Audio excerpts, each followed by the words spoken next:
please make yourself comfortable. We are going to begin in just 1 minute. If there's anyone waiting outside, I request all of you to please join us in the hall. We are going to start in a minute.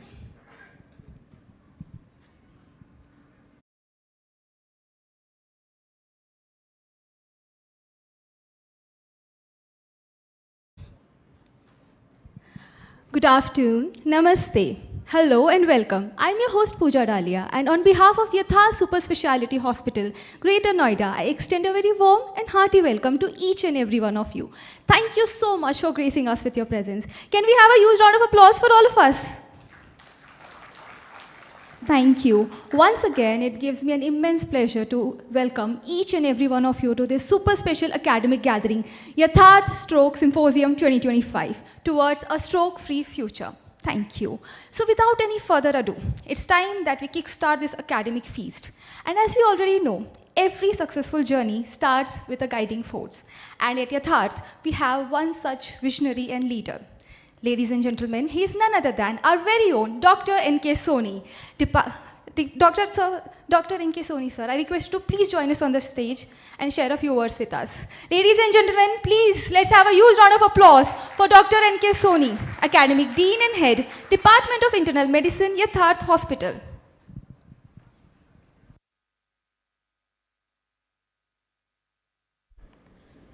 Oh, thank you very much for a warm welcome and nice words you have spoken for me. At the outset, I would like to welcome, I am here to actually welcome all the delegates and give a glimpse of what is in store in this evening for all of you about this symposia.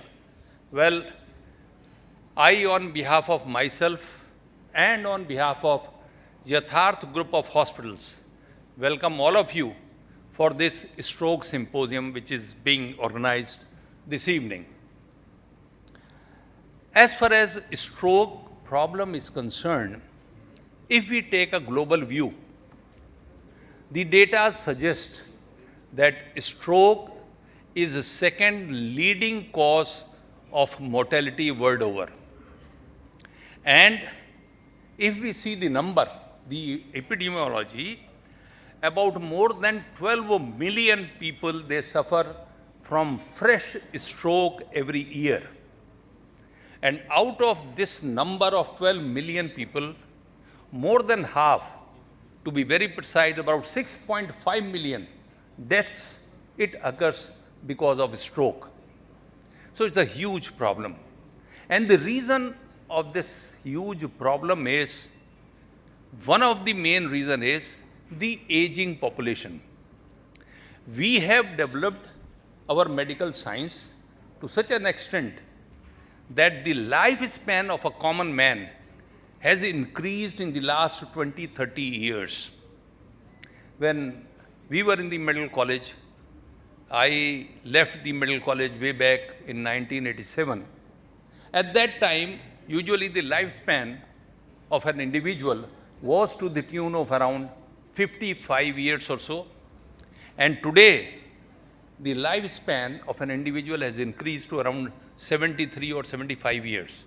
That is on an average.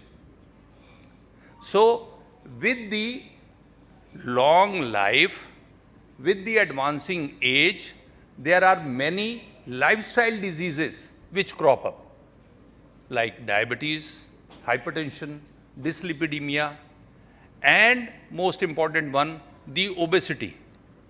It is said that obesity invites more than 200 diseases in an individual.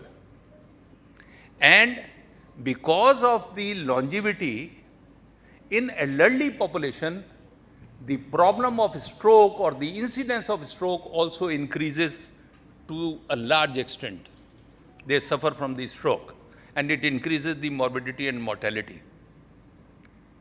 Although the management of stroke has developed tremendously in the last 1 decade or 2 decades or so, whether a neurophysician is looking after the stroke with managing the targeted thrombolytic therapy in the golden hour, or a neurophysicians which can take the thrombus out with thrombectomy and give relief to the patient with strokes, where the patients are improving within a few hours.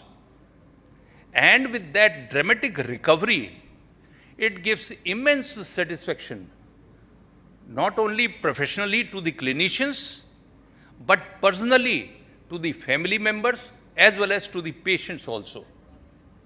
And this is what we are going to discuss this evening.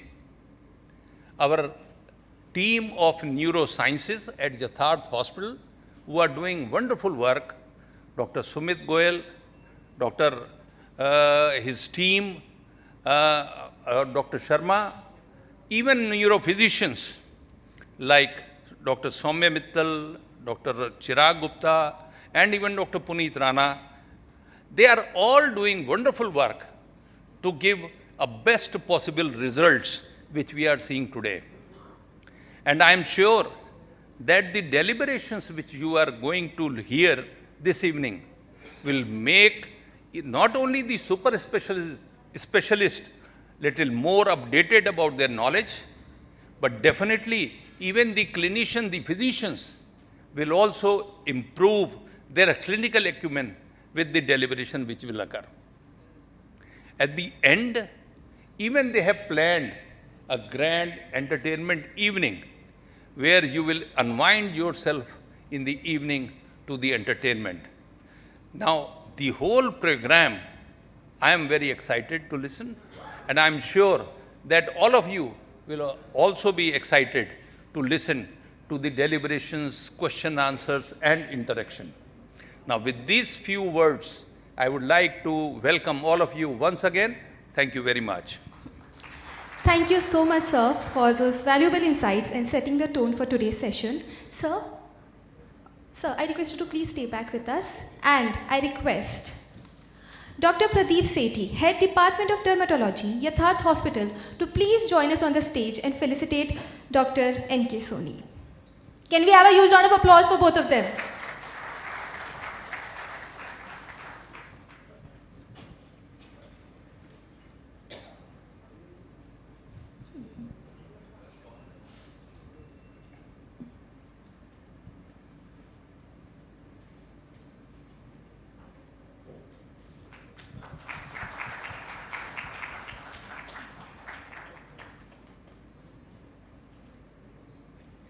Thank you so much.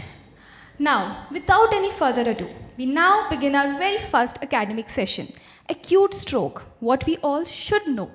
This session will touch upon some of the most crucial aspects of stroke care, from imaging to endovascular management and surgical options. A special thanks to our chairpersons for guiding this session. To chair this session, I invite our eminent speakers, Dr. Sunil Avana, CMD, neuropsychiatrist, Krush Divine Hospital, Dadri. Can we have a huge round of applause for him? Next, may I invite on stage Dr. Rajat Chopra, Senior Consultant, Neurology, Fortis Hospital, New Delhi.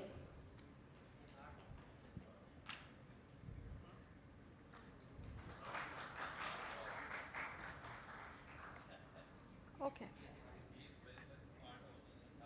Yatharth Hospital. Well, till the time you're taking care of us, it's fine. Any hospital does for us. All right. Dr. Ashwini Kansal, Senior Consultant, Internal Medicine, Yatharth Hospital, Greater Noida.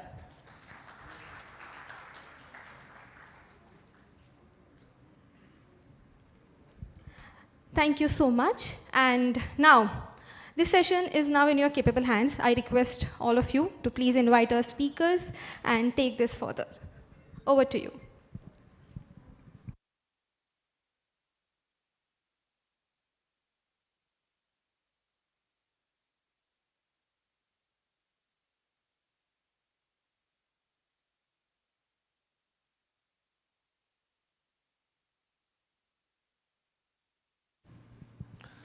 Good afternoon, everyone. So the first speaker of the day is Dr. Adil Hussain Malik.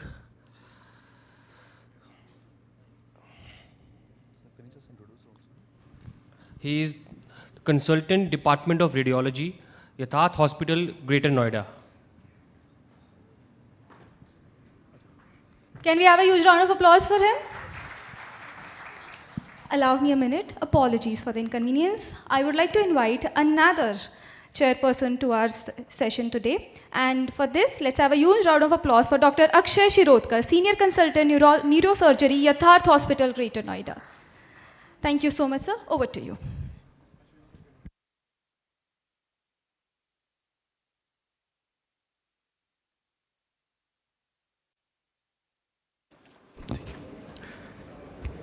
Good afternoon, everyone. I am Dr. Adil Hussain Malik.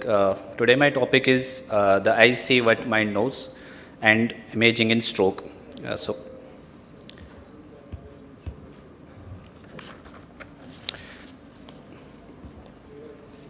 So coming to the background, stroke is an acute onset focal neurological deficit with vascular cause.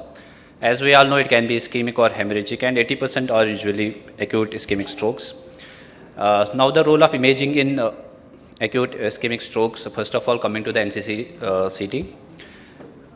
NCCT as recommended by the AHA guidelines is the imaging modality, first imaging modality to be done in the patient with acute ischemic stroke coming to the emergency department. So the role of key roles of the CT in the evaluation of acute ischemic stroke are to exclude hemorrhage, identify early signs of ischemia, and detect large vessel occlusion, evaluate for infarct size and location, and detect contraindications to the therapy. So first of all, to exclude the hemorrhage and stroke mimics, as we say, this patient came with the symptoms of the stroke in emergency department, and NCCT was done, which showed a basal ganglia hemorrhage and some thick subarachnoid hemorrhage in this another patient. So contrast, NCCT is effective to exclude ICH before IV altiplase administration. So the second use of the NCCT is to identify early signs of the ischemia. The various signs of the ischemia are first hypoattenuating brain tissue. Here we can see this axial cut showing this hypodensity in the right MCA territory with loss of gray white matter interface. So the factors that affect the detection of the hyperintensity are the stroke severity, time from symptom onset, and as the time progresses, the detection rate of the hypodensity increases. Now the second sign is the sulcal effacement. Because of the cytotoxic and vasogenic edema associated with the stroke, there is sulcal effacement in patients with acute ischemic stroke, and it is the early sign in stroke patients. And you can see the axial CT of the patient on the right side compared to the normal on the left side. There is sulcal effacement. It is usually seen in conjunction with the hypodensity, but rarely may be seen without hypodensity as well. So the other signs of the early ischemic stroke, first of all, you can see the hypodensity in the right insular region, which is called as insular ribbon sign. There is hypodensity in the insula, left insula, causing loss of gray white matter interface. And another patient, you can see there is this hypodensity in the right basal ganglia region, causing obscuration of the basal ganglia structures. So the typical locations are insular ribbon sign and obscuration of basal ganglia. These signs are also due to the presence of water, increased water due to cytotoxic edema associated with stroke. Now the other sign is the dense MC sign. This is the earliest signs to appear in ischemic stroke. Here we can see this right MCA M1 segment there is a hypodensity compared to the contralateral side. So this is the dense MCA sign. This is the earliest visible signs of ischemic stroke. It portends bad prognosis. It is associated with large infarcts, severe clinical course, and poor response to intravenous TPA. Also, the clot length, if greater than 8 mm, there is a little chance of recanalization with IV TPA. The other sign is the MCA dot sign. Here, actual CT images, you can see a dot-like hyperdensity in the left insula, which suggests clot in the M2 segment. And we can, as there have been recent trials of like MEVO trial, endovascular therapy can be done in patients with distal occlusions like M2 and M3 involvement. So in every patient, however, there is a problem with these hypodensity signs. These may be subtle or may not be visualized in every patient. So there is a concept of variable window width and central level. You can see that there is a hypodensity, similar hypodensity in the right basal ganglia region, which is subtle, but if we narrow the window levels, it becomes more conspicuous. So there was a study which showed that use of the narrow window width setting on CT improves sensitivity for detection of early ischemic stroke. So the optimized window width is 832. We usually use in the routine practice.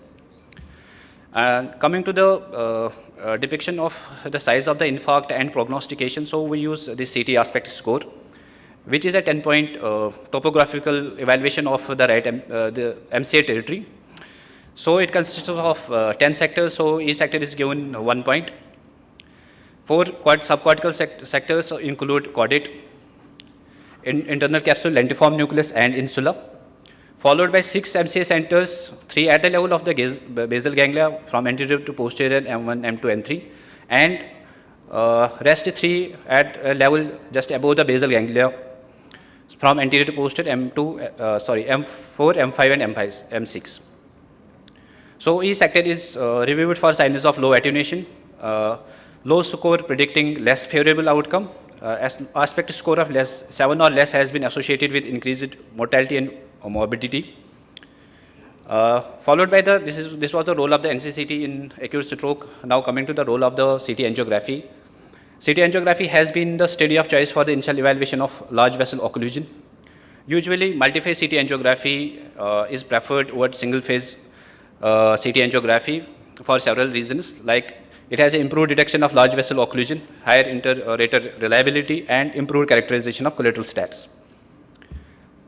So this study was published in Radiology in 2015, which suggested that multi-phase CT angiography is a novel tool for imaging triage of patients with acute stroke ischemic patients. So the multi-phase CT angiography consists of 3 phases: a late arterial phase followed by 2 venous phases, early venous phase and late venous phase. And the collateral status is categorized as good collaterals, intermediate collaterals, and poor collaterals. This is the acquisition protocol of multi-phase CT angiography. We won't delve into details. As we can see, there is this occlusion of the M2 segment on left side, and as we can see, there is this occlusion of the M2 segment on left side.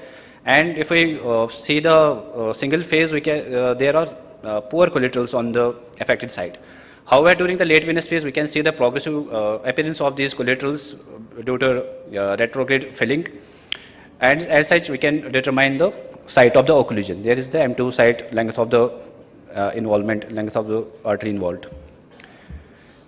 Now, coming to the length of the occlusion. So, multi-phase CT angio is accurate in assessing thrombus length, which has a prognostic significance. Also, second, thrombus burden is a predictor of infarct size. Longer the thrombus, larger is the infarct size. It has more chance of hemorrhagic transformation, and the clinical outcome is poor. As I previously said, recanalization is unlikely for IVTP patients when the thrombus length is greater than 8 mm. And also this, the peculiarity with the multi-phase CT angiography is it gives an accurate assessment of the thrombus. During the late arterial phase, this peak arterial phase, we can see the length of the thrombus appears larger compared to the late venous phase, where it gives the accurate length of the thrombus because of the retrograde filling of this branch from pial collaterals. Now coming to the assessment of collaterals, which is also important before going for endovascular therapy or reperfusion treatments. As we all know, collaterals determine the variability of extent of neural damage. More the collaterals, robust the collaterals, less is the neural damage. Extensive collaterals correlate with smaller final infarct size and better prognosis. And robust collaterals are associated with lower risk of hemorrhage after endovascular therapy. So here is the patient with the coronal MIP, shows right M1 segment occlusion. During the late peak arterial phase, we can see there are few collaterals on, but the score is poor. However, during the late venous phase, we can see the good collaterals. Collaterals are as good as the contralateral side. So this patient went to endovascular therapy, and post AVT, this DWI image shows the infarct core, which is relatively very less. So this patient had good collaterals and good small infarct core and good clinical outcome post endovascular therapy. So this study, the secondary analysis of this MR-Clean RCT, all affected area is a salvageable interstitial tissue at risk is a salvageable penumbra with no infarct, core infarct. So the patient had good clinical outcome. So the predicting clinical outcome, this study showed that patients, as I said, good leptomeningeal collaterals are associated with good clinical outcome. Now coming to the role of the CT perfusion, it is used for evaluation of hemodynamic physiology of the brain parenchyma and to determine the infarct core and ischemic penumbra. Most commonly used parameters are CBF, MTT and CBV. Now the most important concept in understanding CTP is first of all ischemic penumbra. Ischemic penumbra is a salvageable area. It is a tissue at risk which shows reduced CBF and normal CBV. And other than that, the MTT and Tmax are prolonged. And similarly in core infarct, which is an irreversibly damaged part of the parenchyma, shows prolonged MTT and Tmax with reduced CBF, significantly reduced CBF and significantly reduced CBV. So there comes the concept of the mismatch. Mismatch concept is the surrogate marker volume of salvageable brain tissue. It refers to the significant lesion volume difference between the perfusion deficit and the ischemic core. So there is another concept in this perfusion imaging, which is called as a target mismatch. In diffuse trial, it was introduced to describe patients with greater response to reperfusion in salvageable area. This patient went to DSA, which showed an M2 occlusion on left side, and post thrombectomy TICI3 reperfusion was achieved, and the post AVT, the response was very excellent. So this is the study which used the perfusion imaging for patients who have come between the 6 to 16 hours, and this shows the good results. So now coming to the role of the acute stroke, MRI in acute stroke. First of all, similar to the NCCT detection of hemorrhage, we can see the lobar hemorrhage in the left side and the susceptibility sign, which is similar to the MCAD sign on the CT. Similar to CT angiography, you can do MR angiography, the TOF, we can perform TOF, DC, dynamic contrast enhanced MRI is preferred. Here the TOF and the DC MRI show the left M2 occlusion corroborated by the DSA image. Now the most important is the estimation of the core infarct value, which is the most important part with the MRI. We use the diffusion weighted imaging, which allows the detection of acute ischemia as early as 30 minutes from onset with high sensitivity and specificity. So the concept of the diffusion flare mismatch. The complete DWI flare mismatch is a biomarker of wake-up management of patients with stroke, helps us to identify patients with stroke to MRI delay of less than 4.5 hours. Here we can see this, there is a right cerebellar infarct showing DWI hyperintensity and normal flare image. So the stroke age is less than 4.5 hours and is a candidate for AVT. So this study showed that this mismatch was able to identify stroke onset of less than 4.0 hours. So perfusion diffusion mismatch is another concept, but there has been a lot of controversy regarding this because of the overestimation of penumbra by DWI and benign, and the concept of overestimation of the penumbra by perfusion weighted imaging because of benign oligemia. So there is a concept of benign oligemia now. Now this is a bit about stroke imaging protocol. What should we do when a patient comes to the emergency? If the patient comes within less than 6 hours of the symptom onset, the preferred is to go for a NCCT of the head, rule out hemorrhage. If there is no hemorrhage, go for a CT angiography. And in the CT angiography, we see if there is a large vessel occlusion or not. If there is a large vessel occlusion, check for the status of the collaterals. If there is large vessel occlusion and the good collateral score, go for endovascular therapy. However, if the CT angiography reveals poor collateral status, we have to check for the core of the ischemia with the DWI. So the patient will go for DWI. If the core is less than 70 to 100 ml, this is a candidate for still a candidate for endovascular therapy. Similarly, for patients with who present with more than 6 hours, in those patients, MRI is the modality of the choice. So first of all, GRE sequence, SWI sequence for location of the hemorrhage. If there is no hemorrhage, go for MR angio, as I said, or for dynamic DC MRI to look for proximal occlusion. And if on angio there is a proximal occlusion, go for a DWI sequence at the same time and look for the core volume. If it is less than 70 to 100 ml, so patient is for candidate for endovascular therapy. Thank you. Thank you, Dr. Adil, for a wonderful and an informative talk. And can do we have some questions from the audience?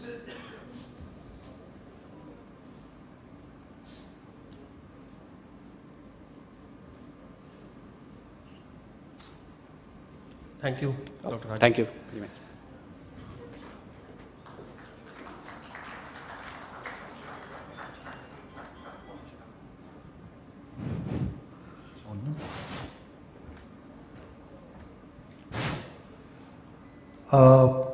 The next talk of this session is by Dr. Chowk Gupta. May I just request Dr. Chowk Gupta to please come on the dais.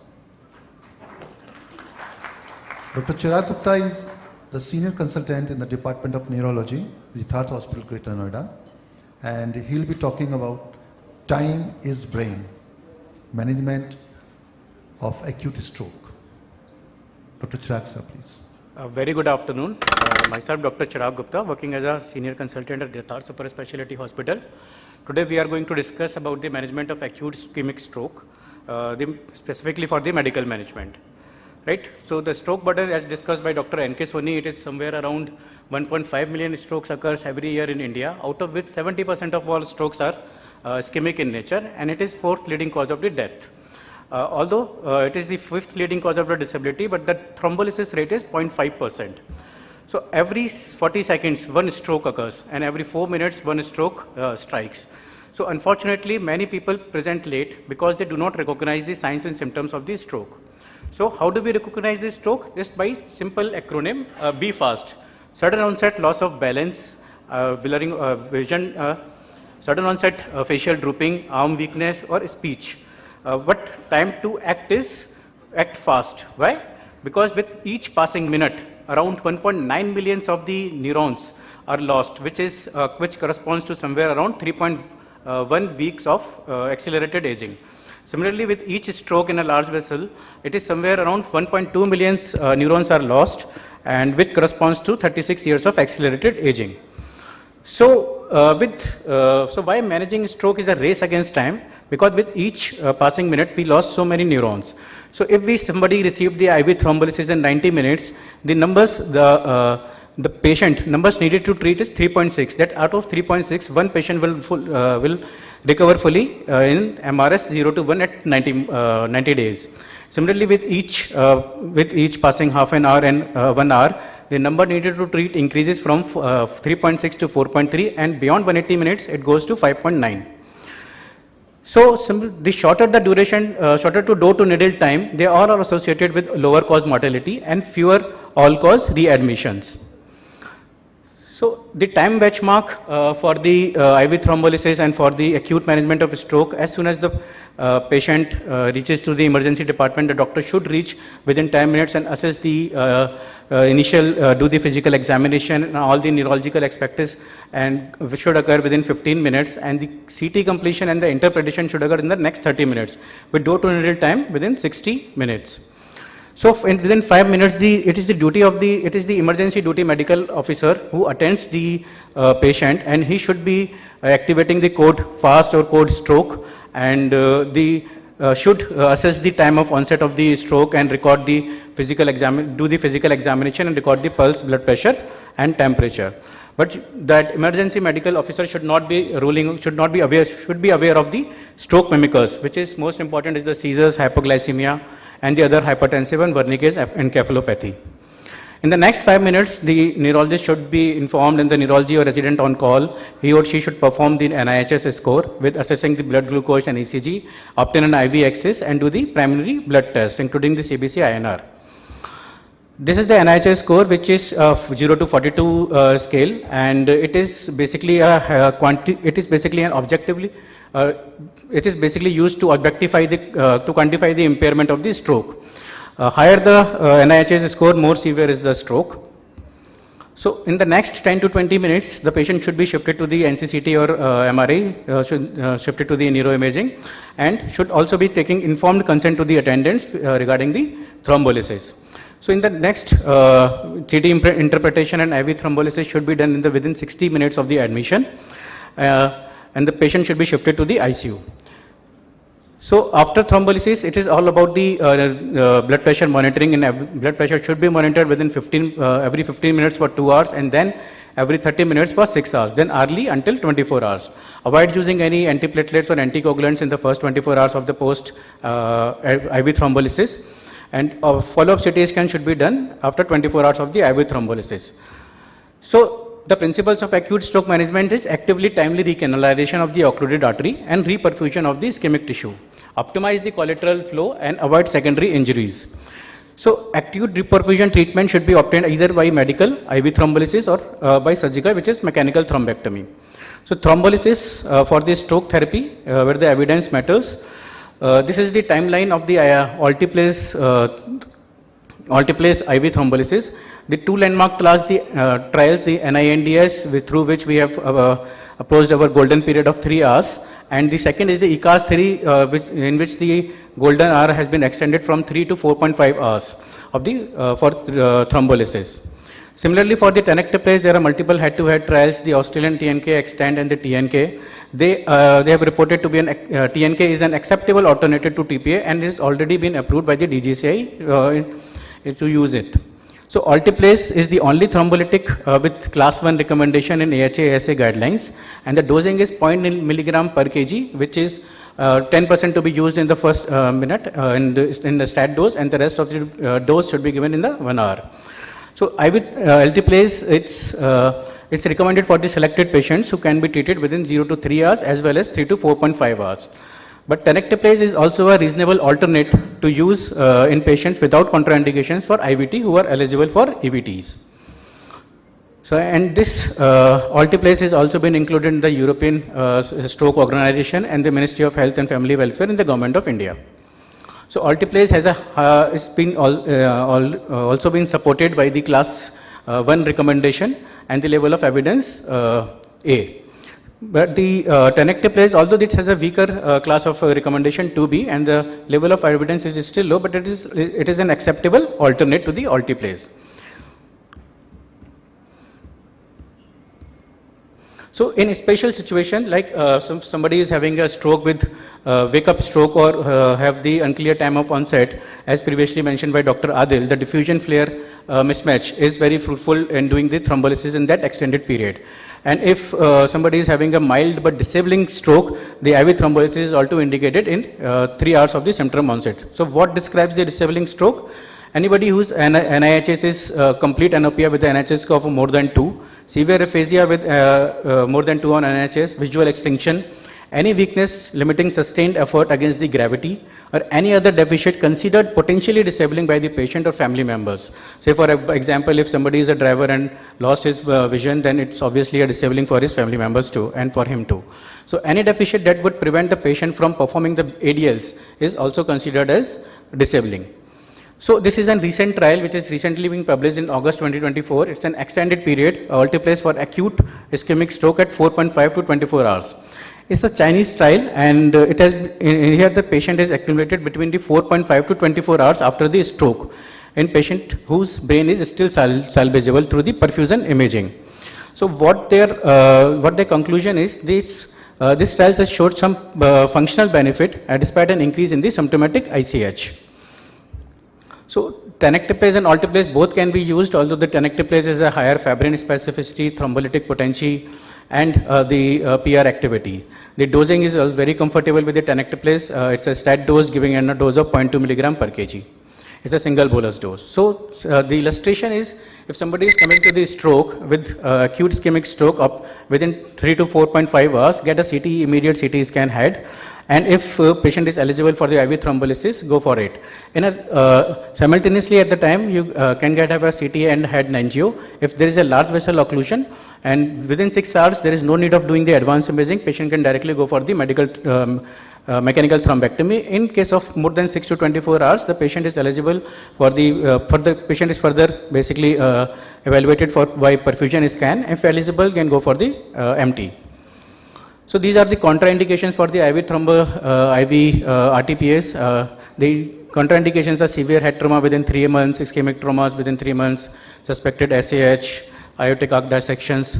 In case of active internal bleed with INR more than 1.7, any history of bleeding diastasis, heparin within 48 hours, a platelet count less than 1 lakh. So this is basically an evaluation of the acute ischemic stroke. If somebody is having a acute ischemic stroke, CT and MRI is a class 1 level of evidence. If it shows the ischemic stroke, the patient can directly go for the thrombolysis, and further evaluation can be done with ECG and basic laboratory panels. And if ischemic stroke is there, the echo and the echo is to be done by a class, supported by a class 2 level of evidence to know for the source of emboli, to assess for the source for emboli. If this is an anti-circulation stroke, the patient should be evaluated for the carotid stenosis by non-invasive cervical carotid imaging. If not, if it is a posterior circulation, then vertebral artery imaging is to be done. If no cause is to be determined in the first investigations, then long-term cardiac rhythm Holter and the test for genetics, stroke syndromes, test for infectious vasculitis, transesophageal echo and cardiac CT should be done. So this is already being covered by the Dr. Adil. So I'm quitting this, and the second is there is a few complications regarding the IV thrombolysis. One of the dreadful complication is the symptomatic intracranial bleeding. It is more common in the old days, diabetic, severe hyperglycemic and uncontrolled hypertension with large hypodensity on the baseline scan. The treatment is stop the alteplase infusion immediately, get immediate PTNR on APTT, and cryoprecipitate 10 units should be infused within 30 minutes. If the fibrinol level is less than 150 minutes, it should be repeated given. Fibrinolytic therapies, static therapies like tranexamic acids and aminocapric acids are can be given too. Second is the orolingual edema, which is again here it's a very rare complication. Usually typically occurs in the unilateral ipsilateral side to the hemiparetic side, and it is more common in person taking the ACE inhibitors. Discontinue the IV alteplase, administer the steroids, diphenhydramine, ranitidine. So mechanical thrombectomy, another reperfusion therapy. This topic will be more covered in the subsequent session by Dr. Sumit Goyal sir. Although I'll cover some basic indications, it should be the thrombectomy should be offered within any person who is having a large vessel occlusion with a pre-stroke MRS of 0 to 1, and the age should be more than 18 years, NIHS more than 6, and aspects more than 6. Multiple trials has been supporting this mechanical thrombectomy, which I am not covering. It will be covered by Dr. Sumit sir. So finally, the complications, acute brain swelling, obviously this is being in the large vessel occlusion, the decompression should be done in patients with acute ischemic stroke, large vessel occlusion. And the seizures, the role of anti-seizure medications is only prophylactic. It is not to be given regularly. So finally, it's a team effort which involves the neurologist, neurosurgeon, emergency people, and the radiologist. So thank you.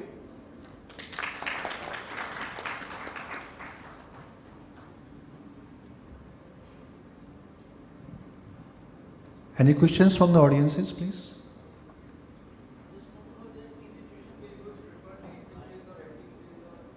Mike, can Sir, we can go for both the things, but above 80 years, the tenecteplase has not been used, although age is not the criteria for thrombolysis. We can go for the thrombolysis even in above 80 years of age, and any medication which can use. Because we are largely seeing that most of our neurology colleagues have been now shifting from alteplase to tenecteplase, sir, because of ease of administration. It's a stat dosing actually. I think, sir, the risk of bleeding is also low in tenecteplase rather than in alteplase. So they are preferring tenecteplase these days. Relatively more with the tenecteplase. Although the benefit is being said to be more because it is more fibrin specific. But the bleeding risk is relatively more with the tenecteplase than alteplase. So there is a trial. It's only a relative. It's relative. So there is a trial Extend 1A who has said ki in this they have found ki tenecteplase is slightly higher beneficial in large vessel occlusion as compared to the alteplase in that trial. Initial part they used to say it's more, yes, but also the bleeding part is also slightly more with the tenecteplase. I have one more question. Sure, sir. Any patient having a stroke, you thrombolize the patient having a bleed. 1 year later he have another stroke. Now, should we go for the thrombolysis or not? Sir, if somebody is having according to the contraindications, if somebody is having a stroke, hemorrhagic stroke within the last 3 months, 1 year later, I think we should go for the thrombolysis, sir. As per the relative contraindication, any patient having a stroke with a bleed. With the bleed. It's a relative It's a relative contraindication. Yes, sir.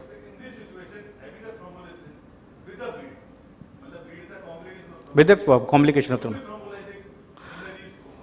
I think it's a beneficial of doubt, sir. We can give the benefit of doubt to the patient attendant and can explain whether there is a chances of high risk of chances of getting a recurrent hemorrhage with the thrombolysis. But if it is risk versus benefit ratio is there, sir. Yeah, individual issues. Practically speaking, we should not do it. Sir, my question is about the development of full-fledged stroke in a TIA patient. A patient developed frequently TIA, transient ischemic attack, many times, mild hypertensive or sometimes spike of hypertension. Then what is the relation with the full-fledged development of stroke and the TIA? So if a person is having a TIA and the episodes is more than 3 episodes in the past 2 weeks, that person is highly susceptible for getting a large vessel occlusion, and that patient should be thrombolized if a person is having a multiple TIAs in the past 2 weeks. Thank you, sir. Sir बस मैं ये जानना चाहता हूँ कि हम कैसे जानेंगे कि हम स्ट्रोक या ऐसी चीज़ों के करीब हैं? क्या हम चीज़ें जांच करें, कुछ टेस्ट कराएं कि हम उसके प्रोन हैं? Sir, या फैमिली हिस्ट्री भी इसमें matter Sir, stroke is basically all about the risk factors which we are habiting. Hypertension, diabetes, smoking, alcohol, sedentary lifestyles, and dyslipidemia. All these risk factors, basically, if we do, most of these strokes, around 80% of these strokes are basically preventable if we control the risk factors. If we are not having, if somebody is having a high uncontrolled blood pressure, the chances of high or the large vessel occlusion is more in that patient. So it's better to control the risk factors first. जैसे हम CT angiography heart के लिए कराते हैं, कुछ और भी test हैं ऐसे कि वो Sir, non-invasively we can go for the carotid Doppler, but instead the carotid stenting is until unless not recommended if somebody is having a stenosis of more than 70% in asymptomatic patients. Thank you.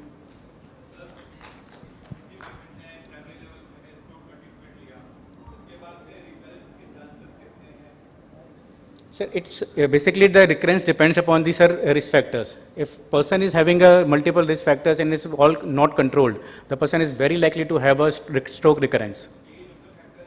Age is always a factor. Age is the first and the foremost factor, but age we cannot replace, we cannot revert it. So basically the reversible risk factors, we'll talk about avoidance of the smoking, alcohol, control the blood pressure to the tone of 140/90, strictly control your diabetes, regular exercises, use of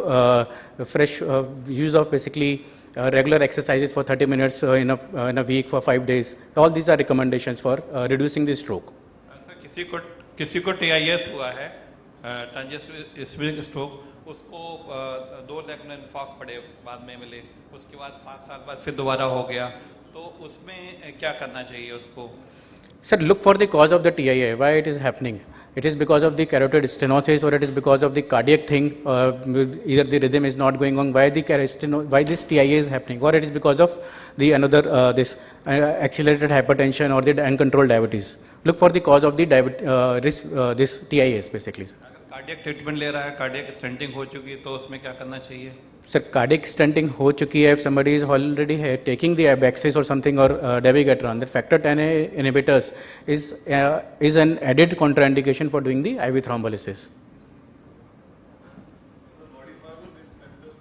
Yeah, that's it. Okay, thank you.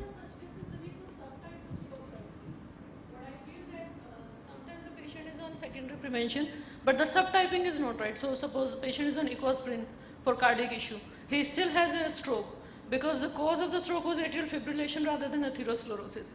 So in those cases, subtyping of the stroke is very important, that the previous TIA or the current stroke is because of the cardiac etiology or it is because of large vessel occlusion. So that's how sometimes we need to place the patient on both anticoagulation and antiplatelet in a titrated way that the further strokes are prevented. Thank you, Dr. Chowk, for such a lovely talk. Now may I call on Dr. Sumit Goyal for the next talk, please.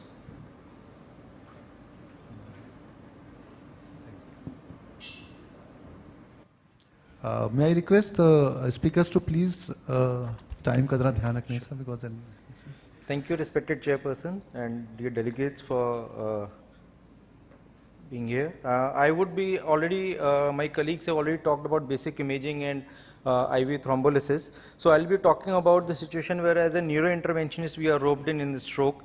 So stroke, as we all know, is a teamwork and it requires the medical services 24/7 CT, MR, DSA labs, neurology, neurosurgery backup, dedicated stroke unit, and it's pointer with you. So this is why we need to act fast, because gradually this green portion, which is a salvageable penumbra, would keep on dying as this time would progress, and if the vessel is occluded, and what we end up is having a complete stroke. So we have to act fast to prevent this change, and this was the year when neurointervention actually got strong foothold. There was 5 back-to-back trial in 2015 when it proved beyond doubt that in a large vessel occlusion, if we open up the vessel by direct intervention, the outcomes are really good. And these trials were from all over the world. This was a trial in Netherlands, then there were trials in Australia, New Zealand and US. At the time, there were some available devices which were pretty heavy, but now as the technology has advanced, we got some better devices. These devices are in the form of stent retriever and large bore catheters that we can directly take in the brain arteries and aspirate the clot. This is a small video of how this actually happens.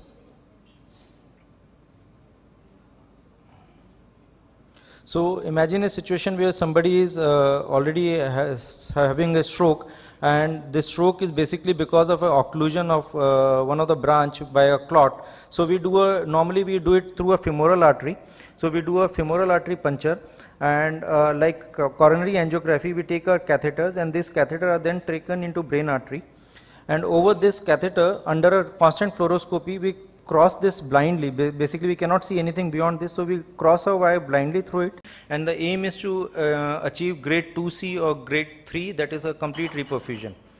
So this is my first case where a law student, 23-year-old student, presented with us with a right-sided stroke. This is the image, and we can see there's a ischemic area on the right side. Since this was within 3 hours, we did a thrombolysis, and then we did a DSA. Post DSA, we see that right MCA is completely occluded. So this is a case where we did a stent thrombectomy. So we can use either of the method. We can place a stent or we do an aspiration. So we went under fluoroscopy, and you can see these markers. Can I get a pointer? So those black markers are basically the stent markers that we can see, and we place that stent marker and we aspirated, and post aspiration we can see that this is the clot in the stent, and this is what we aspirated, and this is the restoration of the cerebral perfusion. So 24-hour post procedure, we can again see that the whole brain flow is maintained, and the CT does not show any further infarct or bleed. Sometimes what we can do is, instead of taking a stent, we can take an aspiration catheter to perform this procedure. This is a recent case that we did last month in our hospital. He was a patient who had a 60-year-old male, underwent so this patient had a stroke. He was IV thrombolized for his stroke a week back, and then again he became drowsy. So we did an MRI, and MRI showed a very acute stroke in the brainstem. So so this was the stroke in the brainstem, and when we did an MR angio, there was an occlusion in the basilar artery. So what we did was we went inside. This was the DSA, which showed occlusion of the basilar artery. So this is how we take our catheter. This is our catheter. Now we are crossing, as we saw in the previous animation. We cross the wire and we cross it through the block. The catheter reaches there. Now on this we take a large bore aspiration catheter. These trials also mention that now we can actually go ahead and intervene more than 6 hours later if we have proper imaging. So the imaging, that perfusion scans that were being discussed in the first talk, if we have these things, we can actually proceed and perform intervention in patients who present to us in more than 6 hours. I'll share a couple of cases that has come to us. So this was a 45-year-old gentleman with no comorbidities. He presented with difficulty in speaking, right-sided weakness, and the symptoms were almost 23 hours he presented to us almost 23 hours later of the time of onset. So he was having an aphasia and a right-sided hemiparesis. His NIHS score was 12. We did an MRI brain which revealed there were some areas of acute infarct. So, and the MR angio revealed there was a complete occlusion on the left side of the brain. So, since this patient has come to us in 23 hours, there was obviously a question what to do. We can leave it, but now we had evidence. So, we performed in this case, this was the previous old case of mine. We did a pseudo perfusion scan. We didn't have a perfusion facility at that point of time. So, this is a MRI based non-contrast perfusion, and all this purple area is the brain at risk, and this is the normal perfusion. So, we knew that a larger area of cortex is at risk, so we decided to go ahead and we did a aspiration thrombectomy for this patient, and this was the initial scan. We pulled out this much of clot and we could restore the whole cerebral circulation, and we have 4-year follow-up of this patient now, and this is the post-procedure scan. And post-procedure perfusion scan, we can see that the perfusion has been restored on both the sides. Now, CT perfusion is one of the better imaging modality, and we recently did this case some 5-6 months back at Yatharth Hospital 110. This patient has a 40-year-old female. She presented to us around 15 hours of left-sided weakness, and there was no other risk factors. When we did imaging, we could see that there is an area of this was the stroke on the right side. So, and this the CT angio showed a right MCA occlusion, and we did a perfusion scan. CT perfusion was done, and this is the area at risk that we can see in the CT perfusion. So, this was a large area which we need to salvage, otherwise the patient would have progressed further. And this was the initial angiogram, showed occlusion at the middle cerebral artery, and the distal perfusion was very poor. There was good collaterals, what we just talked about. If the collaterals are good, we really expect a good outcome. So, late phase is important, and this is what we aspirated. Again, it was a direct aspiration thrombectomy, and we could we had a TK3 recanalization of this patient, and post perfusion CT scan was done, CT perfusion was done, which showed equilibrium on both the sides. And this is a happy patient. Image was shared by my colleague Dr. Satya the very next day, and obviously everybody in the clinical team is happy about it. So, this is another case where we, this was a patient who came in 1.5 hours, we did a thrombolysis. I am just showing this case to show an IV thrombolysis also work, and IV thrombolysis was done, this patient recovered, and what we later on, the secondary workup which is important, what we were talking about, when we did a CT angiography, we find a very tight dirty plaque in the left carotid artery. So, we decided once the patient was out of the acute phase to go ahead and stent the artery. This is done under local anesthesia, and this was the tight lesion at the carotid artery with an ulcerated plaque, and we stented it, and we could beautifully restore the artery, and therefore preventing the secondary damages or reducing the chance of secondary stroke. So, at the end, I would like to acknowledge the whole team of us, the neurophysician, neuroanesthetist, emergency physician, radiologist, without which this is not possible, our ICU and the cath lab staff which work 24/7, Yatharth administration for providing us a platform where we can, help our people or support physicians, without which we cannot do this. The industry, of course, because they have been very helpful, because these are all expensive devices, though they do help us whenever in need we have patients, and they do help us in that way. And last but not the least, are patients who always teach us something new. So, I'll end my talk by saying be fast and do not ignore acute stroke. Thank you.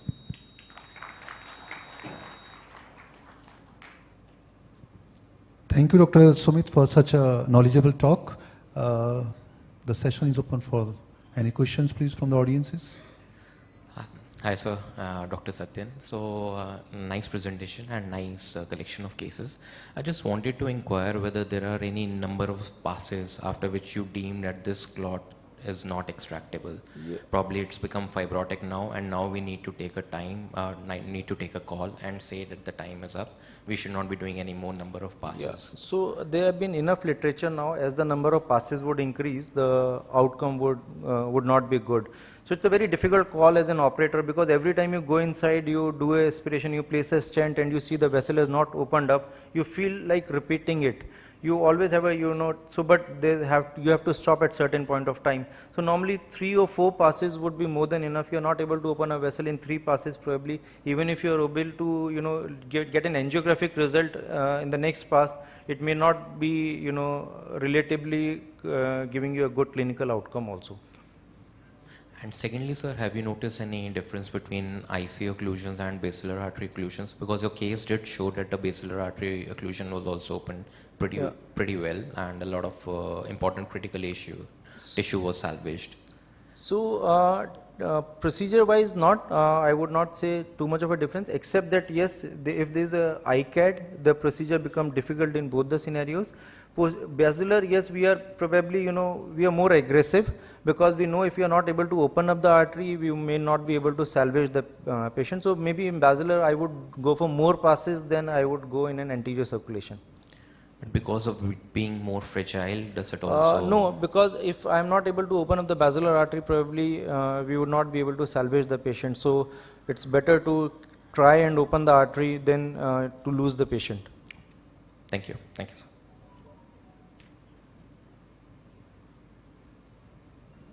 Any other questions, please? Thank you. So we move on to the. Thank you, Dr. Sumitagi. And we move on to the next speaker. May I just request Dr. Rahul Sharma to please come on the dais for the next talk. Dr. Rahul Sharma.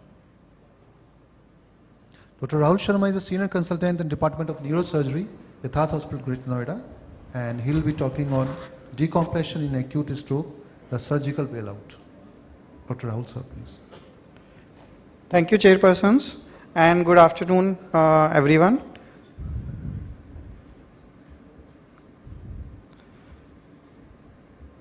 So as we have all heard about that stroke has got a great burden on the society, and now we have heard a lot from our colleagues about the diagnosis, the medical management, and the endovascular management. So I will be talking something about decompressions in acute stroke, and that is a surgical way out. So going back to the history of the decompressive craniectomies, it goes back to 1200 BC, and initially it was trephination, and we were not sure whether it was for any medical management or not, or just for the religious purposes. So actual in the cases, Theodore Cocker initially in 1901 reported that pressure is relieved by the trephination, and then followed by the Harvey Cushing, who advised for the subtemporal decompressive craniectomies. So initially these decompressive craniectomies for the traumatic brain injury.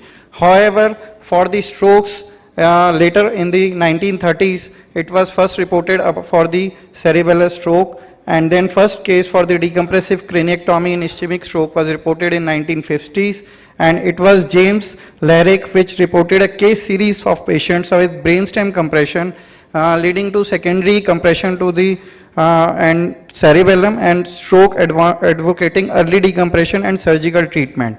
And majority of the studies were conducted after 2000. So what are the indications? They are basically two indications. It has been divided into two subgroups. Number one is large infarcts of the MCA, and that is called as malignant middle cerebral artery infarction, and second is the large cerebellar infarction, which requires suboccipital craniectomies. What is malignant cerebral infarction has been defined by the occlusion of the major vessel, that is ICA or the MCA, and on scans if the hypodensity is more than 50 to 75% of the MCA territory, or the midline shift of 4 mm of the pineal region, which occurs within 48 hours. Of all these strokes, 10% of cases are malignant strokes or are the cerebral strokes, and 20% cases of all cerebellar strokes are the malignant infarction. And without surgical intervention, these have got 80% mortality. As my colleague has already told you about the evaluation which is done by the NHSS score, and which is from 0 to 42, and 0 means lesser degree of severity and 42 means very disability. So pathology is when there is any large hemispheric infarct, there is increase in the intracranial pressure, and which leads to cerebral herniations, and which cause to subsequent mechanical and secondary damage to the brain. I would be talking something about the technical aspects. As I told you, decompressive craniectomy principle is that proportion of the skull has been removed, and which allows the edematous to brain tissue to herniate outside, and which prevent the neuronal damage in other regions of the brain. So first I will be covering about the supratentorial decompressive craniectomy. This is the large frontotemporoparietal incision that is also called as Faulkner incision. After that we raise the skin flap and we do the craniotomy. It should be, the size of this craniotomy should be ideally in the AP diameter should be at least 12 centimeter and the superior inferior diameter should be approximately more than 9 centimeters. So this is the ideal craniotomy which has been reported in the literature. It is up to the 15 centimeter AP diameter and 12 centimeters in the vertical diameter. And it should be having, it should be approximately 2 centimeter lateral to the midline to avoid injury to the sinuses. Further, after doing the craniotomy, we have to remove the subtemporal temporal bone also, so that the middle cranial fossa is flush with the craniectomy defect. Followed by the craniotomy, important is dural opening, which can be done by the curvilinear or the cruciate incision. Here this is the example. This incision was taken, hemostasis was done, secured by the Rennie's clip, and the craniotomy is done. This is the dura, and we open the dura in cruciate manner. After lifting the flap, we have seen the thrombosed vessel and the brain was bulging out. And next point is doing a lax duroplasty with artificial graft or the autologous graft. Now comes to the infratentorial decompressive craniectomies. So in this, patient is taken in prone position. We take the midline incision from the inion to the cervical region, and we do 2 burr holes opposite the midline. And it has been reported in the literature that whether to remove the arch of atlas or not, and then we do a Y-shaped durotomy and do a lax duroplasty. So of all the studies have shown that just removing the bone flap reduces the ICP a lot, up to the 10 as you can see, and when we open the dura, it further reduces the ICP. And after removing the bone flap, the important is to preserve it so that it can be used further for the cranioplasty as autologous graft. So it can be preserved by 2 things. One, we stored it in a sterile condition in the temperatures 80 degrees centigrade or below it, or in the abdominal wall fat, in the subcutaneous fat. So things are not always beautiful, and the surgeries also have complications. So it is divided into early complications, that is hemorrhage, which can be epidural, that is 10%, or the hemorrhagic transformation, which amounts to 30 to 60% of the cases. In hemorrhage, it has been found in various studies that patient is being now, when this patient is subjected to surgery, patient is already thrombolized and has been subjected to the antiplatelet therapy. So during surgery, this epidural hemorrhage is amounting to the use of antiplatelet and not because of the thrombolysis. And next is the infection, which is common. It can be superficial or deep. Stiff distribution complication that can be related as hygromas, which are 20 to 80% cases, which is most common. Hydrocephalus, this is 30 to 40%, and the CSF leak. Seizures is been reported in 6 to 12% of cases, and majority of the anterior circulation stroke. Then there are late complications, as these patients are bedbound, so there are chances of pneumonia, UTI, and venous thrombosis. So in long-term complications, which occurs in weeks to months, there is entity called as sunken flap syndrome. It is because of the disbalance between the atmospheric pressure and the intracranial pressure. In this, patients have neurological deterioration after initial rehabilitation improvements. So in this, you can see the brain has been shifted to other side also. So we need early cranioplasty in these patients. And next complication is suboptimal decompressive craniectomies. In this, brain herniates outside and it is not going in even after the midline shift has been removed. This is another example. Then comes the cranioplasty. It can be done with the autologous bone graft as shown here, and sometimes this we have to throw it. Sometimes it gets absorbed from the abdominal wall. In those cases, we have to use the mesh and artificial things. Now this outcome has been of these decompressive craniectomies, and prognosis has been evaluated by the modified Rankin scale, which in this 0 is no symptoms, and in this 6 number is showing that patient is dead. So there have been various multicentric trials like Decimal, Destiny, Hamlet. These are all Europeans. There are Chinese trial which was done in the 4 centers, and there was a head first trial which was done in the US. And there were some monocentric trials also like Lativa, Hemi, and Demeter. And this is the graph showing various results. And the main thing is, out of this multicentric analysis, so in the modified ranking scale, it has been found out that decompressive craniectomies significantly reduces the mortality rate. That you can see over here is 30, whereas in medical management it is 70%. However, with the surgical thing, patient is having more morbidity, that is 32 as you can see here, whereas 9 in medical management. So timing of this surgery is very important. All these are randomized trials, and this thing have not basically focused on the time window of the inclusion of, and also none of these trials address the issue of the ideal timing for the decompressive craniectomies. However, recently the American Heart Association along with the American Stroke Association have found out the guidelines, and in which the ideal benefit is of decompressive craniectomies is if the surgery is done within 48 hours.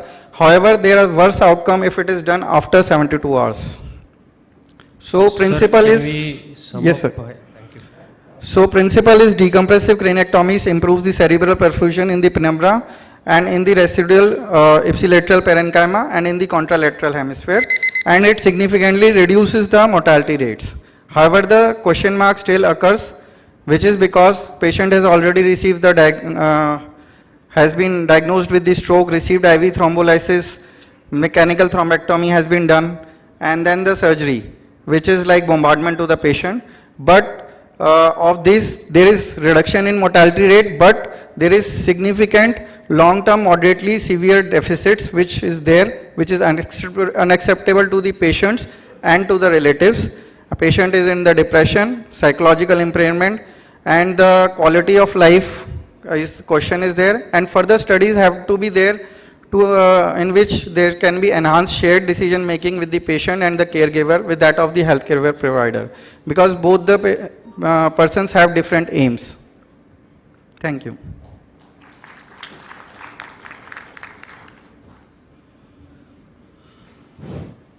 Thank you, Dr. Rahul, for such a learning talks. Now the session is open for the questions from the house. Hi, sir. Hi.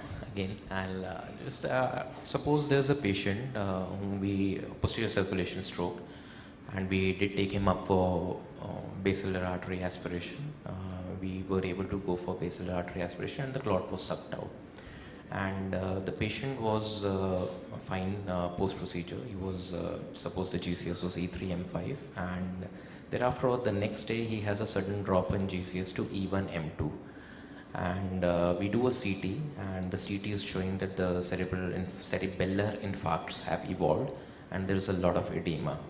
So I give a call to you with regards to decompression surgery of the suboccipital. So would that be a wise thing to do?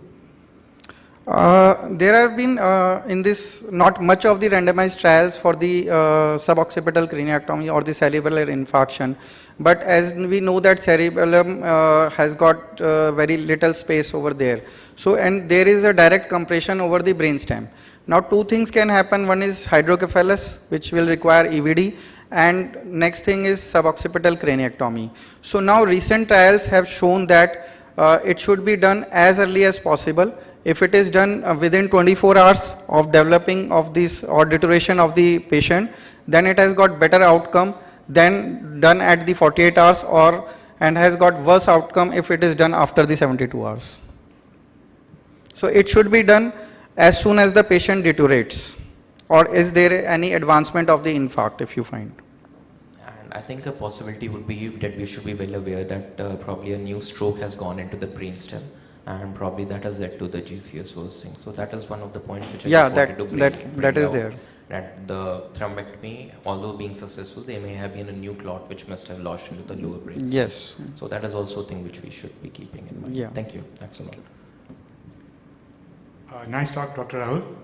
But I object to the fact that you are conveying a wrong message that the patients who are operated, they have more morbidity. First, you should say that the patients who are operated by decompressive, they are safe. If they are safe, then only there will be question of morbidity. I'll give you one example, like right-sided MCA infarct and malignant MCA infarct, and you did a craniectomy. Patient is safe. The dominant hemisphere is okay. Patient will be hemiparetic, spastic hemiparetic, but will be useful, right? Whereas if you don't operate, the patient will die, then the question of morbidity won't come.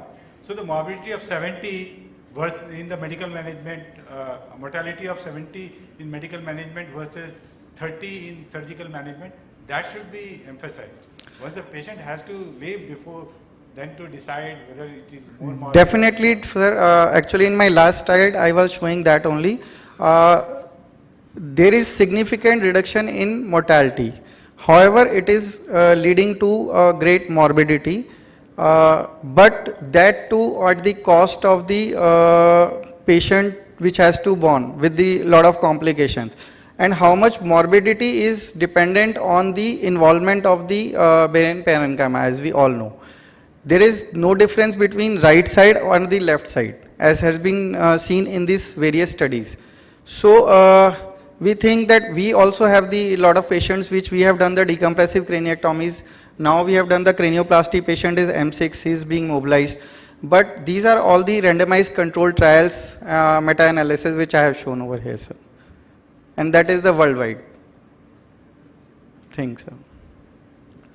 Probably the point sir wanted to emphasize is that the message is to be that decompressive craniotomy is definitely a bailout procedure. Yes, especially for the right-sided involvement, we should be more aggressive. Maybe left side, again, it's a matter of debate. But yes, the surgery doesn't add to the morbidity. The primary disease is added to the morbidity. Yes. We're just trying to salvage the patient. Yes. Any more questions, please? Okay, thank you, Dr. Rahul, for such a lovely talk. Thank you, sir. And this is the end of the session. Move on to the next session, please. Thank you so much. Can we have a huge round of applause for all our speakers and our chairperson? All right. And as a token of appreciation for giving your time and valuable insights, may I request Dr. Sandeep Sahaya, Director, Internal Medicine, Yatharth Hospital, to please join us on the stage and felicitate them. Can you have a huge round of applause for Dr. Sandeep Sahaya? First, I would like you to felicitate Dr. Sunil Avana, CMD and Neuropsychiatrist, Krush Divine Hospital, Dadri. Let's keep cheering for them. Let's keep clapping for them, please. Next, I request you to please felicitate Dr. Rajat Chopra, Senior Consultant and HOD, Department of Neurosciences, Yatharth Hospital.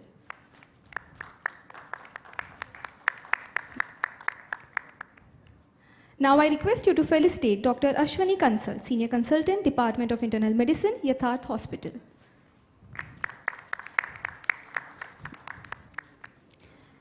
And last but not the least, I request you to felicitate Dr. Akshay Shirodkar, Senior Consultant, Neuroscience, Yatharth Hospital. Thank you so much. Can we have a huge round of applause for all of them? Ladies and gentlemen, we had a wonderful first session with our team of neurophysician, neurosurgeon, and our radiologist, Dr. Adil, who really made us very well aware of the current scenario in the practices of acute stroke. 2-3 points just wanted to make here. Accessibility and affordability becomes very major issues here in the management of strokes. Don't forget, we are living in the NCR. What about those millions of people living in the periphery who do not have access to such treatment? So accessibility and affordability, and some modality of basic investigation which could help us differentiate an ischemic stroke and a hemorrhagic stroke, just like you can give the thrombolysis in an acute MI even in the ambulance. If something like this could be in future available, then probably that would be a game changer. So thank you very much. Thank you, speakers. Thank you so much, sir. And in order to felicitate our speakers, may I invite Dr. Ram Raghunath, CMO, CAPF. I request you to please join us on the stage. And let's have a huge round of applause for Dr. Adil Hussain Malik, Consultant Department of Radiology, Yatharth Hospital. Thank you so much for your insights. Let's keep cheering for them. Let's keep clapping for them.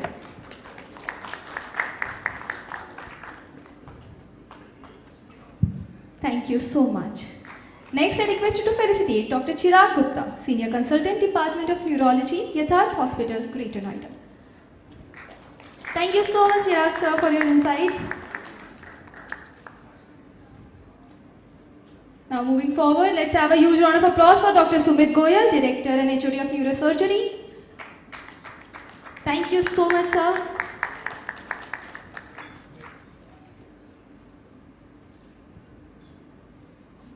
And now, I would like to request Dr. Rahul Sharma to please join us on the stage. Dr. Rahul Sharma, Senior Consultant, Department of Neurosurgery, Yatharth Hospital.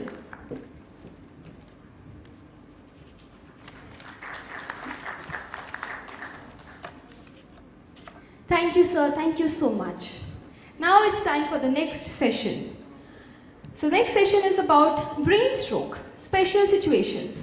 This session will shed light on some of the less common but equally significant aspects of stroke that we as clinicians encounter in our practice. To lead this session, I have the honor of inviting our distinguished chairpersons on stage. Please welcome with a big round of applause, Dr. Professor B.K. Singh, Head of Department Internal Medicine, Northern Railway Central Hospital, New Delhi. Let's have a huge round of applause for him. Next, I would like to invite on stage Dr. Neeraj Agarwal, Senior Consultant, Neurology, Yashoda Hospital, Ghaziabad.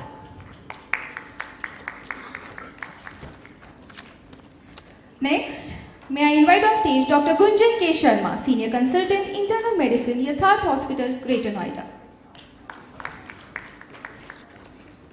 And our next chairperson would be Dr. Sandeep Sahai, Director, Internal Medicine, Yatharth Hospital.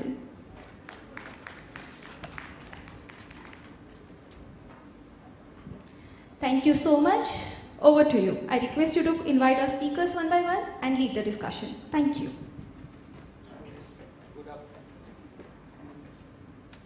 Hello. Good afternoon to all of the delegates. And the first speaker is Dr. Pooja Narang. She will elaborate on when the unexpected strikes, understanding a stroke in young adult. Dr. Pooja Narang.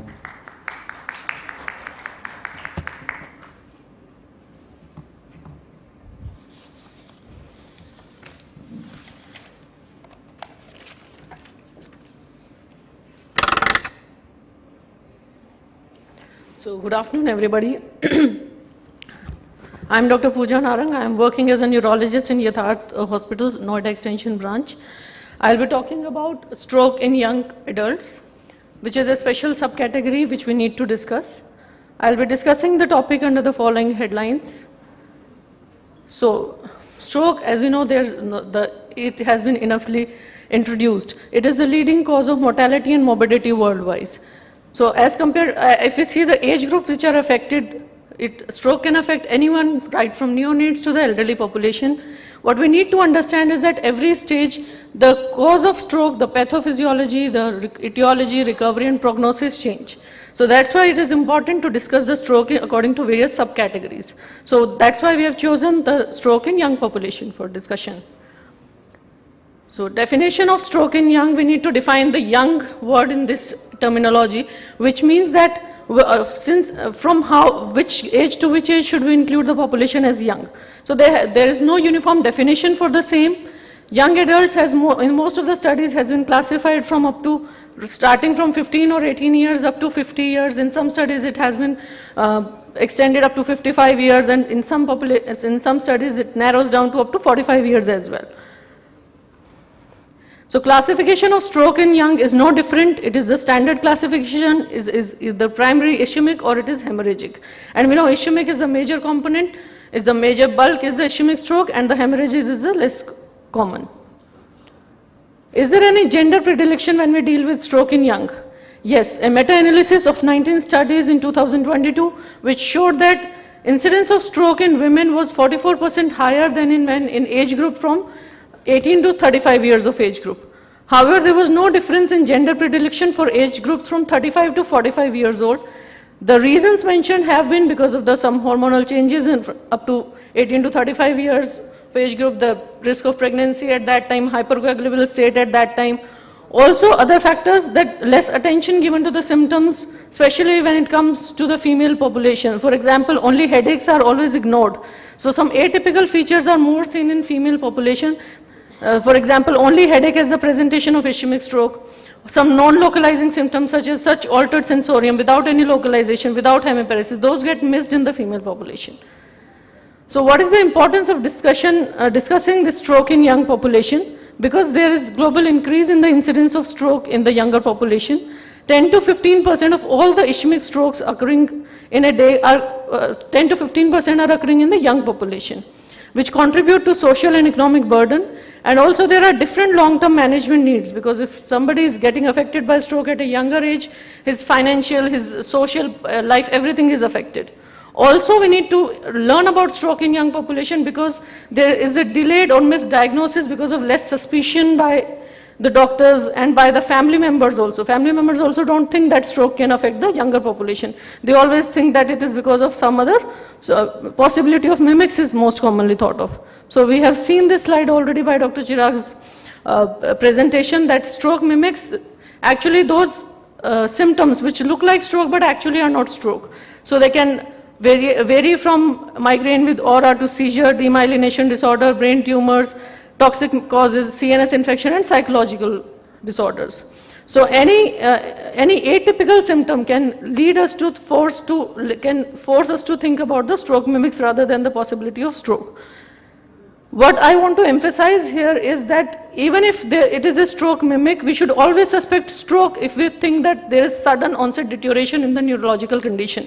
Even if we overdiagnose it and we investigate with MRI, there is no problem, but we should not miss any stroke considering that it is a stroke mimic. So what is the challenge in dealing with stroke in young? So anybody who has stroke in, say, at the age of around 40, and anybody who has stroke in age of 60 years, do you think that the management is going to change about the stroke? If anybody is coming within the window period, the management is going to be the same by common logic that, okay, it is a ischemic stroke, it is a hemorrhagic stroke, and we have to proceed as per the protocol. But what is the challenge in dealing with stroke when young is to identify the etiology, which is a secondary step. So initial management remains the same. I re-emphasize the point that initial management remains the same. What differs is the etiology, and the secondary prevention line of action will change in those adults. So let's deal with ischemic stroke in young first, and then we'll go upon the hemorrhagic and sinus venous thrombosis. So stroke in young, it has got some traditional risk factors and some unique risk factors are associated with stroke in young. So hypertension, hypercholesterolemia, smoking, obesity, and diabetes, they are well proven. They do not need any evidence now. We know that they affect in any of the age groups.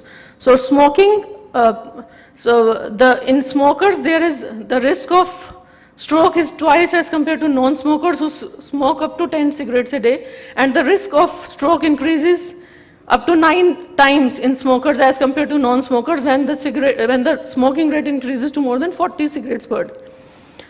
In the unique risk ratios, I would like to emphasize that migraine with aura is associated with increased risk of stroke, whereas this risk is not seen in patients in migraine without aura.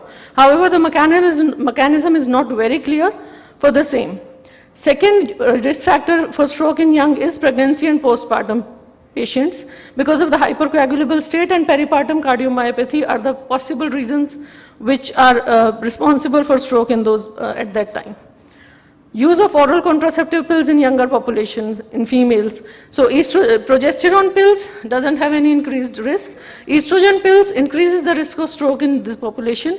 There is 4 times high risk of having stroke in patients who use high dose estrogen pills.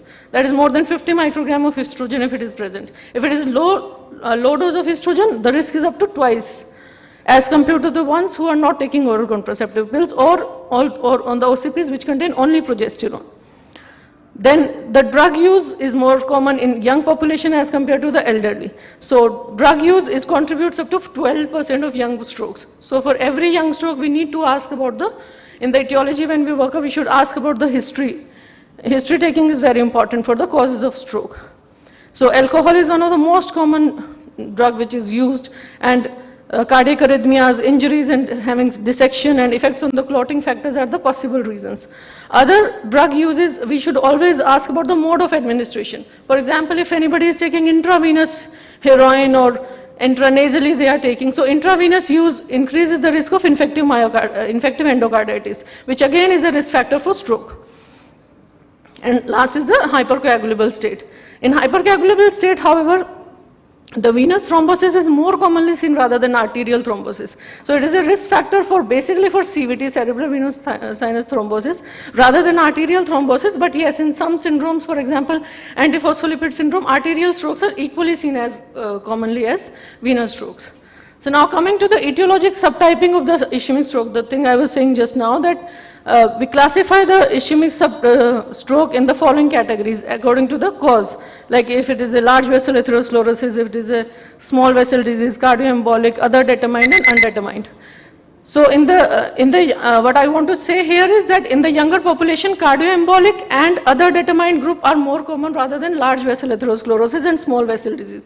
Whereas in elderly, the pattern we see is more of large vessel atherosclerosis and small vessel disease. And there are certain diseases which are commonly seen with ischemic stroke only in adults. For example, arterial dissection. So every section needs quite a detail, but I will just name a few. So arterial dissection is a common cause. The pathology behind it is basically trauma. Patent foramen ovale, which is generally seen in 25% of general population also. It is sometimes considered to be a cause of stroke when we exclude every other possible cause. And there is a rope score to calculate whether there is a risk of paradoxical embolism from the PFO or there is some other coexisting etiology going on. Infections in young individuals can lead to stroke. So tuberculosis, bacterial meningitis, viral infection, HIV, malignancy because of the inherent hypercoagulable state and the effects of chemotherapy, hematological disorders, especially sickles and anemia. Rarely TTP also presents as stroke as its presenting symptom.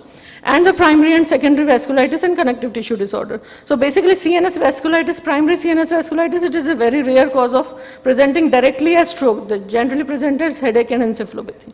However, Takayasu arthritis, antiphospholipid syndrome and SLE, they present as arterial thrombosis as the first presentation as well. So these are the sites of dissection around the carotid bifurcation. This is a patent foramen ovale and it's occluder.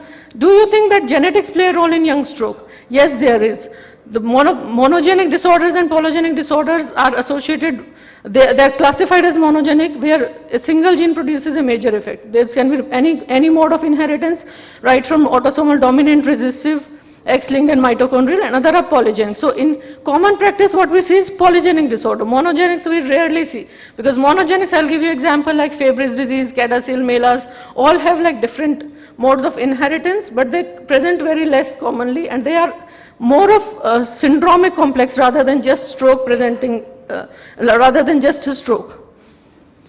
So in these cases, MRI pictures and family history and young adult having stroke are the clinical markers that make us suspect that, okay, this can be one of the syndromic presentation. Now, in spite of 30%, in spite of all the workup, 30% of stroke patients, especially the young patient, we cannot find out the cause of the stroke. The reasons being, there are minor atherosclerotic changes which can be missed by our current diagnostic. Secondary is some of the biological tests. For example, the antiphospholipid antibodies, they might not be present at that particular time, or we may have started the treatment before sending the sample.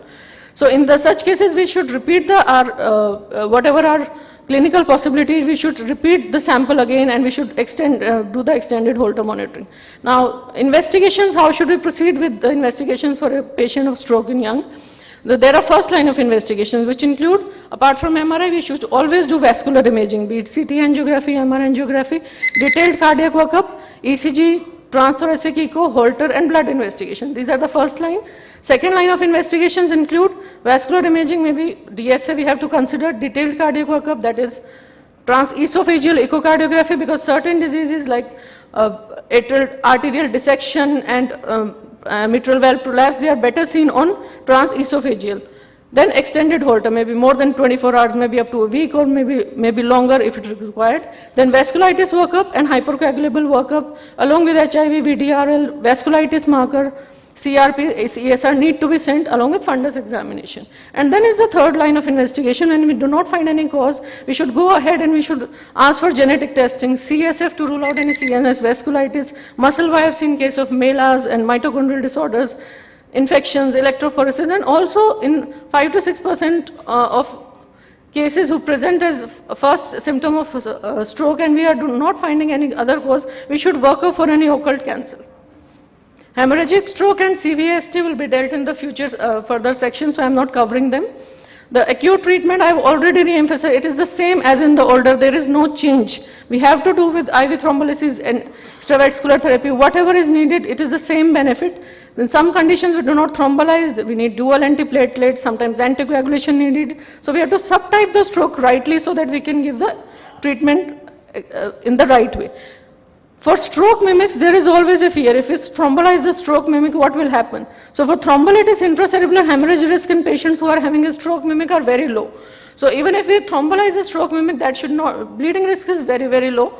So that should not hinder in progressing our treatment for the acute stroke. And secondary prevention, lifestyle changes, aggressive vascular risk reduction, smoking cessation. We are giving antiplatelet where the patient is keep on, he is not quitting his smoking. We are not going to, it is not impossible to help him out. Avoid recreational drug use and treatment of the underlying disease. That's the take-home message, that we should have a high suspicion. The only key take-home message is we should have a high suspicion for stroke in young patients. We should not always think that it will be a stroke mimic or it is a psychological disorder. We should always keep stroke on high pages. Thank you. Thank you, Dr. Pooja, for covering such a big topic in short time. I think time was less 5 minutes. Yes, sir. You should have given more time. Any question from the audience?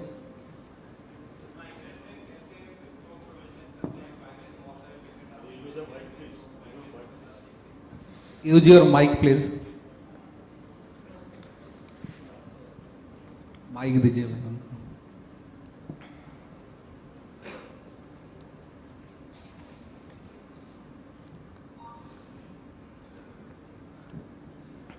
Madam migraine के patients में migraine with aura हो या without aura हो, काफ़ी patient आते हैं periphery में, तो स्ट्रोक के लिए कैसे उसको प्रिवेंशंस के दौर में पहुंचाया जाए कि ऐसा कुछ ना हो कि वो इस फेज में पहुंचे?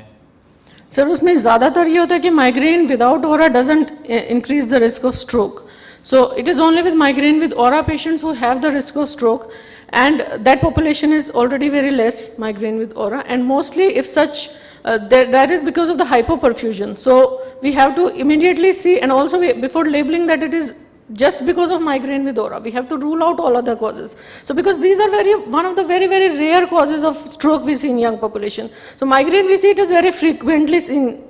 Everywhere we see that one is suffering from migraine, but every patient from migraine with aura will not have stroke. What I mean to say that we need to find out other causes. If everything is ruled out and then we label that it is migraine with aura, because the mechanism is not clear that why stroke happens in those. Whether it is because of triptans used, it is because of hyperperfusion. So I think our aim should be to rule out other causes so that stroke preventive therapy will be given in the right way.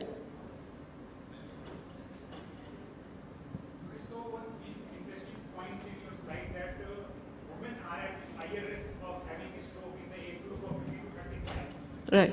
I'm a cardiologist. We have the teaching that the premenopausal females are relatively protected from MI. Relatively, not protected, relatively protected. And as much I think the pathophysiology of MI and ischemic stroke are similar. So what is bringing this significant change from relative protection towards MI, whereas the women are having higher risk of stroke as compared to male in the younger age group? So I mentioned in that I had categorized into two categories, like one was from 18 to 35 years of age group and another was 35 to 45 years of age group. So there was no difference in the incidence of stroke from 35 to 45 years of age group. It was more in the 18 to 35 years of age group, where because of atypical features of the patient, it was not noticed. Secondly, the use of OCPs is quite high at that age group. Pregnancy occurs in that age group of 18 to 35. So those add to the prothrombotic state. Because estrogen level, I showed that it increases the risk of stroke, because after 35 that risk, the ratio decreases. So basically Also, the embolic component of ischemic stroke plays the difference. And the prothrombotic state as such. Because pregnancy is itself a prothrombotic state, especially in the third trimester, and that all happens before 35 years of age group. Otherwise, there is no predilection for gender predilection. Thank you. I think one of the reasons, obviously, which you mentioned is a cardioembolic phenomena. So young patients having stroke, majority of the time either it's not arterial, it is cardioembolic majority of the time, or it is vasculitic, which is infective vasculitic, or which is or autoimmune vasculitic. Majority fall into that category, and obviously then cortical venous thrombosis, which is more common in pregnant female or post-delivery because of the dehydrations. So I think that is the reason of this which we are seeing most probably. Thank you, sir.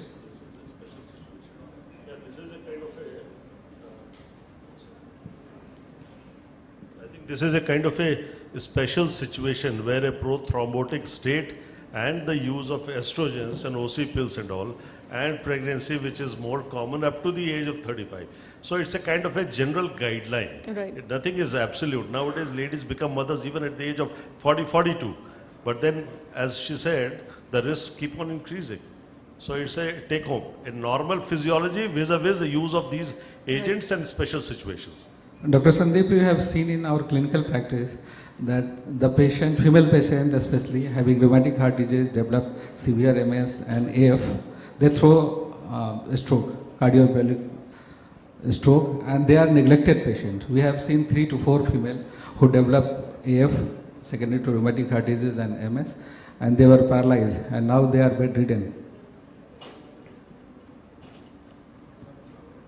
One question, ma'am. It's a quite general type question.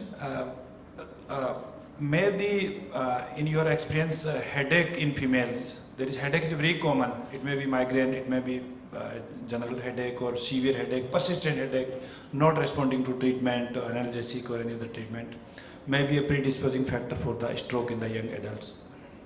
May be or may not be. So headache as such, I would say that headache maybe is the initial presenting symptom of stroke sometimes. So we recently had a young chap who was complaining of headache, just headache he came with, and he had CVST, he had cerebral venous sinus thrombosis. So headache should not be, headache will not trigger your stroke, but it is a general manifestation, and initially it keeps on getting ignored because generally we think that headache hai, theek ho jayega, we don't focus on the imaging, and of course every headache cannot be imaged at the initial go, but we should always try to look up the secondary causes of the headache, especially when there are red flags, not improving to the painkillers, very frequent headaches, the severity is so high, vomiting is there, associated other features are there, those should be immediately scanned. Thank you, Dr. Pooja. That was an excellent talk. And ladies and gentlemen, we are running behind schedule, so we'll move on to the next speaker. A big round of applause for Dr. Pooja, please. Thank you. So our next speaker, when veins go rogue, understanding the cortical venous thrombosis. Dr. Satyan Nanda, Senior Consultant and HOD, Department of Neurology at Yatharth Hospital, Noida. May I invite my next speaker, please? Thanks a lot, sir. Thank you for inviting me. At the outset, I would like to say thanks to the organizers, especially Dr. Sumit Goel and Yatharth Group for giving me this platform. So my topic is quite a common topic, especially it is quite commonly considered among the differentials, cortical venous thrombosis. Okay.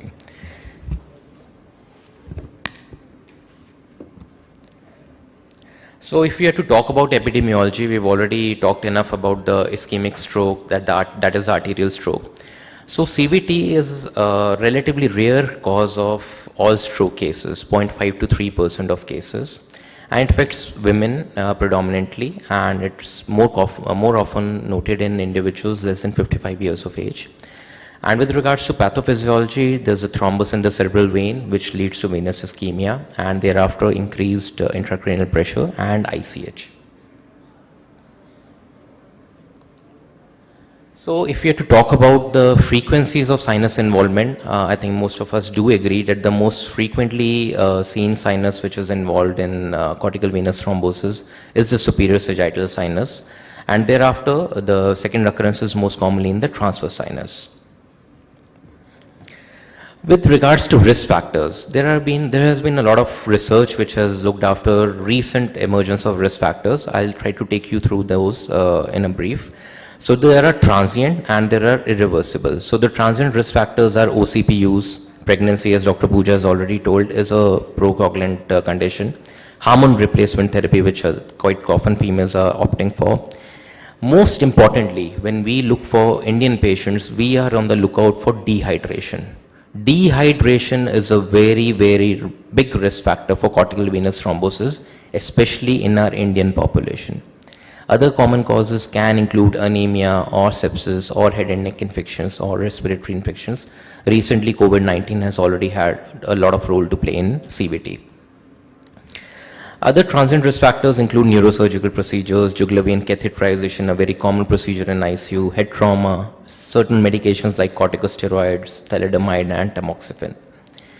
Then the chronic risk factors come into play, and these are again hormone replacement therapy for females or for transgender individuals. More importantly, we are on the lookout for myeloproliferative diseases and other malignancies. That's the reason why PET scan whole body is needed or not needed in cortical venous thrombosis has always been a subject of debate. Autoimmune conditions like APLA, SLE, Behçet's and sarcoidosis. Sarcoidosis we often tend to miss out because our normal vasculitic workup only covers still the other conditions. Sarcoidosis also should be evaluated, I feel. Among others are genetic thrombophilias. I think we've already talked about them in the ischemic part.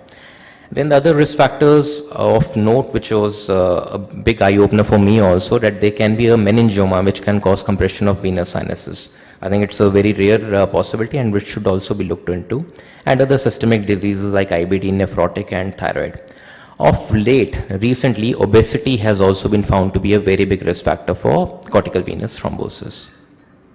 Clinical presentation, headache, 90% of the individuals, then focal neurological deficit or seizures, encephalopathy or coma can also happen. TVOs can be a byproduct of papilledema, diplopia and other cranial neuropathies are one of the more common conditions, clinical presentations.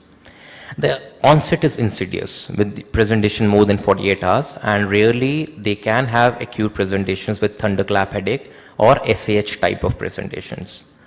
Differentials which we usually consider are IAH, that is idiopathic intracranial hypertension. Intracranial hypotension can also be a differential. In cases of deep CVT, we have to be on the lookout for artery of Percheron infarction.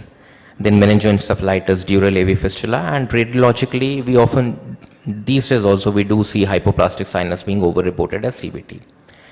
So how to go about such a case? First, we have to do the etiological evaluation if we have a suspicion for CVT. Yes. So we can go for the brain imaging. We prefer MRI and MRV. If CVT is confirmed, then we look for the etiological evaluation. And if there is mass effect, then we have to consider decompressive hemicraniectomy, about which Dr. Rahul has already enlightened us.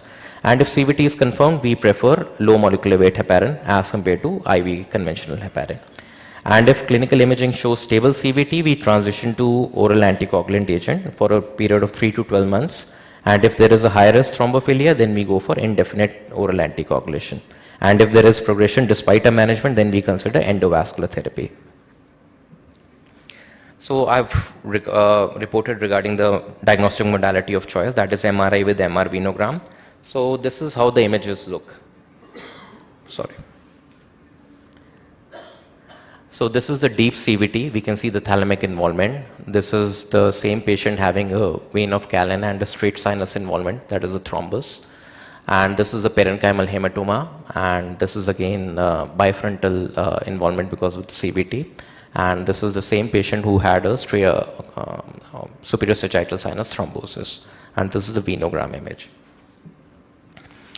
With regards to CT also, there are certain signs: C-shaped hemorrhages, the hyperdensity of the transverse sinus, the straight sinus, the deep internal cerebral veins, the superficial cortical vein, and the hemorrhagic foci, which can be seen in such individuals. Treatment, as I've already told, because we don't want to go into the business of repeated monitoring, we usually prefer low molecular weight heparin, and we transition to oral vitamin K antagonist for 3 to 12 months in the context of transient risk factors. Why we prefer low molecular weight heparin is because of its more practical administration, more predictable anticoagulation effect, and lower risk of thrombocytopenia. Most importantly, the presence of venous hemorrhage does not constitute a contraindication for anticoagulation. Irrespective of the size of hemorrhage, we have to give anticoagulation in these patients. So with regards to Novax, are we there? We have had multiple studies which have found that Novax are as useful as warfarin and CVT. And a recent systemic review summarizing 3 randomized trials found similar rates with both treatments of recurrent VTE, major hemorrhage, and complete recanalization. So from the current available evidence, it is reasonable to transition to DOAC after a period of lead-in parenteral anticoagulation, but whether 5 to 15 days is a safer or more effective strategy is not known. So endovascular therapy, with regards to endovascular therapy, patients have been randomized and they did not benefit clinically from EVT compared with patients receiving standard anticoagulation therapy. So currently EVT is only used as a rescue treatment for patients who are experiencing clinical deterioration. Decompression, Dr. Rahul has already told, it should be offered to patients, and in fact in venous strokes it should be offered even more readily as compared to ischemic for patients with acute CVT, severe CVT, and parenchymal lesions with impending herniation as a life-saving approach. The poorer outcomes factor include age more than 50, midline shift more than 10 mm, and total effacement of basal cisterns. Prognosis: 85% individuals achieve good recovery, and the debate is still about anti-seizure medicines, whether they need to be continued for 3 years or no. We are still getting to that. And I'll just briefly show a case also. This is a 34-year-old male. He had an acute onset left lower limb weakness, followed by a seizure and a subsequent fall. He had a history of high-grade fever, which was ongoing from past 3 days. And this is the MRI, which showed superficial cortical vein thrombosis. There's the diffusion and the flare of hyperintensity. And this is the thrombus, which was lodged in the superior sagittal, superficial cortical vein and extending into the superior sagittal sinus. So he was, his etiological workup was all negative. I gave him anticoagulation for a good 1 year. And thereafter I repeated the scan. The diffusion and flare was normal, but the thrombus element was still seen. And even on the venogram, we could see that it was only partially recanalized. So the question from my side would be on this forum would be, are we justified in continuing further anticoagulation after 1 year, or should we give it a stop? So these are the research points and timing of initiation when we should be switching to direct oral anticoagulant, and for patients with cancers, can direct oral anticoagulants be given, and is there any role for evidence of antiplatelet agents after discontinuation? And do we need to continue anticoagulation beyond 1 year in patients with partial recanalization? So I'll just briefly in a second tell about pregnancy and postpartum. Pregnancy, we are supposed to give only low molecular weight heparin. There are no trials which confirm the safety of Dovax in this condition. And we should also consider prophylaxis with low molecular weight heparin during future pregnancies and the postpartum period. Children, already Dr. Pooja has already told. Vaccine-induced thrombotic thrombocytopenia is also a common cause of CVT these days. And the condition management is difficult because we need to avoid heparin products, and we have to give IVIG, and we can give fondaparinol, that is Fragben, in these individuals. So take-home message, MRV is the recommended non-invasive study, and Dovax are safe and effective alternative treatment option, and endovascular therapies are to be reserved in rare cases only. And in CVT during pregnancy, LMWX in full anticoagulant doses should be continued throughout pregnancy. So that completes my talk. I'm more than willing to answer any questions. Thank you. Thank you, Dr. Satyan. Thank you. Ladies and gentlemen, we have time for 2 questions right now. And we are soon reaching the tea break. We can have the discussions gradually there also. So any question, please? One question. Pregnant lady got a CVT, treated in the first pregnancy. Later on, she was evaluated for the hypercoagulation state. Everything comes negative. 3 years later, she had again pregnancy. Should we give the Klaxin for the whole of the pregnancy, or should we think of something else? That's what I wanted to bring through the slide. As of now, we do have evidence that if a patient has had a CVT during the first pregnancy, she should be offered the option of taking prophylactic anticoagulation during subsequent pregnancies also. Irrespective whether the hypercoagulation profile Yes, is sir, positive we have or to, negative. because we have to identify it. Now, our reasoning will be on basis of hypothesis. A hypothesis would be that the pregnancy was a hypercoagulable state which predisposed the patient to have a CVT at first place during the first event. So there's every likelihood that the subsequent pregnancy will also lead the patient to a hypercoagulable state and can lead to CVT, if not CVT, probably DVT or even pulmonary embolism. So in my, according to my opinion, it should be that the patient who's had a pregnancy and CVT in the first pregnancy should be offered anticoagulation for the second and should be continued throughout pregnancy. I don't know, but as per my thought, as per my reading, if the patient have 2 attacks of any hypercoagulation state, that means a CVT or DVT, he or she has to continue the anticoagulation whole of his life. If the first attack is there and any of the heterozygous, even the heterozygous gene comes positive, then he has to take the prophylaxis. If the things comes negative in the first pregnancy, after the first pregnancy, if the genetical testings comes negative, then I don't know whether that has to be advised Klaxin or whatever the low molecular weight happen in the next pregnancy or not. I'm not very sure about that. So that's because of the mechanism of CVT. We are postulating that pregnancy being a hypercoagulable state led to CVT in the first place. So I would be very tempted to offer the patient, because she's again getting pregnant. Again, the same scene may repeat. So it will be wiser on our side to give. And one more question. A patient of CVT in a low GC condition, having a superior side of sinus thrombosis, having a large parenchymal bleed, not rising the ICT, doesn't require the DCD surgery. Low GC, we have started the Klaxin. Patient is not going to improve in a day or 2. How do we judge that this patient will require endovascular treatment or not? When should we go for further investigation, because clinical judgment will take at least 72 hours or 3 days or 4 days. How do we decide that should we continue the anticoagulation, should we repeat the investigation, or should we go for the endovascular?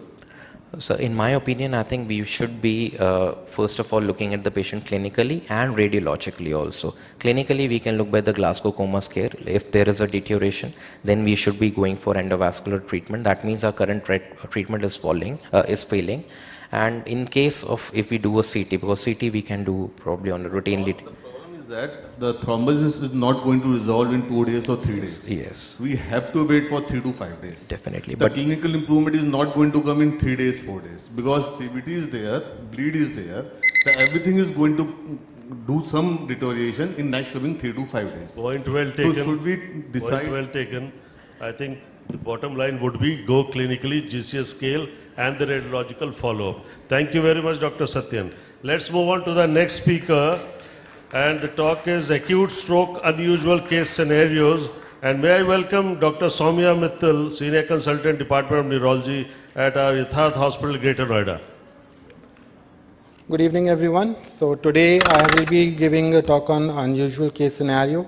We have a discussion on the stroke and everything. So I am going to a more of a gray area.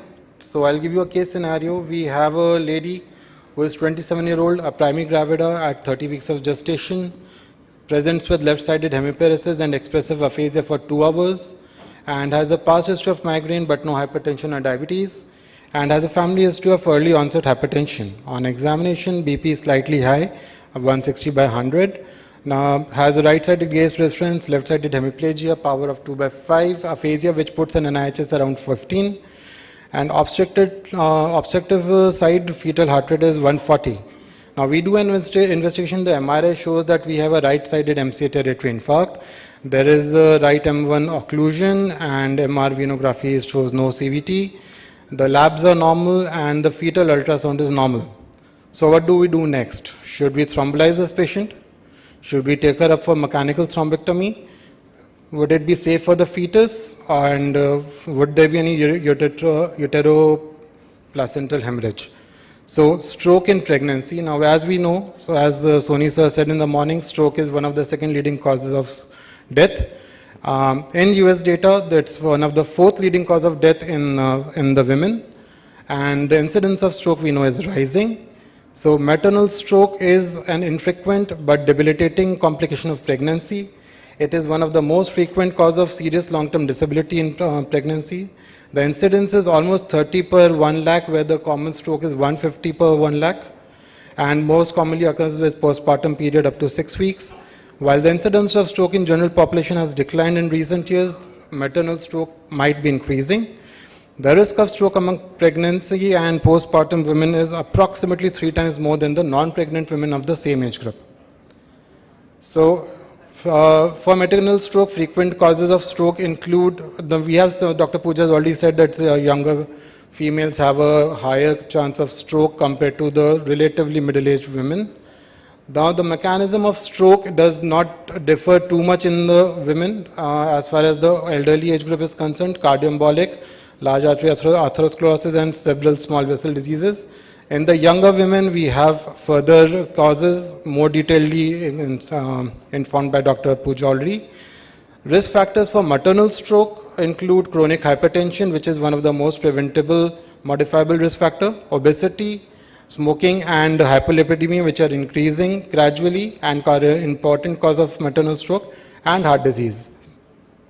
Now, the rates of maternal stroke appear higher in women with hypertensive disorders of pregnancy, migraine, infections, and genetic and environmental factors also cause significant disorders. So, hypertensive disorders, especially gestational hypertension, preeclampsia, and eclampsia, are associated with approximately 5 times higher risk of all strokes.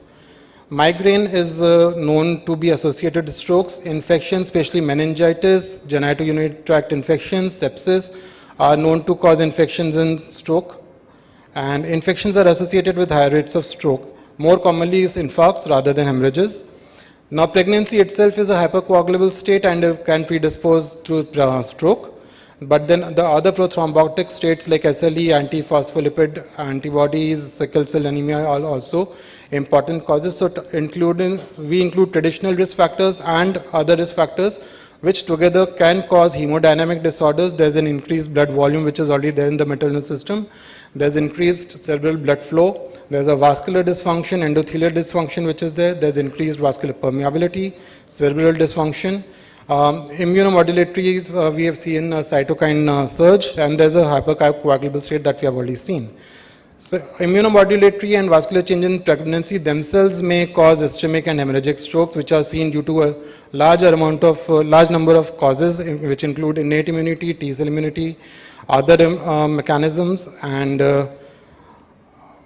coming to the management, in general, the pregnant women with acute stroke are best managed in tertiary care center. Why? Because they need a multidisciplinary team. They need an obstetrician, an obstetric anesthetist, and an neurologist, and the other supportive care. Then the emergent neuroimaging should be taken up, whether we take up for a CT or an MRI. In case a contrast is needed, iodinated contrast is better than gadolinium MRI, which can cross the placenta and is linked to stillbirth and neonatal death. All randomized trials so far done for thrombolysis basically usually exclude pregnancy and postpartum women, but there have been trials which show that IV thrombolysis can be given up to 4.5 hours, and if the benefit outweigh the risk.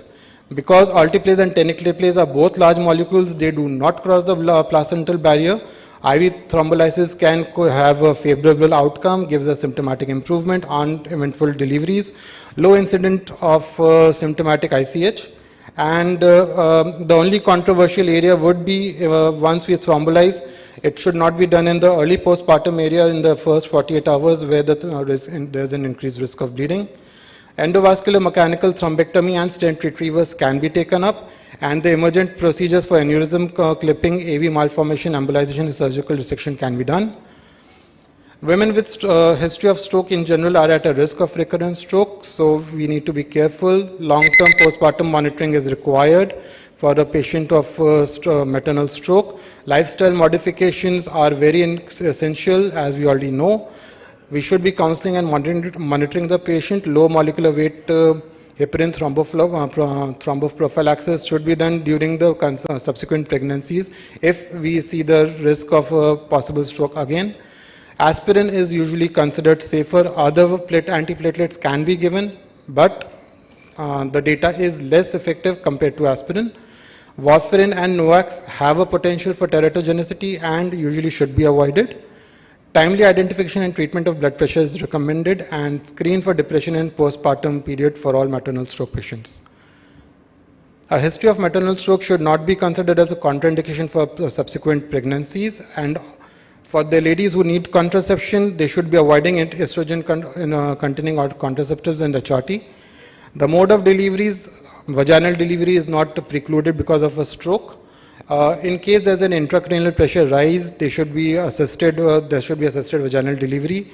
If required, we can go for a cesarean delivery also for particular indications, which include standard obstetric indications, intracranial hemorrhage, unsecured aneurysm, untreated or partially treated AVMs, and acute stroke where there's a hemorrhagic transformation. There's always an ethical issue here. Maternal safety and outcomes should be prioritized.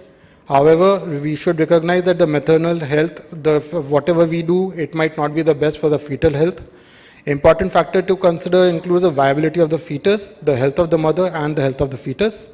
So recognize that the death or disability of the mother is not in either her or her child's interest before we take a call for thrombolysis or not to thrombolyze the patient. These are my sources. Thank you. Thank you, Dr. Soumya Mittal. That was actually the first two sessions have really been a great inflow of knowledge from all our speakers. We have time for 2 questions. Anybody having a question?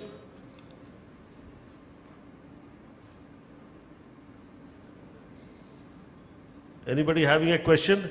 All right, ladies and gentlemen, since there are no questions, coming up soon is the tea break. Thank you, Dr. Soumya. Thank you, sir. And I hand over the mic to our madam here. Thank you so much, sir. I know all of you are very excited for the tea break, but allow us 10 more minutes. And first of all, can we have a huge round of applause for our chairpersons and our speakers? Thank you so much for your time and your valuable insights. I request you to please stay back with us. And as a token of appreciation, I would like to request Dr. Vineet Kumar Gupta, Director and HOD Gastroenterology, Yatharth Hospital, to please join us on the stage. Sir, please join us in felicitating them.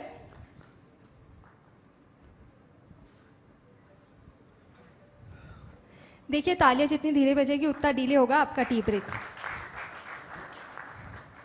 Sir, I request you to please felicitate Dr. Professor B.K. Singh, HOD Department of Internal Medicine, NRCH, New Delhi. Thank you so much, sir. Next, I request you to felicitate Dr. Neeraj Agarwal, Senior Consultant, Department of Neurology, Yashoda Hospital, Ghaziabad. Thank you so much, Neeraj, sir. Next, I request you to felicitate Dr. Gunjan K. Sharma, Senior Consultant, Department of Internal Medicine, Yatharth Hospital, Greater Noida. Now, I request you to felicitate Dr. Sandeep Sahai, Director, Internal Medicine, Yatharth Hospital.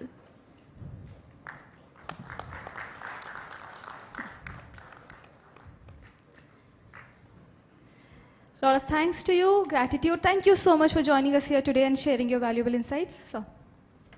Ladies and gentlemen, I'll take this opportunity to welcome once again all the esteemed people who have gathered here to listen to the talk here, some very eminent people who have come from NCR, and all those faculty members who have made their special time available for this symposium. Thank you very much and welcome to Greater Noida.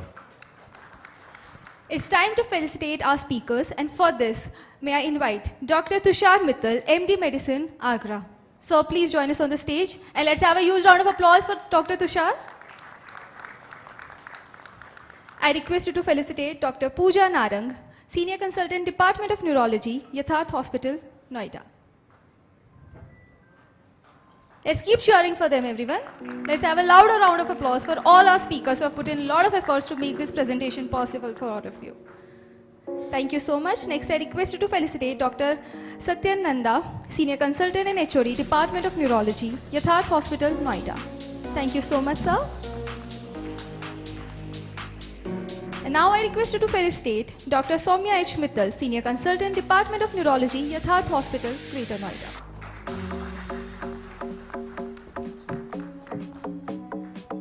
Thank you so much. Thank you. And on this happy note, it's time to proceed with our inaugural ceremony, but not without a huge and louder round of applause from all of you.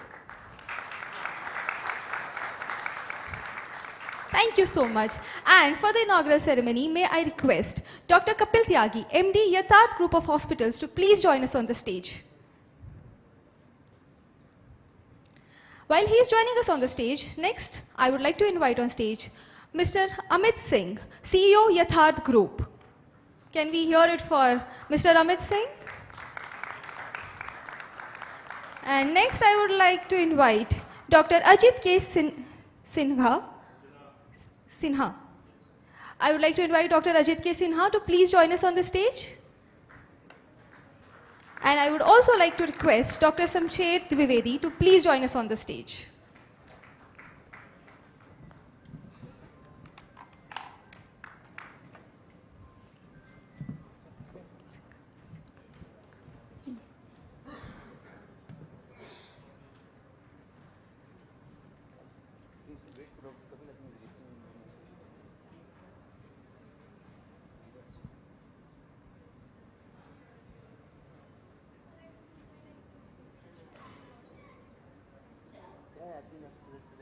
Let that export.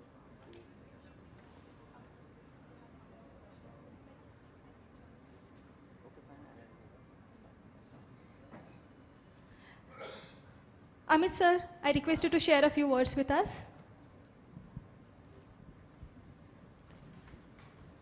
A very good evening, everyone. I'm really delighted to see this such kind of initiative by the clinician of the Yatharth group. And we see the journey, I started with Yatharth 6.5 years back. And then from there, I see day in day, we are progressing, every clinical aspects, every departments. When I joined, we had a very small team of the doctors. But when I see now, I think we have in a group, we are more than 600 doctors, 7 hospitals now. We are the 3rd largest player in northern India in terms of those who are listed. So I think the journey was excellent. There were a couple of ups and downs, thick and thin time which you have seen. But I think together we have grown. I see, as a CEO, I always try to look at it for any department. When I see is that if my family members, my father, mother, the kid, wife, if I bring in them for a treatment for any of the respective department, I feel that's okay. I think we have that department is absolutely fantastic. But when I have a little bit of even a doubt, I start thinking about we need to do something for this department. And this is how I think last 6 years we have progressed. And then now you see that huge numbers of the clinician and excellent clinical minds now with Yatharth. So as a CEO, I'm really proud to have such clinical minds, such excellent minds. And such programs will always put you in a different category. Because pure vanilla hospitals, there's so many pure vanilla hospitals. When patients come, you treat and the patients go back. But when you have this teaching and training programs, when you have such a DNB diploma programs who are they're being generated within your systems, and then after 2 or 3 years they become a full-fledged consultant. So I think that legacy is very, very important. Whether they stick with the organization or they'll go outside, but wherever they'll go, they'll always speak Yatharth. That's I got trained from the Yatharth. So I think that legacy is very, very important, and I'm really proud to have such legacy. And this was not possible without the support from our promoters, Dr. Kapil himself sitting over here. So I think that's a big honor for all of us to be associated with Yatharth, and an excellent opportunity that's we should treat a patient on utmost care. And I see that Yatharth, every department of the Yatharth is an excellent clinical minds, and we are at par with any of the best institutions today available in India. So I'm really thankful to everyone. Thank you. Thank you so much, sir. Ladies and gentlemen, with a huge round of applause, let's have Dr. Kapil Tyagi, MD, Yatharth Group of Hospital, on the stage.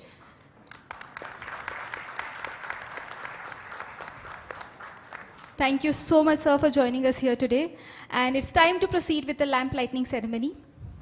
Let's request Goddess Saraswati to give us knowledge to treat all our patients with utmost care and responsibility, and keep you away from all sorts of distractions.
Thank you so much to all our dignitaries. Thank you once again for taking out time and joining us here today.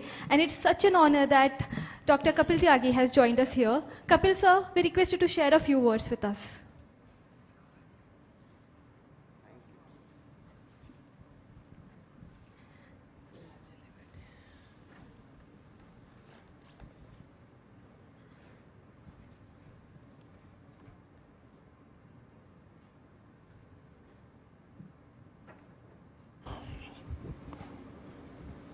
आज की symposium में मेरे साथ मंच को जो share कर रहे हैं डॉक्टर अजीत कुमार जी और डॉक्टर शमशेर जी और हमारे group CEO doctor Amit Singh ji. Doctor नहीं है अमित सिंह जी, पर एक जब डॉक्टर्स की बात करती है तो डॉक्टर्स की याद साथ में निकलता है। और यथार्थ ग्रुप के ग्रेटर नोएडा हॉस्पिटल के chief operating officer doctor Sunil Baliyan ji, और यहाँ पे काफ़ी दूर दूर से भी लोग आए होंगे, न्यूरोसर्जरी से होंगे, कोई न्यूरोलॉजी में होंगे, कुछ दूसरे डिपार्टमेंट से होंगे। सभी का मैं स्वागत करता हूँ, अभिनंदन करता हूँ। हमारी टीम, जैसा अभी कुछ देर पहले हमारे ग्रुप सीईओ भी बता रहे थे, चले तो बहुत छोटे सी जगह से थे, पर ये जर्नी हमारे जो डॉक्टर्स हैं उन्हीं के साथ में आगे बढ़ी है। और एक छोटे से क्लिनिक से आज यथार्थ ग्रुप के 7 हॉस्पिटल हैं और कुल मिला के 2300 के आसपास बेड हैं। और लिस्टेड कंपनीज में अगर बात करते हैं तो नॉर्दर्न इंडिया में तीसरे नंबर पे आते हैं। मैं ये बात बड़ी मोडेस्ट ढंग में कह रहा हूँ, इसमें मुझे कोई इसके अंदर ऐसा नहीं है कि हाँ यथार्थ क्या है। ये सब कुछ हुआ मुझे लगता है प्रभु की कृपा से ही हुआ। और जो माता पिता ने शायद जो बताया था, जो उन्होंने संस्कार दिए कि सही नियत से सही दिशा में कार्य करना, और ये उन्हीं का आशीर्वाद है कि यथार्थ ग्रुप आज यहाँ पर है, और आगे ये लोग काफी बड़े बड़े सपने और भी देख रहे हैं।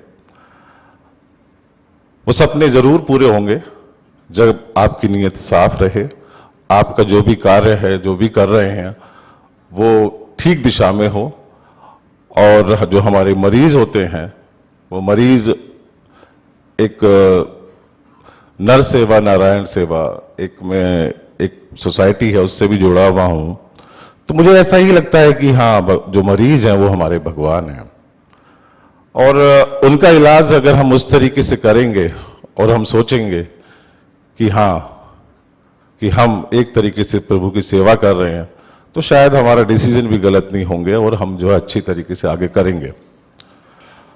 आज का सिंपोजियम जो हमारे न्यूरोसर्जन हैं डॉक्टर सुमित गोयल जी और टीम है पूरी, डॉक्टर सौम्या हैं, डॉक्टर चिराग हैं, डॉक्टर राहुल हैं, और इनकी एक बड़ी लंबी चौड़ी टीम भी है। न्यूरो आईसीयू की अलग है, सब चीज़ों की अलग है, एनेस्थीसिया की अलग है। और जिस तरीके से इन्होंने ग्रेटर नोएडा में पिछले 2-3 साल के अंदर कार्य किए हैं, मैं इतना तो जरूर कह सकता हूं कि हाँ, कि एनसीआर में आप लोग जो है सबसे अच्छा नहीं तो सबसे अच्छे के बराबर तो जरूर ही कर रहे हैं। और मैं तो शुभकामनाएं दूंगा आप सभी को कि आज जो आप कर रहे हैं ये आज स्ट्रोक के ऊपर सिंपोजियम है, और हम सभी जानते हैं कि एक गोल्डन पीरियड होता है। उस गोल्डन पीरियड के अंदर सब कुछ हो जाए तो बहुत अच्छा होता है, सब चीज़ें रिवर्स हो जाती हैं। और अब तो आजकल तो कुछ और भी करने लगे हैं, मैकेनिकल थ्रोम्बेक्टमी भी करते हैं, अगर थोड़ा टाइम लेट हो जाता है तो डॉक्टर सुमित गोयल हैं, वो इंटरवेंशन भी करते हैं। उनकी तो स्पेक्ट्रम ये बहुत ही बड़ा है, वाइड है। और ये जानकारी अगर हम अपने समाज में भी फैलाएं, मुझे लगता है कहीं ना कहीं अभी इसकी कमी है। और मेरा डिस्कशन भी इसमें काफ़ी लंबा हुआ कि क्योंकि आज यथार्थ ग्रुप जहाँ भी है, कहीं ना कहीं तो इस समाज की वजह से ही है, इस देश की वजह से, इस राष्ट्र की वजह से है, उस प्रदेश की वजह से, और जहाँ पे हम रहते हैं उस समाज की वजह से है। तो समाज के लिए भी हमारा पूरा दायित्व बनता है कि कोई भी पेशेंट उनके पास अवेयरनेस इतनी उनके पास पहुँचे कि हाँ, अगर ये सिम्टम्स हैं तो ऐसा स्ट्रोक हो सकता है और हमें तुरंत हॉस्पिटल जाना चाहिए, तो और भी अच्छा होगा। तो इन्हीं शब्दों के साथ में आप सभी को बहुत बहुत शुभकामनाएं। आप एक अच्छा कार्य कर रहे हैं और आगे भी इस समाज के बारे में सोचेंगे कि हम कैसे उसको अवेयरनेस फैलाएं, और जो हमारे मरीज हैं वो उस हालत में ना जाएं कि एक जो इरिवर्सिबल हालत हो जाती है वो ना हो, ऐसा हम कर पाएं तो बहुत अच्छा होगा। बहुत बहुत धन्यवाद। Thank you so much sir. आज हम जहाँ तक भी पहुँचे उसमें आपका विजन, सपोर्ट और गाइडेंस का बहुत हाथ रहा है। So can we have a huge round of applause, louder round of applause for doctor Kapil Tyagi. And with this, I know how excited and keen you are to learn and grow today, and you want to grab every bit of knowledge. Hence, we have generously reduced your tea break to 5 minutes only. You're welcome. I request all of you to please grab your cup of coffee and snacks, join us back here, because we are going to enjoy our next session and our snacks together. Thank you so much. We will be waiting for you here today. Please join us back in 5 minutes.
बोलना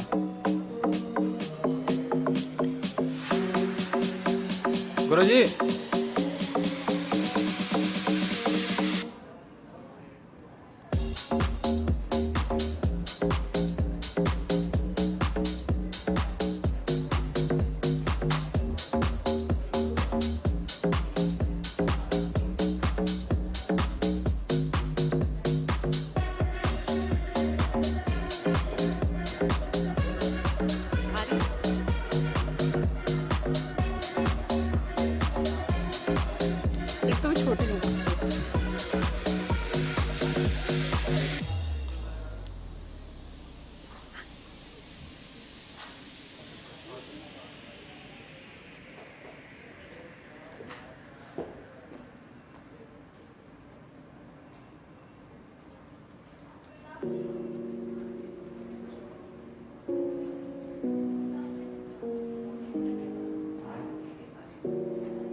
I request all of you to quickly join us back.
All right, welcome back, ladies and gentlemen, after these two very enriching sessions.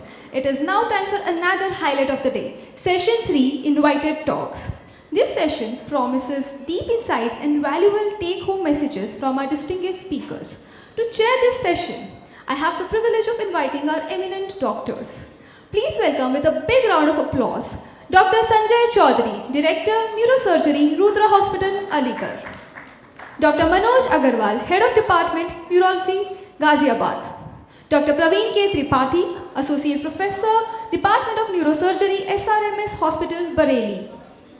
Last but not the least, Dr. Arun Sharma, Senior Consultant and Head, Department of Neurosurgery, Yatharth Hospital, Noida. Can we have a huge round of applause for all of them? Thank you so much. And now it's time to invite Dr. Ajit K. Sinha. He is a senior and accomplished neurosurgeon. He is presently Vice Chairman of Department of Neurosurgery at Sir Gangaram Hospital. He has special and keen interest in vascular neurosurgery, endoscopic and minimally invasive neurosurgery. He has innovative surgical techniques in his credit, and he is a widely invited faculty in many national and international meetings, conferences, and so on. Besides, he is also an examiner and guide for DNB teaching programs. So ladies and gentlemen, with a thunderous round of applause, let's have Dr. Ajit K. Sinha on the stage. Thank you very much. Good evening, everybody. At the outset, I would like to thank the organizing committee for giving me an opportunity to talk on this platform and amongst this August gathering. I was supposed to talk about the stroke, hemorrhagic stroke, especially the brain hemorrhage due to aneurysmal bleed. So just to start, I would like to say that on my residency or training from PGI Chandigarh in the year 95, 96, that time the endovascular coiling, so-called coiling, that had just come into picture.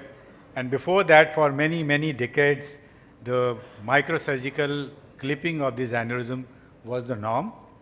And that was a gold-tested, time-tested, gold standard technique. Then this minimally invasive or non-invasive so-called coiling technique came, and it has evolved over a period of time, and it has taken good share of this aneurysmal treatment, but I consider that it has been accepted more than it should have been, because India is a poor country, and also there are many anatomical variation of the aneurysms, where in many situations where the clipping is far better than coiling. So I have chosen this, although it is true for other locations aneurysms also partially, but I have chosen this middle cerebral artery aneurysm because till date still the clipping, the surgical clipping is superior than the coiling.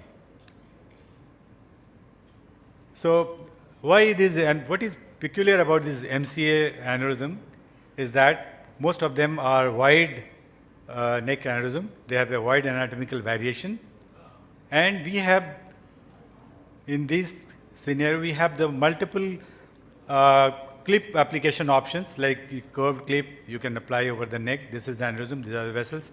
Similarly, there are fenestrated clips where you can use that parent vessel, you can avoid that parent vessel into the fenestration and clip the aneurysm. So there are many sizes and shapes of aneurysm which can beautifully obliterate the aneurysm and prevent the further hemorrhages.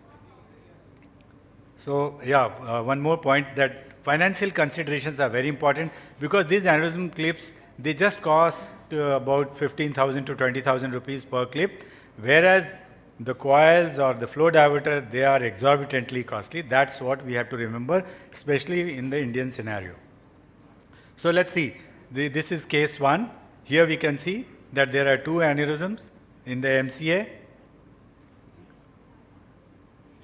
This has caused the bleeding. This big is a hematoma, and once there is a hematoma, the only way we can remove the hematoma is by surgery. So once we are going for surgery, we can very well clip the aneurysm. Most of the MCA aneurysms, they present with such a big hematoma. So you have a chance of doing decompressive craniectomy also. So here what we did was the decompressive craniectomy and the clipping, and we can see nicely clipped, no vascular infarct and good decompression. So another case, similarly, we can see extensive subarachnoid bleed and the temporal lobe hematoma. Here again, there was a aneurysm. You can see how wide neck is the aneurysm, MCA bifurcation. This wide neck aneurysm is almost impossible to treat by endovascular method. I know the people who do just endovascular, they'll always say it can be done, but we have to see the long-term result, and we have to see the completeness of the aneurysmal obliteration. So here what I did was the clipping. You can see this is the pre-clipping, and after clipping, the DSA, the aneurysm is completely gone. Another case, from this hematoma to post-clipping CT, which is absolutely satisfactory. Then another case, here we can see there is a hematoma and sylvian fissure bleed. There is an MCA aneurysm, wide neck, and this is the aneurysm. These are the parent vessels.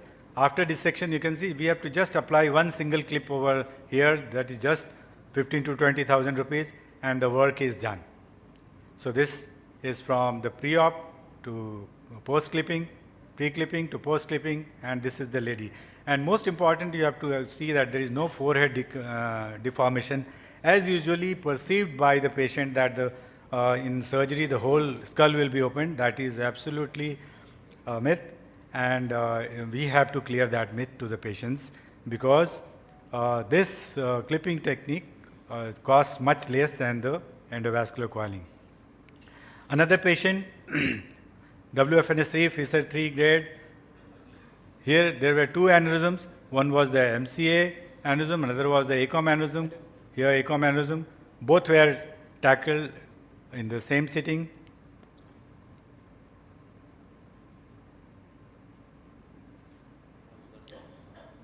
So this was basically,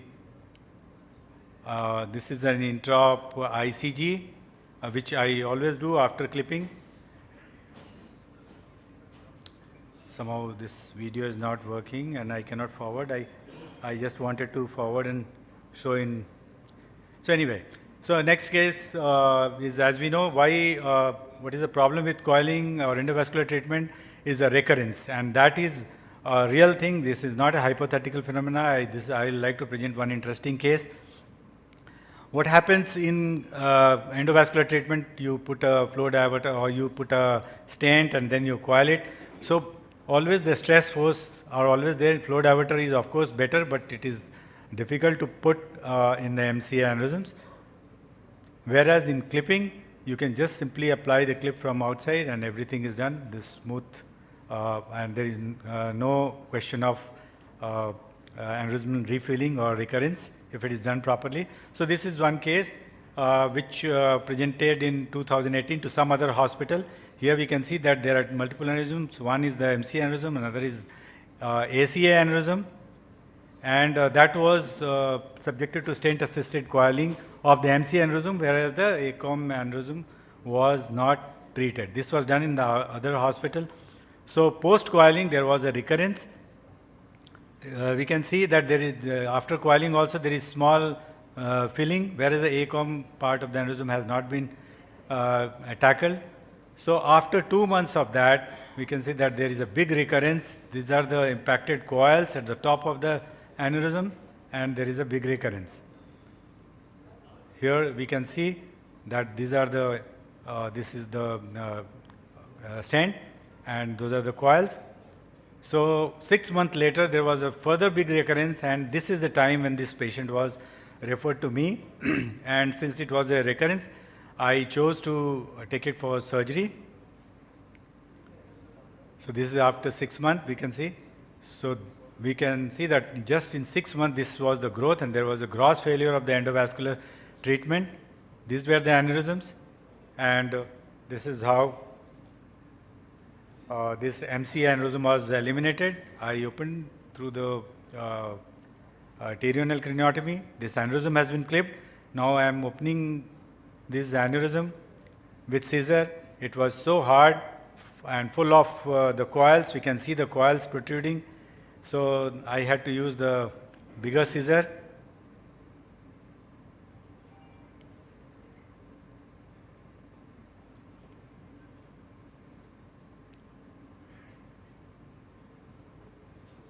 Since I am not able to skip these videos, so I can't, I think I'll show a couple of videos only, not all. So this is the IC, intracranial IC, anterior process. This is anterior cerebral artery, this is middle cerebral artery. And here you can see that I'm dissecting the aneurysm all around after putting a clip around the neck. This was causing the mass effect. This was the aneurysm. So this was causing mass effect. So I had to excise it.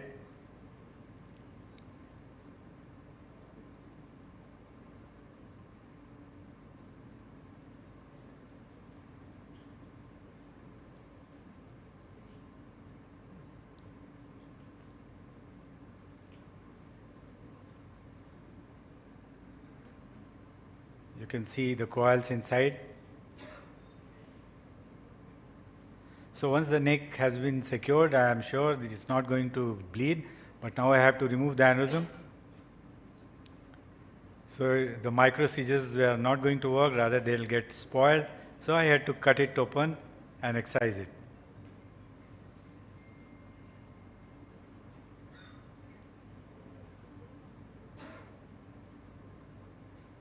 So we'll go to this.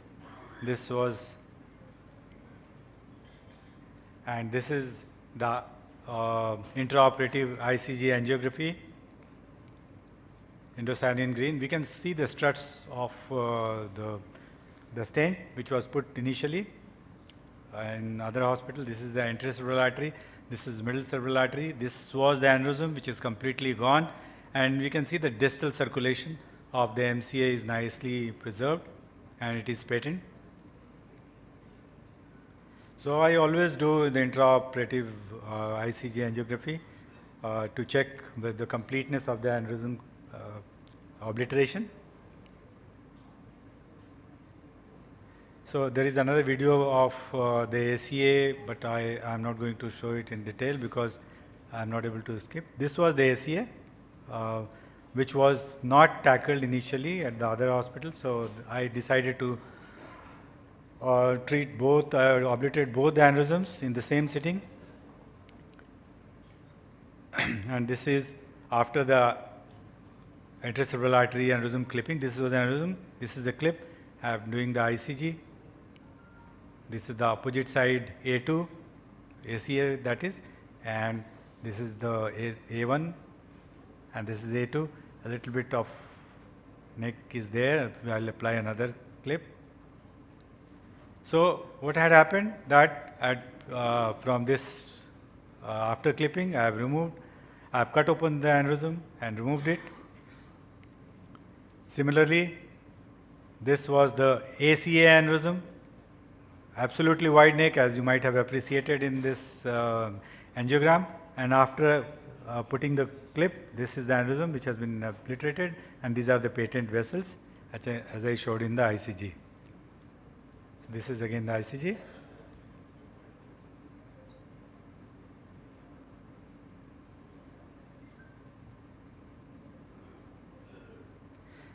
So this is the early post-op angiogram and CT angiogram, and you can see both the aneurysms have been nicely tackled and there is no refilling of the aneurysms.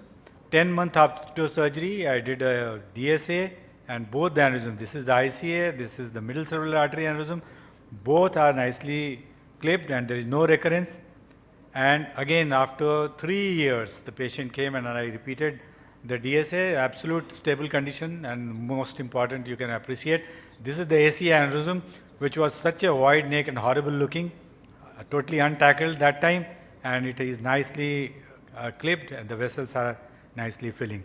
So what we did, this was the initial stage, then there was a big recurrence came to me, and this is after 3 years of surgery.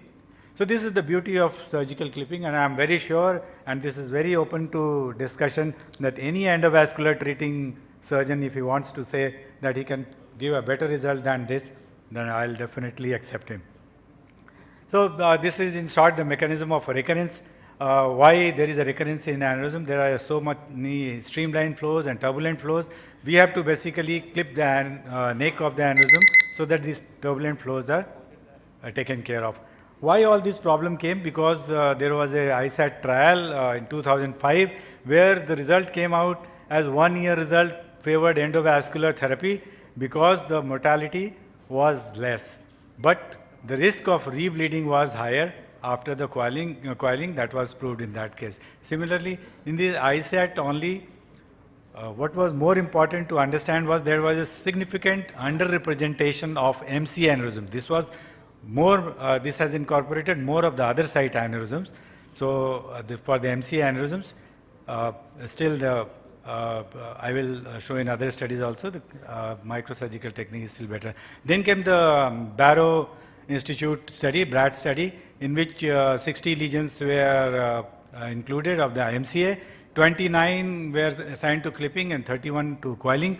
But the most important 2 points we have to remember is that in the MCA, in the coiling part, they always excluded. It was not randomized. They always thought this patient has a hematoma, so need to go for clipping, so let it go for coiling. So most of the hematoma patients, they are in a poor grade.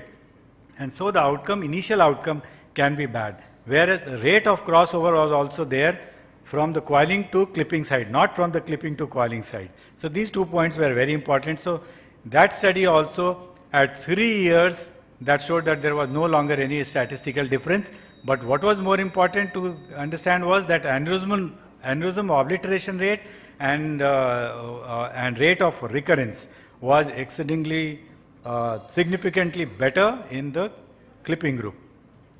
So BRAT's 6-year result, again that indicates that no long-term differences in the rate of unfavorable outcome in the clipping group, whereas the complete aneurysm occlusion was far better and the retrievatment rate was far low. Same is there are many studies for unruptured MC aneurysm also, the clipping is better.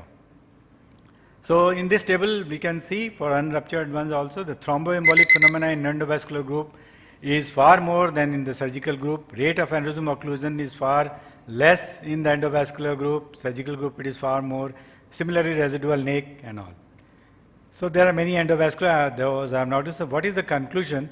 Is that aneurysm of the MCA continues to pose a challenge for the new generation of cerebrovascular neurosurgeons. And I'm very sorry to say that very few trained, few neurosurgeons, young neurosurgeons are being trained towards the microsurgical techniques. They are well fascinated towards the endovascular technique, which is not good trained. And with regard to both ruptured and unruptured aneurysms of the MCA, evidence thus far is in favor of microsurgical treatment with clipping. Now this slide is more important. These are the type of recurrences which can happen. This is complete obliteration, which is possible in almost all cases of surgical, where there are only few cases of the endovascular cases. And these are the recurrences. So in the endovascular people, 1, 2, and 3, they consider not to be treated. Whereas they are shown to bleed also. Whereas 4 and 5, they want to treat. So I want to highlight here that outcome for the surgical clipping is complete obliteration in most of the cases. That is the take-home message. A couple of cases, only 2 cases where the endovascular as well as the surgical team, they have worked together and given a fantastic result. And I'm very thankful to Dr. Sumit Goyal, who was my student, but he is an excellent endovascular neurosurgeon. So this is the case where we saw that such a big ACOM aneurysm, saddle-like, both the sides. So obviously I took it for, we took it for surgery, and we, we clipped it. You can see after clipping, but after clipping there is a very small residual over here. So we called the patient after 6 months, and Dr. Sumit did an excellent job of putting one single coil. So absolutely, financially viable option. And now this, such a big aneurysm is completely obliterated by complementary actions of both. Similarly, there are other, also this is all one case where the wide neck big aneurysm was clipped, and the small, this left ICA aneurysm was at a later date, which had not bled, at a later date was tackled by endovascular treatment. So I think I'll stop here, and thank you very much.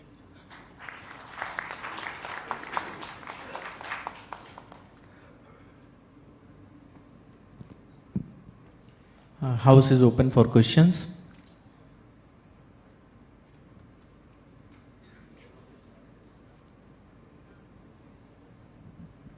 Sir, I would like to have one question. With the dwindling number of aneurysm clipping, the young neurosurgeon force would be not adequately trained for aneurysmal clipping in the future. That is absolutely true, and I wanted to highlight that only. In fact, sometimes I get residents from other hospital who come to my hospital for observership, and they are very surprised that the aneurysms can be so nicely clipped, and post-op DSA is absolute acceptable. So it is all dependent on where they are getting trained. My resident doctors, they are absolutely convinced that this is the option, definitely an option. For grade 1 aneurysm, narrow neck, obviously they know that endovascular treatment is good because it doesn't have any cut and all. But the surgical option is absolutely safe. They know, they are interested, and after that they get trained. So that's the story. But after the training they leave. Yeah, this, Dr. Sumit Goyal is a classical example. And he is capable of doing both. So I am very proud of him that yes, he does justice to the patients, that which one requires clipping, which one requires coiling, and patients with hematoma, poor patients, obviously he tackles by surgery. Because so I am very proud of him. Failed endovascular patients would be having more complex aneurysms, and they would require more better expertise, which won't be available in the future. Yes, yes. By now I have operated recurrent endovascularly treated aneurysms to the tune of 36, where I clip. Obviously, after recurrence, they again go to the same endovascular, where now the flow diverter and everything is available. But I always say that it is very costly, and most of the patients, they are not genuinely given both the options. If they are given both the options, And if they are shown the post-op scars and all, none of the patients whom I have convinced to get operated, they have gone for coiling. That's what. Depends on the training. Depends on the training. You have been trained in a high volume center. Yes, yes, you're absolutely right.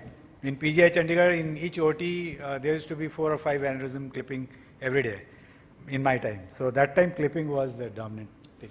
Sir, in almost all your cases, you have taken WFNS grade 4 or grade 3.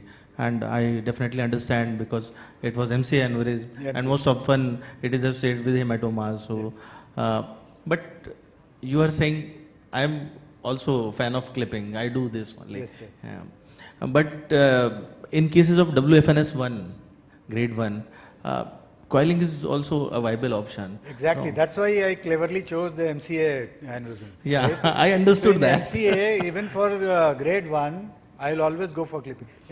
Grade 1 or unruptured, for clipping, it is an excellent thing. But unruptured, grade 1, coiling is also good. But for MCA, the endovascular people are still competing with us to give as good a result as possible, right? So that's why I chose this. One more question, sir. In cases we find multiple aneurysm, definitely we understand that if an aneurysm in posterior circulation and one aneurysm in anterior circulation, it's a very difficult task. At that time, we need help from intervention. But if the aneurysms are in opposite, say, bilateral MCA, then what is your take? See, whichever aneurysm has ruptured, I always operate that one. And after that, depending upon what is the anatomical configuration of the other aneurysm, other side MCA aneurysm, if it is small, we can observe. If it is large, irregular, again we take it after a few months, ask the patient for surgery. I always give both the options, but I always give them the scientific idea, and I always tell them that surgery is safe. That's what they want to know. 2 things they want to know: surgery is safe or not, and second, how will be the scar. So I have photograph and I have all those things. I always show them that this is going to be the scar, this is going to be the forehead is going to be the absolutely all right, and most of them they get convinced. So that is my way. So it's always a delight to see you talking as well as operating. But just a small thing, sir, as you rightly said, that more and more people should be exposed to microsurgical techniques of clipping aneurysm. I would also emphasize at this point that it's to all my neurosurgical colleagues that we should also be exposed to endovascular techniques also, so that this fairness of choice should be given, because most of the time it's the radiology group which is now doing the endovascular work, and that is where we lose that kind of a discussion and edge. So if we are doing it as we were doing it as a group, probably we can give better choices to a patient, and we should ourselves expose at least to the basic interventions, and we should do our DSAs and angiogram ourselves largely. Exactly, that's what. I fully agree with you. There should be full exposure of the candidates, young candidates who are pursuing the neurosurgery. They should see both the things and genuinely decide about that, and there should be a group where endovascular as well as the surgeon should be there, and the best, the utopia will be that the same person knows both the things. But on a lighter note, I want to say that you people have developed flow diverter. It is actually an aneurysm diverter. So all aneurysm cases are getting diverted to the endovascular. Thank you very much.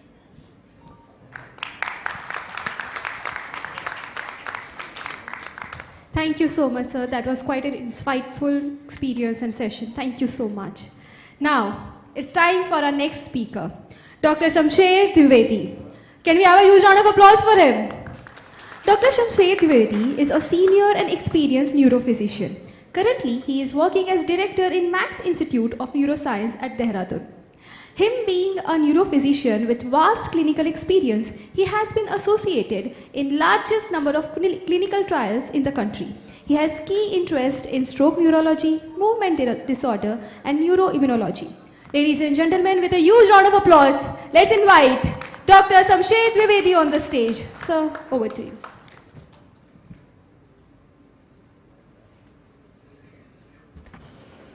First of all, I would like to thank Yatharth group of hospitals and Dr. Sumit to invite me for this lecture. Now this lecture is primarily a historical lecture, so let us go through it like a story, because evolution of stroke in last 100 years we can divide it into 4 primarily epochs. The first one, which was early 1900s. So at this point of time, there was hardly any treatment. So the astute physician will sit by the side of the patient, hold his hand, comfort the patient with good talk, and also comfort the family with good talking. Even rehab was not, rest was the treatment, but every dark cloud has a silver lining. So at that point of time, there was a great neurophysician, his name was C. Fisher Miller. He was the doyen of stroke neurology at that point of time. He once quipped that neurology was learned stroke by stroke. So we even didn't know the localization of the different areas of the brain. So what they would do, they will examine a patient of apoplexy, they called it apoplexy, they would examine the patient, and after examination they will note down all the clinical finding. And once the patient would leave this world, they would immediately go to the autopsy and find out which area of the brain was responsible for these signs and symptoms. So the whole Paul Brazis, which we read for localization, was created by strokes. So neurology was learnt stroke by stroke. That was Fisher Miller's statement. So then came the next era. Now stroke was recognized, and this era was the era in which heparin had come, and since they knew the pathology that it is a clot which is causing it, so they started giving heparin. And let me tell you, I as a MBBS student and even at the level of MD, the access to CT scan was very limited, and our way to diagnose whether it is a stroke or it was a bleed was a clinical one. Headache hai to bleed hoga, headache nahi hai to bleed nahi hoga. That was the way we would treat. And let me tell you, in that era heparin had come, and that I now see in retrospect that that was a disaster. I don't know how many patients I would have killed by giving heparin.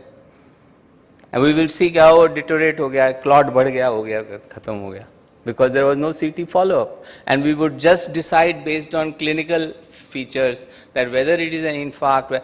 And later on, there was when the CT came into existence, there was a study in Thailand where they found out that with the clinical criteria, you were correct only 60% of the time.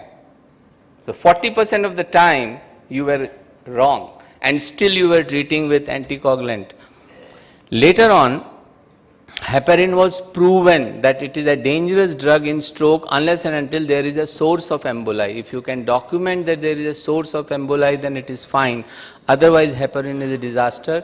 And that was with a big trial, international stroke trial of around 11,000 patients, and they say even in ischemic, proven ischemic stroke, heparin is bad.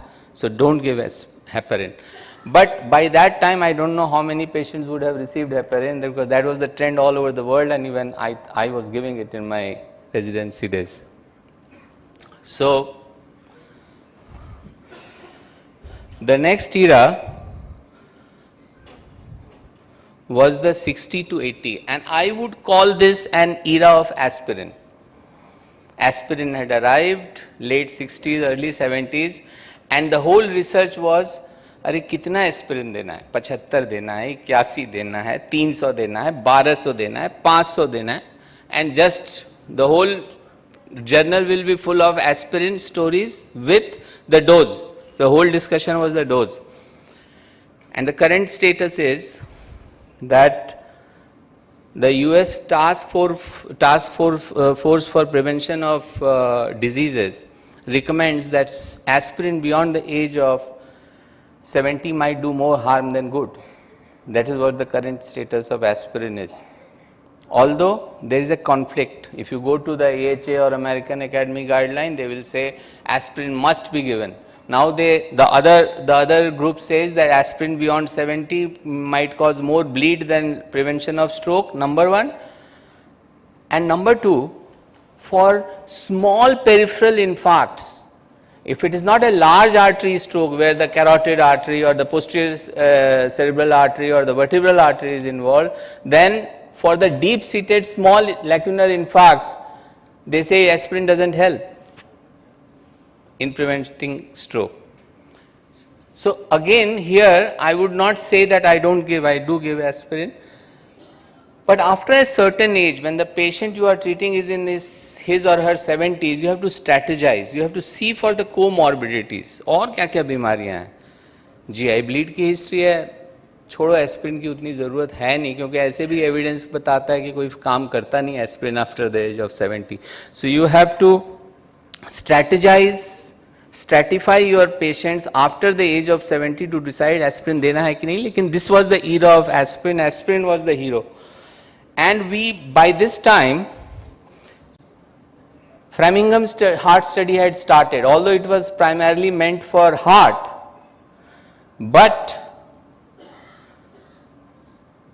we came to know that stroke has the same kind of risk factors as myocardial infarction, and the risk factors which we treat for heart are also applicable for stroke prevention. So aspirin for stroke prevention trial, there were two trials in around 98. One was a British trial, the other was an American trial, and both came to the conclusion that the stroke prevention potential of aspirin is around, various studies, the meta-analysis says around 18 to 20%. That is it. And in the large artery occlusions or large artery atherosclerosis, it is more useful than the deep-seated lacunar infarcts. Now, the other study which was pivotal, was use of warfarin wherever there is atrial fibrillation, because they found they tried antiplatelet, aspirin, the other arm was aspirin clopidogrel, and then it was warfarin, and they found that warfarin is substantially better than aspirin or double antiplatelet for preventing stroke in patients with AF. So that was another big achievement in this era.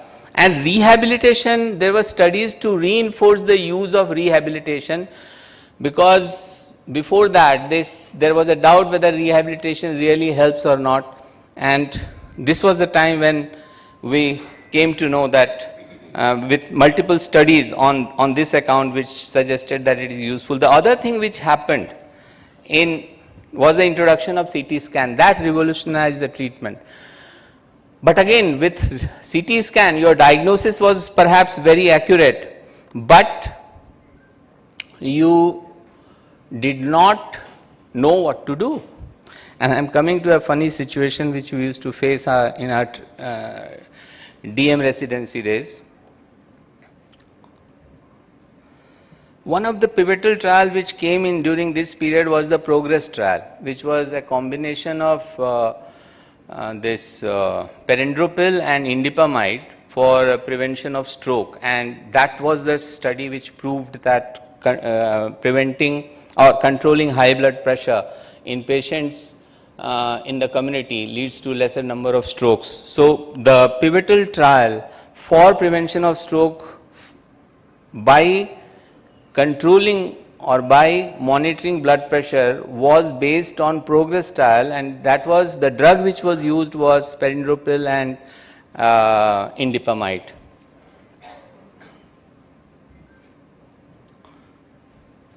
Now in my DM days, which was early 90s,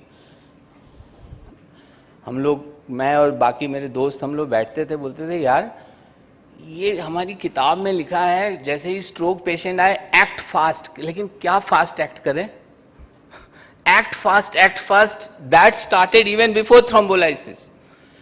So the thought process was that cardiology developed faster than neurology, because even in cardiology, before streptokinase came, it was act fast. For almost 3 decades they were acting fast without doing anything. अब हम canteen में बैठते थे, discussion करते, यार वो exam में पूछेगा कि एक्ट, हमने कहा एक्ट फास्ट, तो एग्जामिनर बोलेगा कि क्या करोगे, कोई है ही नहीं करने को. But the big daddies of neurology, they knew that if you create urgency, solutions automatically come. समस्या से ही आप आविष्कार करते हैं. पहले समस्या क्रिएट करो, एक्ट फास्ट, अपने आप रिसर्च होने लगेगी क्या करना है. So the first message which came from that 90s was the decade of brain, announced by the president of US, Clinton थे उस समय. उन्होंने announce किया कि this is the decade of brain, क्योंकि brain research बहुत पीछे पड़ गया. And the first thing they did was act fast in stroke, without telling what to do. Guidelines were silent, but act fast था उसमें guideline में भी. तो and then came the revolution, which was early 90s. By the time I was appearing in my exam, IVTPA had arrived, and the IVTPA trial proved that if given within 3 hours, 3 hours was the window initially, it helps in preventing stroke. It helps in curing stroke. So this was the first evidence that act fast will really help. And then there was ECAS-1, ECAS-2, which extended the period from 3 to 4.5 hours. I remember in 1997, I was in Wim Hans, and as ischemic stroke came, he was a high-profile director of a PSU. And I requested my pharmacy, do you have TPA? But TPA was available fortunately for cardiac reasons. So I did the first thrombolysis in 1997. And when I did it, the questions were raised by Professor A.K. Banerjee was the chairman. बोला ये कुछ दवाई ये काम करती है क्या? मैंने कहा हाँ सर करती है, पढ़ा तो है ऐसा करती है. And then we gave, and that was the first thrombolysis in the country. So I just now spoke about the trials which, and अब क्या था कि suddenly हुआ कि जैसे हार्ट में क्लॉट निकालते हैं वैसे ही ब्रेन में भी क्लॉट निकालेंगे. ठीक है, आया मर्सी.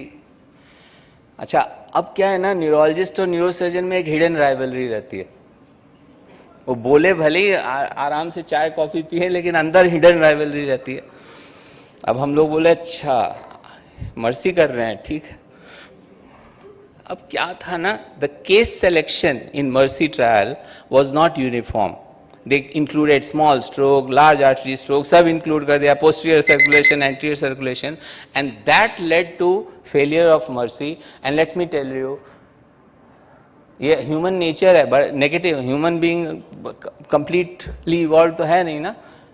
Neurologist, अच्छा बड़ा कह रहे थे, mercy करेंगे, क्या हुआ? कुछ नहीं हुआ. Because, but there are many people in the world, वो हमारे जैसा नहीं सोचते. वो एक फेलियर से सीखते हैं कि क्या क्या गड़बड़ हुआ था. उन्होंने देखा device was not appropriate, case selection was not appropriate, अब फिर करेंगे. And then in 2015 came many trials. Mister clean, Sumit, mister clean was the first trial ना? हाँ, mister clean was the first trial which proved that mechanical thrombectomy is useful. अब neurologist कहे कि अच्छा mechanical thrombectomy, तब नहीं तो स्ट्रोक चला जाएगा मेरे हाथ से, दूसरे के डोमेन में चला जाएगा. उसको रिस्पाइट मिला.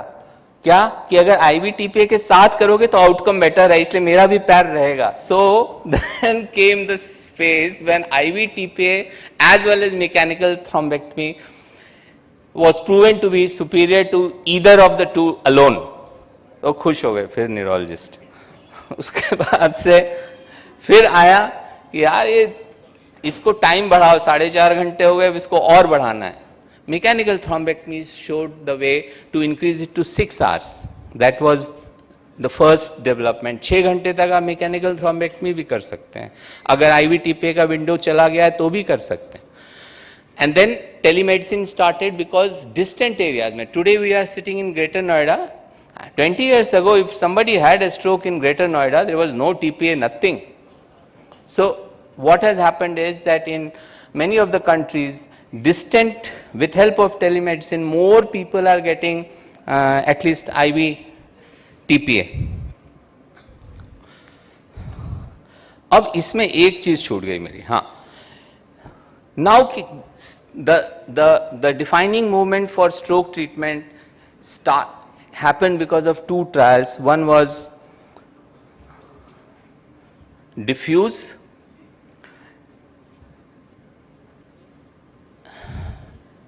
and the other was dawn. In 2 trials ने 24 घंटा कर दिया. You can do thrombolysis in large artery anterior circulation even up to 24 hours. Window बढ़ा दिया. Although there are certain riders, you can't do it in all the patients. But if you follow the criteria of these 2 studies, if you read it and you follow the criteria, then there is a huge window for many patients who come even beyond 6 hours. So between 6 to 24 hours, you have more opportunity. And then comes trace and wake up. अब बहुत से stroke होते हैं, सुबह उठे दादाजी हाथ नहीं चल रहा है. अब क्या करें, कितने घंटे पहले स्ट्रोक हुआ होगा रात को. उसके लिए ट्रायल हुआ, उसमें they said that if there is a mismatch between diffusion and FLAIR, अगर फ्लेयर में इनफैक्ट अभी डेवलप नहीं हुआ है, डिफ्यूजन में दिख रहा है, दैट मीन्स अभी वहां टिश्यू डैमेज नहीं हुआ है, you can go ahead with thrombolysis. So these were the trials which further expanded the horizon. And now comes what are the, अब उसके बाद क्या हुआ, नोएक्स आए. नोएक्स जो थे, एएफ में वॉरफेरिन आप देते थे तो क्या करना पड़ता था, मॉनिटर करते रहो पीटीआईएनआर. अब उससे छुटकारा नोएक्स ने दिला दिया. अब आप दे लो और कोई मॉनिटरिंग नहीं करनी है.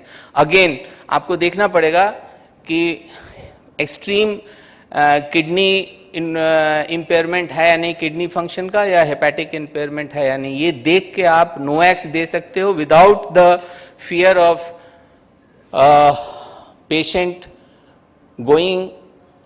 getting overdose, which was quite common with warfarin because PT-INR was never meant, most of the patients they never followed the monthly PT-INR checks.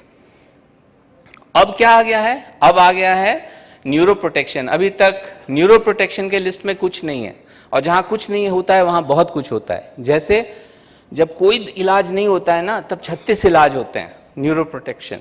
सारे न्यूरो प्रोटेक्टर्स फर्जी हैं, कोई न्यूरो प्रोटेक्टर काम का नहीं है. ये खा लो, वो अब नाम नहीं बोलता हूँ सॉल्ट्स का, लेकिन वो जो सॉल्ट्स दिए जाते हैं उनका कोई रोल नहीं है. दे आर ऑल, किस लिए दिए जाते हैं वो नहीं बोलता.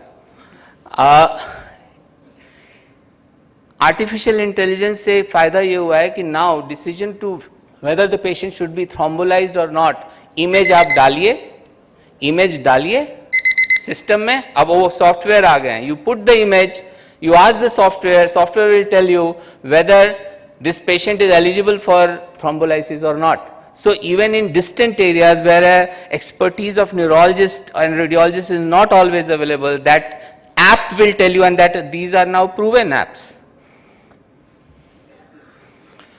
So future जो है जहाँ पे real frontier है वो ये है कि how to find a ideal neuroprotector. Neuroprotection is something which is, in that list there is still no drug. So this is the way stroke evolved in last 100 years. Thank you.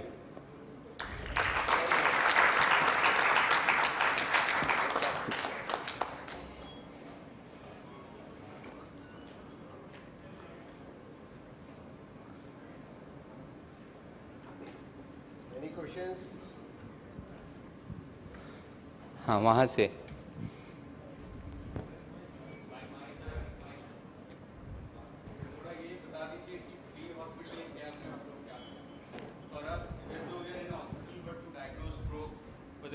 ischemic or hemorrhagic, so we are sending it the patient to a center where there is CT scan. So what should you do? Haemorrhagic और इश्किमिक का decision तो CT scan से ही होगा. बताया ना heparin से कितने में पता नहीं मेरे से कितनी हत्या हुई उस ईरा में. शौक से हेपेरिन दिया, पेशेंट चला गया, अच्छा इन्फार्क्ट बढ़ गया होगा, अरे ब्लीड कर दिया तुमने. तो इसलिए सीटी के बिना कोई गुंजाइश नहीं है. पहली बात. दूसरी बात, आप क्या कर सकते हैं, एक्चुअली उसका जो एबीसी मेंटेन करके ना उस जगह भेज दीजिए जहां पे उसको ट्रीट किया जा सकता है. क्योंकि आप ब्लड प्रेशर भी कम करेंगे, वो नुकसान कर देंगे. आप ब्लड प्रेशर प्रेसिपिटस ड्रॉप करेंगे. अच्छा, बॉडी जो है ना, बॉडी के अंदर खुद एक डॉक्टर बैठा हुआ है चेक एंड बैलेंस वाला, उसको बहुत ज्यादा, you should always help the nature to heal and not take the role of nature. The moment there is an infarct, there is a quick rise in blood pressure to maintain the perfusion of the infarcted area. You should never treat that blood pressure. In fact, when the patient comes to my neuro ICU, I tell them no antihypertensive. Let body decide उसको कितना blood, brain decide कितना blood pressure उसको चाहिए उस area को perfuse करने के लिए. So all, अगर वो ले भी कोई रहा होता है उसको भी बंद कर देता हूं मैं. I don't give antihypertensive for next 24 hours just to see, क्योंकि अमेरिकन हार्ट एसोसिएशन का अगर गाइडलाइन देखेंगे तो कहता है कि you should treat hypertension when it is more than 220/110 in ischemic stroke. You should not treat before that. So don't be in a hurry to treat. And sometime treating blindly, हाँ, bleed अगर है तो वहां proven है कि intracerebral bleed में blood pressure has to be brought down fast, because उससे आप जो हेमाटोमा साइज है उसको कम करते हैं. तो वहां पे जरूरी है. लेकिन ये डिसीजन आप तभी ले सकते हैं जब आपने सीटी करा है, उसके पहले ले नहीं सकते. And you have to bring down blood pressure really. उसमें भी डिबेट था, वो बताया नहीं मैंने, ब्लीड क्योंकि इन्फार्क्ट तक था. एक हीरा था ब्लड प्रेशर को तुरंत कम करो, फिर एक हीरा आया नहीं ब्लड प्रेशर को थोड़ा हाई रखो क्योंकि that area around the hematoma is experiencing ischemia, so keep the blood pressure little high. फिर आया नहीं, फिर नीचे करो. फिर एक फैक्टर 7A भी आया था बीच में, वो पहले तो खूब फैनफेयर के साथ निकला, फिर विद इन 6 months बोला ये भी काम नहीं करेगा. सो नाउ इंट्रासेरेब्रल ब्लीड में the only thing which you have to manage is bring down the blood pressure as soon as possible and nothing else. Mass effect हो तो सुमित को बुला लीजिए. मास इफेक्ट के बगैर आप सिर्फ ब्लड प्रेशर कम कीजिए और कुछ नहीं कर सकते. सो आई थिंक स्ट्रोक में आफ्टर दैट हेपेरिन, मैं जब बैठा एक दिन मैं सोचा कि मैंने कितने को किया होगा सत्यानाश, तो फिर मैंने डिसाइड किया कि नेचर को सपोर्ट करो, कभी भी नेचर की जगह मत लो. You are not treating, you are helping the nature to heal. You doctor doesn't have the power to treat. You can just support the nature to help. Nature is the doctor. So, mannitol देना है कि नहीं देना है? Mannitol देना है, mannitol देना है. अब जैसे मान लिया छोटा सा थैल्मिक ब्लीड है, मैनिटोल नहीं दूंगा, मास इफेक्ट लगेगा तभी दूंगा. एक छोटे से ब्लीड को मैं मैनिटोल नहीं दूंगा. Depends on the size, mild moderate या लार्ज है उसके ऊपर डिपेंड करेगा. लेकिन बीपी जरूर कम करूंगा और मॉनिटर करता रहूंगा. जैसे ही मुझे लगेगा कि पेशेंट का ग्लासगो कोमा स्केल डिप कर रहा है, पैरेसिस बढ़ रही है, तुरंत मैनिटोल शुरू कर दूंगा सीटी करा के. और जब आप मैनिटोल देते हैं तो सोडियम पे हमेशा ध्यान दीजिए, बिकॉज हाइपोनेट्रीमिया अगर हो गया ना तो hyponatraemia in bleed is a killer, because that will increase the cerebral oedema. Osmosis कम हो जाएगा, फ्लूइड हेमाटोमा जोन में चला जाएगा. So you have to keep tracking the electrolytes when you are giving mannitol. So prophylactic anti epileptic देना है नहीं देना? नहीं देना है. हाँ, एक सिनेरियो बता रहा हूं, प्रोफाइलैक्टिक एंटी एपिलेप्टिक का कोई रोल नहीं है. लेकिन अगर आप देखते हैं एक हेमाटोमा का पेशेंट है, डिप कर गया सेंसोरियम, और उसके बाद आपने सीटी कराया, उसमें हेमाटोमा साइज उतना ही है, तुरंत ईजी कराइए. There it could be non convulsive seizure which is not allowing the patient to come out of poor sensorium, and then anti epileptic has to be given. But prophylactic anti epileptic का कोई role नहीं है. हाँ, घंटी बज रही है. हाँ, हाँ सर कहीं पेरीफेरी में है और वहाँ पे 220/120 का आपने बीपी का बताया, तो बीपी शूट करके लाया, पहले की कोई हिस्ट्री नहीं है और अभी कोई ऐसे साइन नहीं आए कि जिसमें सिर्फ हल्की सी ड्राउजीनेस लेके आया है, हेडेक है और थोड़ी सी ड्राउजीनेस है, लेकिन ड्राउजीनेस बढ़ती से जा रही है। उस केस में एनएस लगा के और जो एबीसी मेंटेन करके उसको कोई एंटी हाइपरटेंसिव देंगे या 240 बीपी लेके आया 120 नीचे का है तो क्या करेंगे? अब यहाँ पे क्लिनिकल एग्जामिनेशन का बहुत बड़ा रोल है। अगर मान लिया वो ब्रेन स्टेम इन्फार्क्ट है जहाँ पे कॉन्शियसनेस डिप कर जाती है और आपने बीपी ड्रॉप किया ना, पक्के से पेशेंट नहीं बचना। आपने ब्रेन स्टेम को इस्कीमिया कर दिया उसी समय। सबसे ज्यादा जो ब्लड प्रेशर बढ़ता है वो ब्रेन स्टेम इस्कीमिया में बढ़ता है। बीपी डाउन करें तो मतलब कितना रखें? यूजुअली हम लोग करते हैं कि 90 से अब रहे, 100 के बीच में रहे, ऊपर का 200 के आसपास रहे, तो भी कहते हैं कि ठीक है आगे ले जाओ इसको। हाँ उतना तक ठीक है। अगर आपका 200 है तो चलेगा, जी जी 100 है तो चलेगा, लेकिन उससे कम, क्योंकि ब्लीड ना वैसे भी 2-3 घंटा का टाइम दे, अगर फर्क पड़ जाएगा बीपी तो कुछ होने वाला। आप जो उसको जल्दी भेजिए जहां सीटी अवेलेबल हो। CT scan is important. Okay thanks sir.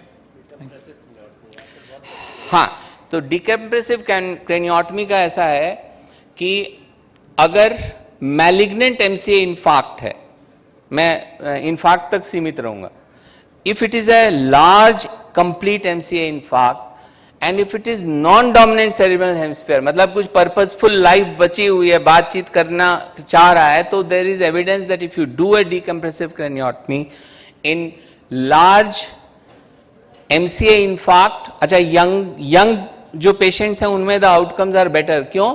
क्योंकि जो ओल्ड होते हैं ना उनका ब्रेन ऑलरेडी श्रिंक कर जाता है, तो उसको एक्सपैंड करने के लिए जगह होता है। अगर इडीमा डेवलप हो रहा है फिर भी यंग का ब्रेन जो है उसमें कोई जगह नहीं होती। So decompressive is more useful when it is a non dominant cerebral infarct, MCA infarct, and if the patient is young. Now in old patient, if you have to take a call and the patient is becoming drowsy, I will get a CT scan done, see what is the level of mass effect, and then take a call, because all dips in MCA infarct may not be because of edema. It could be, as I mentioned, it could be non-convulsive seizure. So first you identify whether it is the edema which is causing the dip in the sensorium or whether it is something else. It could be just dyselectrolytemia. So that needs to be found out whether edema is the culprit. If it is and it is non-dominant cerebral hemisphere, then you can go for dominant में है कि इतना एफेजिक होगा कि बाकी की जिंदगी उसकी है ही कुछ नहीं, bed ridden.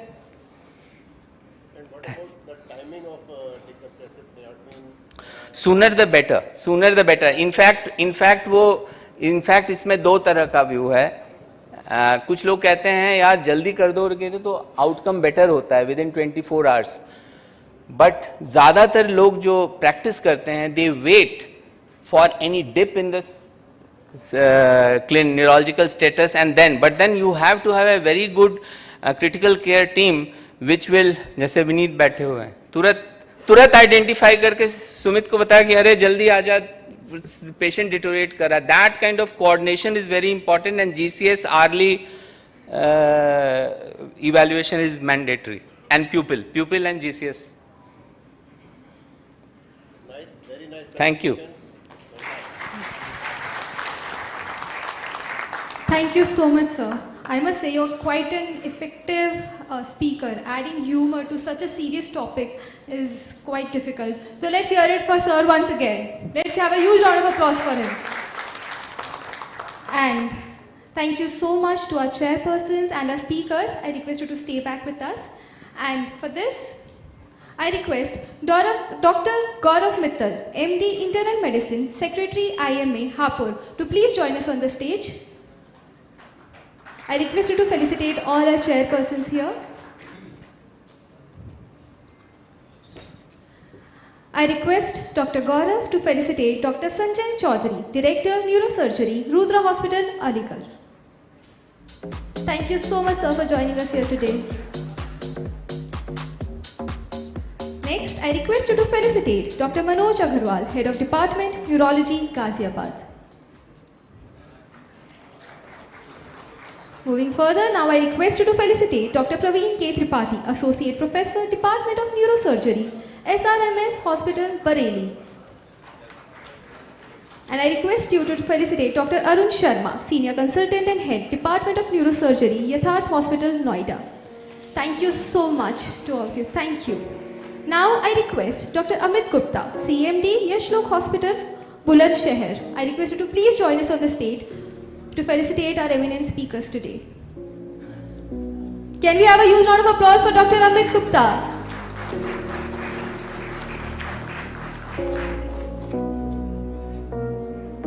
Thank you so much, sir, for joining us here today. I request you to felicitate Dr. Ajit K. Sinha, Vice Chairman and Senior Consultant, Department of Neurosurgery, Sir, Gangaram Hospital, Delhi. Thank you so much for taking out time from your busy schedules, surgeries, and making it here today.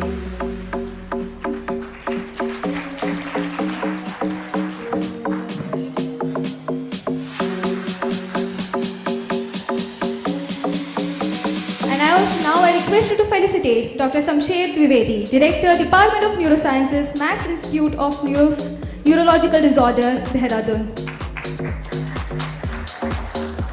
Thank you so much, sir, for joining us here today and for such an insightful and added with slight humor session.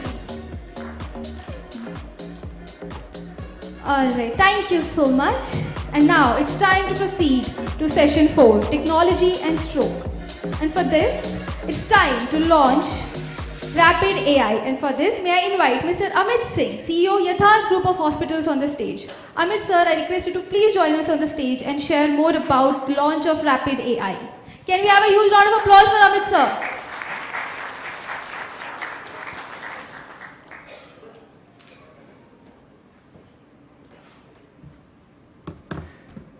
Good evening once again.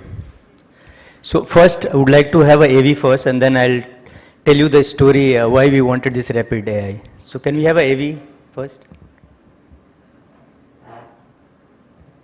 I hope there will be AV, right?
Okay.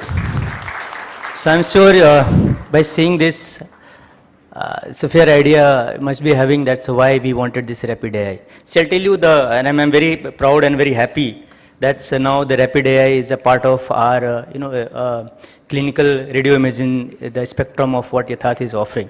But I'll tell you, as a CEO, when we decided why to have this Rapid AI. So one day, Dr. Sumit came, as in a year back, I believe, 8-9 months back, I believe. He says that, sir, I really want that rapid AI because it has this features. So initially, I thought there will be investment, and I took him quite casually, believe you me, and I'll be honest with you, sir. Didn't give much attention to it. But again, he came to me after a couple of days, okay, sir, we really want to have a discussion on this rapid AI. So that time I was quite seriously listening him, and the three things which really hit me in his discussion, because I'm a non-medical, but I understand that when any clinician approaches me, I really want to see that, okay, what serious thought process he has and what exactly he wants to make a change in his department. That's very, very important for me as a CEO or any management person to see it. So, three things which struck me.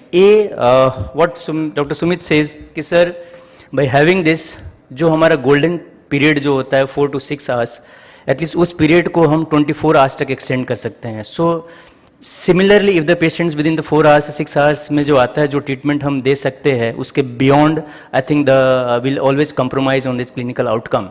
But वो इसके होने से with 24 hours में patient जो दूर दराज से आते हैं, हम 24 घंटे तक वो विंडो पीरियड बढ़ जाता है. So that was a very important point for me, that's we could able to serve the patients जो डिले हो जाते हैं, because usually the catchment area of Yatharth हम आगरा, मेरठ, बुलंदशहर, अलीगढ़ उन सारे बेल्ट को कवर करते हैं. So that had really hit me कि पेशेंट्स डिले भी होता है तो एटलीस्ट यथार्थ में आने के बाद वो क्लिनिकल आउटकम जो होगा वो कंप्रोमाइज़ नहीं होगा. So that point number 1. Point 2 ये था कि sir by having this platform at least anytime anywhere we would be, it's not necessary that we should be in a hospital only, but it gives me a notification, it notifies me that's what has to be the clinical diagnosis, so that we can immediately मैं उसको treat कर सकूं. So second point was anywhere anytime, कि मैं कहीं भी रहूं sir, मुझे 3 मिनट के अंदर the movement the city had happen and imagine हम उसमें डालते हैं, मुझे 3 महीने में नोटिफिकेशन, 3 मिनट में नोटिफिकेशंस आ जाती है दैट्स कि मुझे क्या करना है. So that was the second point. And third point which was very very important which a clinical point is about that gives you very rapid, as a rapid AI है, rapid and accurate the clinical diagnosis which helps me very accurately taking a decision making कि मुझे इस मरीज में करना क्या है, whether it has to be thrombolyze or mechanical thrombectomy करनी है. So these 3 points when he said, that time I decided that we must have this technology in our bouquet so that the patients का clinical outcome जो है वो much better हो सके. And यथार्थ I am really very proud that इस पूरे UP region में I think that we are the first hospital which has this technology, this platform, and this is a very proud moment for us. This is a US FDA approved technology. So I believe by having this we can serve patient at large. दूर दराज के जो patients होते हैं, बहुत सारे doctors हुआ sitting over there, कोई बुलंदशहर से आया है, अलीगढ़, मथुरा. सो मैं उन सबसे कहना चाहता हूँ कि सर दैट्स आई थिंक यथार्थ इज कैपेबल नाउ तो आपके उन मरीजों को कैटर करने के लिए जिसका हम लाइफ एक्सपेक्टेंसी बेटर कर सकते हैं, the life quality of life हम बेटर कर सकते हैं. So thank you very much and I am really happy to have this in our bouquet, particularly in radio imaging of the neuro as far as neuro is concern. So thank you very much. Thank you. Thank you so much, Amit sir. I request you to please stay back with us, and I request a very knowledgeable and humorous Shamsher sir to please felicitate Amit sir. Please join us on the stage and felicitate Amit sir. Can we have a huge round of applause for both of them? We both are the old colleagues. We have worked together, I think 10 years back.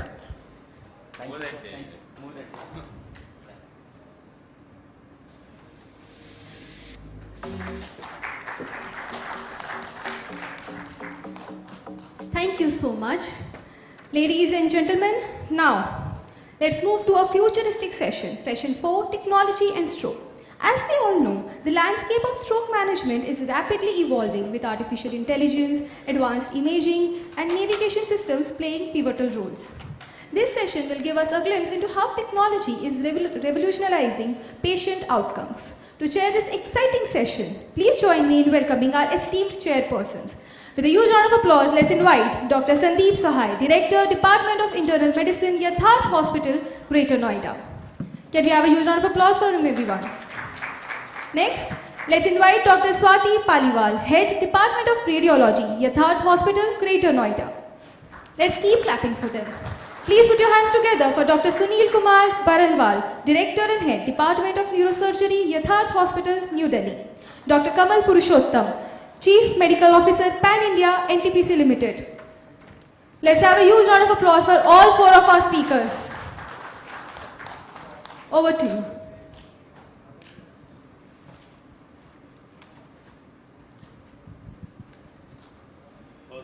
That was very great news from our CEO, Mr. Amit Singh, regarding the rapid AI. Moving forward from this, our next talk is on stroke and AI, and this is going to be an online thing. Our speaker is going to be online. He's Dr. Vivek Yadavalli, MD, Assistant Professor, Department of Neurosurgery, University of Pennsylvania, Education Site Director, Hospital of the University of Pennsylvania. So let's listen to Dr. Vivek.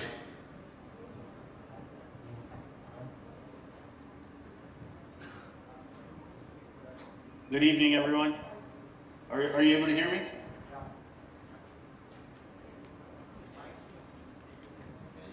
Yes, we can hear you. Okay, wonderful. All right, well, good evening, everyone. Thank you so much for this wonderful opportunity. My name is Vivek Yadavalli. I'm an Associate Professor of Radiology and the Director of Stroke, Neurovascular, and Perfusion Imaging at Johns Hopkins. I also serve as the Director of Neuroradiology at one of our hospitals as well, the Bayview Medical Center. I'm very excited to be here, and today my talk will be on the evolving role of artificial intelligence in ischemic stroke on behalf of Rapid AI. So Rapid AI has a number of interesting modules that demonstrate the promise of artificial intelligence, whether it's based on quantification or measurement, for instance, as we have here with the intracranial hemorrhage platform, which is able to measure the volume of the hemorrhage and also the extent of midline shift, as we see here on the CT, as well as the hypodensity platform, which can assess for the extent of infarcts on CTs especially.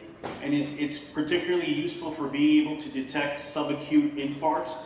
There are also a number of modules that can help with detection and triage, and I'll touch on that with perfusion imaging as well in some later slides as they pertain to medium vessel occlusions and being able to detect and prognosticate. We also have a number of modules on characterization of different abnormalities such as aneurysms, as we see here. This is a good example of how we can assess some subtle changes between aneurysms by looking at the volume and characterizing these abnormalities a little bit better.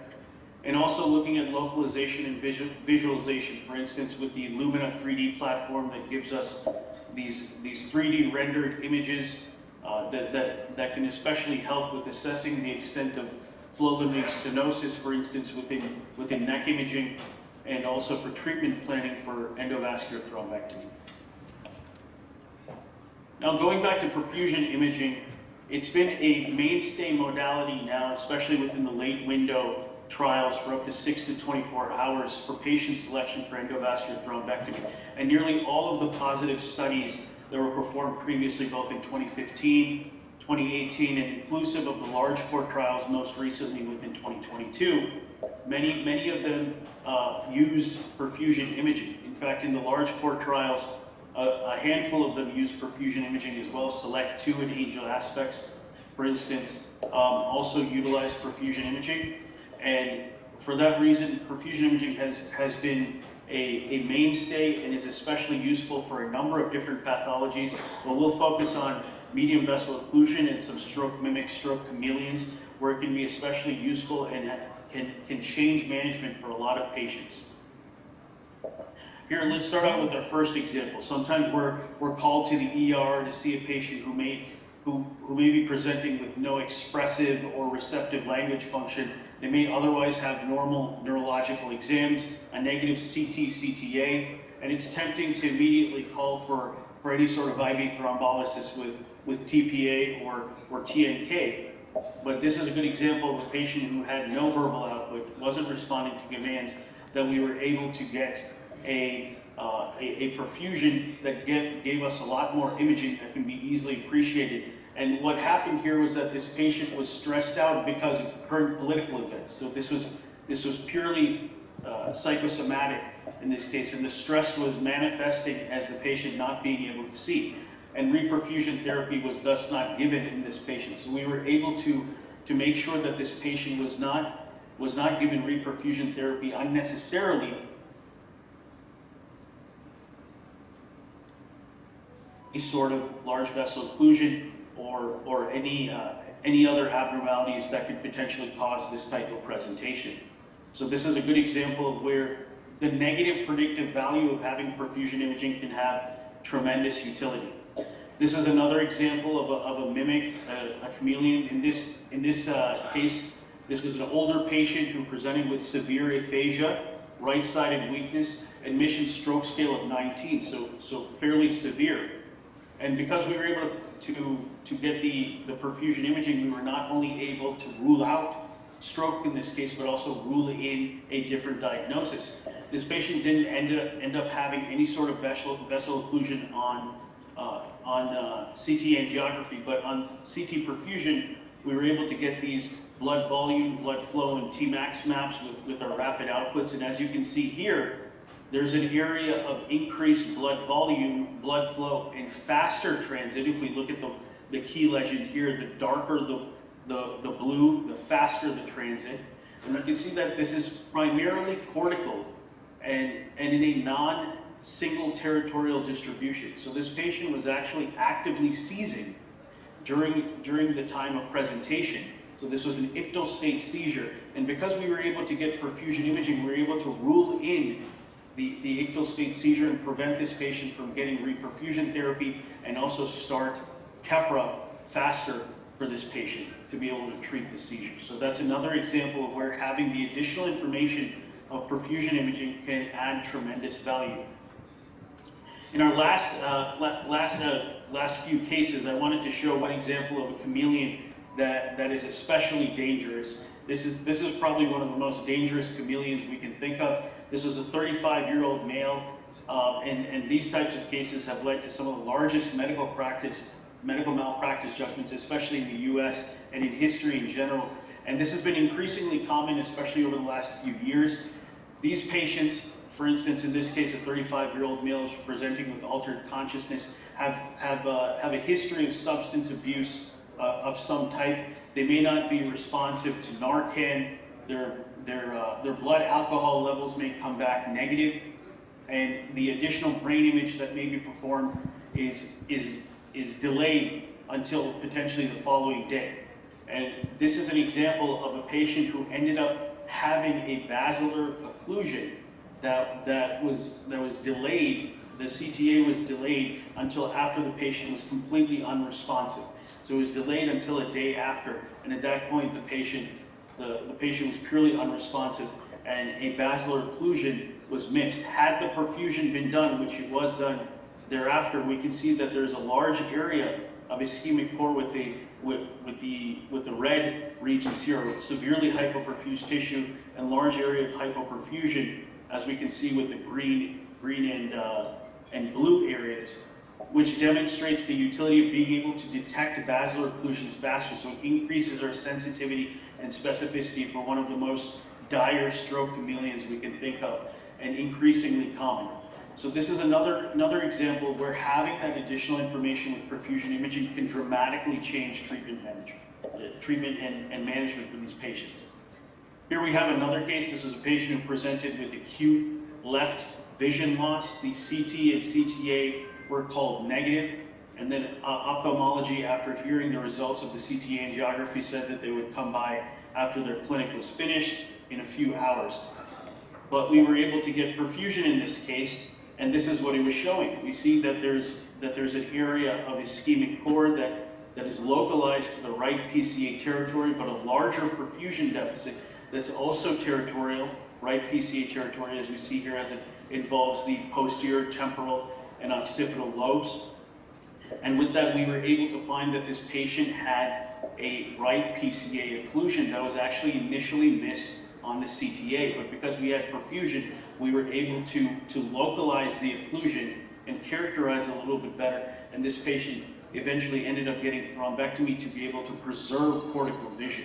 So this is another example where having that perfusion imaging, particularly with localization, and detection can be especially useful for being able to detect medium vessel occlusions or stroke mimics such as seizures. Perfusion imaging also has a number of additional utilities for thrombectomy eligibility, as a couple of the prior speakers alluded to. Having the blood flow, the CBF, which is the cerebral blood flow, and the time to maximum Tmax mismatch criteria, as we see here, we're able to assess for the presence of salvageable tissue or penumbra, which can increase eligibility for thrombectomy in a number of patients, so that we can give them this life-saving procedure. And prior studies have also found that use of perfusion imaging doubles the rate of endovascular thrombectomy being performed, because we're able to increase the eligibility for these patients who are afflicted with vessel occlusions, particularly large vessel occlusions. Another area where perfusion imaging is particularly useful is with transfer decisions. We have a lot of smaller hospitals, across the U.S. and especially in India, where access to resources in rural areas as well, similar to the U.S., can be challenging, and we want to make sure that we're able to treat patients. For instance, most of my family is in the Hyderabad area, and Hyderabad, being a large urban center, has a number of hospitals. But when we're looking at rural Telangana, rural Andhra Pradesh, it can be very difficult to get a lot of those patients within the catchment area to Hyderabad so that they can get to a thrombectomy capable center. But this is where having additional information with perfusion imaging gives us tremendous benefit, because we're able to use collateral status measures such as the relative cerebral blood volume and hypoperfusion intensity ratio, both of which are quantitative collateral status metrics that range from 0 to 1. The hypoperfusion intensity ratio represents the ratio of the Tmax greater than 10 seconds volume divided by the Tmax greater than 6 seconds volume.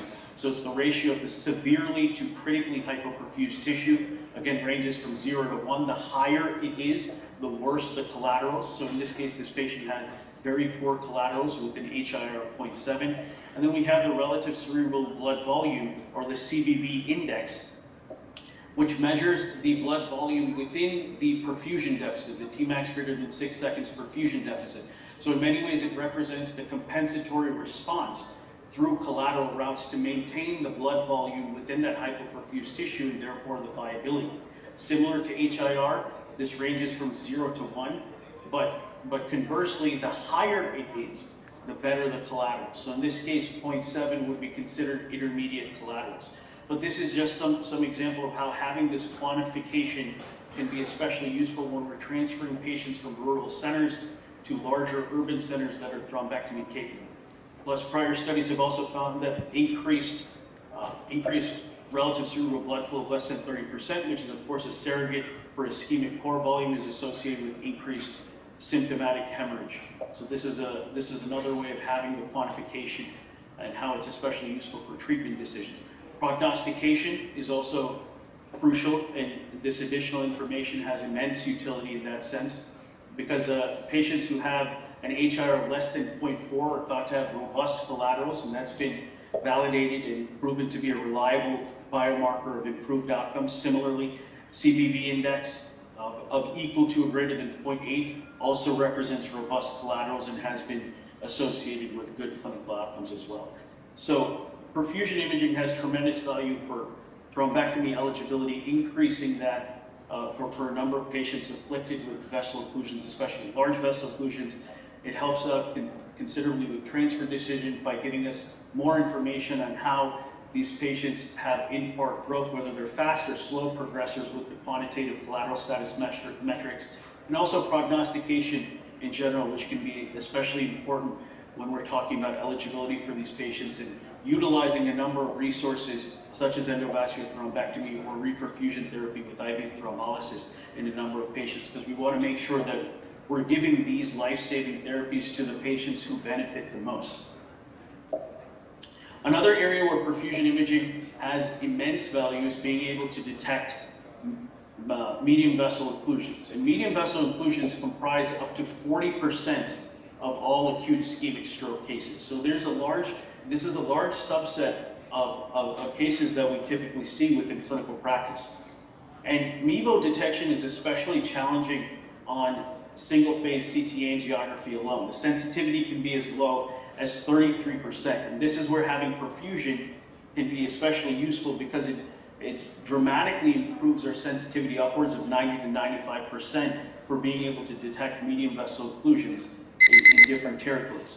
Plus, with the use of perfusion imaging, we increase the EVT eligibility for these patients for up to 3 times more than not having this. This is a good example of a patient who had a left inferior M2 occlusion that we were able to detect on perfusion imaging that was actually initially missed on CTA alone. So this is a good example of where having perfusion imaging increases our ability to detect medium vessel occlusions as well. As you may know, that recently there were a number of medium vessel occlusion trials that assessed the efficacy of endovascular thrombectomy. And all 3 actually found that thrombectomy was not beneficial. In fact, Escape MEVO and Discount found that patients who underwent EVT had higher death rates or more deleterious. But there was a number of critiques of these trials, and one of them was the image selection criteria. As we can see here, the imaging selection criteria for all 3 of these trials, Distal, Escape MEVO, and Discount, were different. And you can see that a couple used CTA occlusions, one used aspects, and only one of them actually used CT perfusion within the late time limit.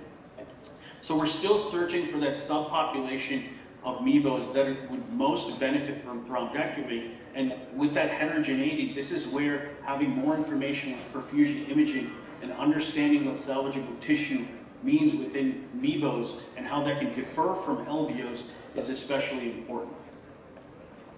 And here we have another good example of a MEVO case where perfusion imaging helped. This was a patient who had a right M2 occlusion. We can see an area of loss of aortic matter differentiation here, hypodensity that represents ischemic core, but a much larger perfusion deficit on our Tmax maps, as we're seeing here. So the presence of mismatch suggests that there is salvageable tissue.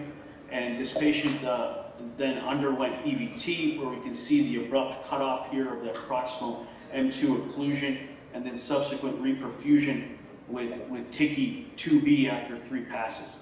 So we're able to triage this MEVO patient for thrombectomy in this case, and for their lives, and be able to give them this life-saving procedure. This is the follow-up DWI, where we can see here that there was a large volume of tissue that was salvaged in this case, and this would be a successful outcome for a MEVO patient who underwent endovascular thrombectomy.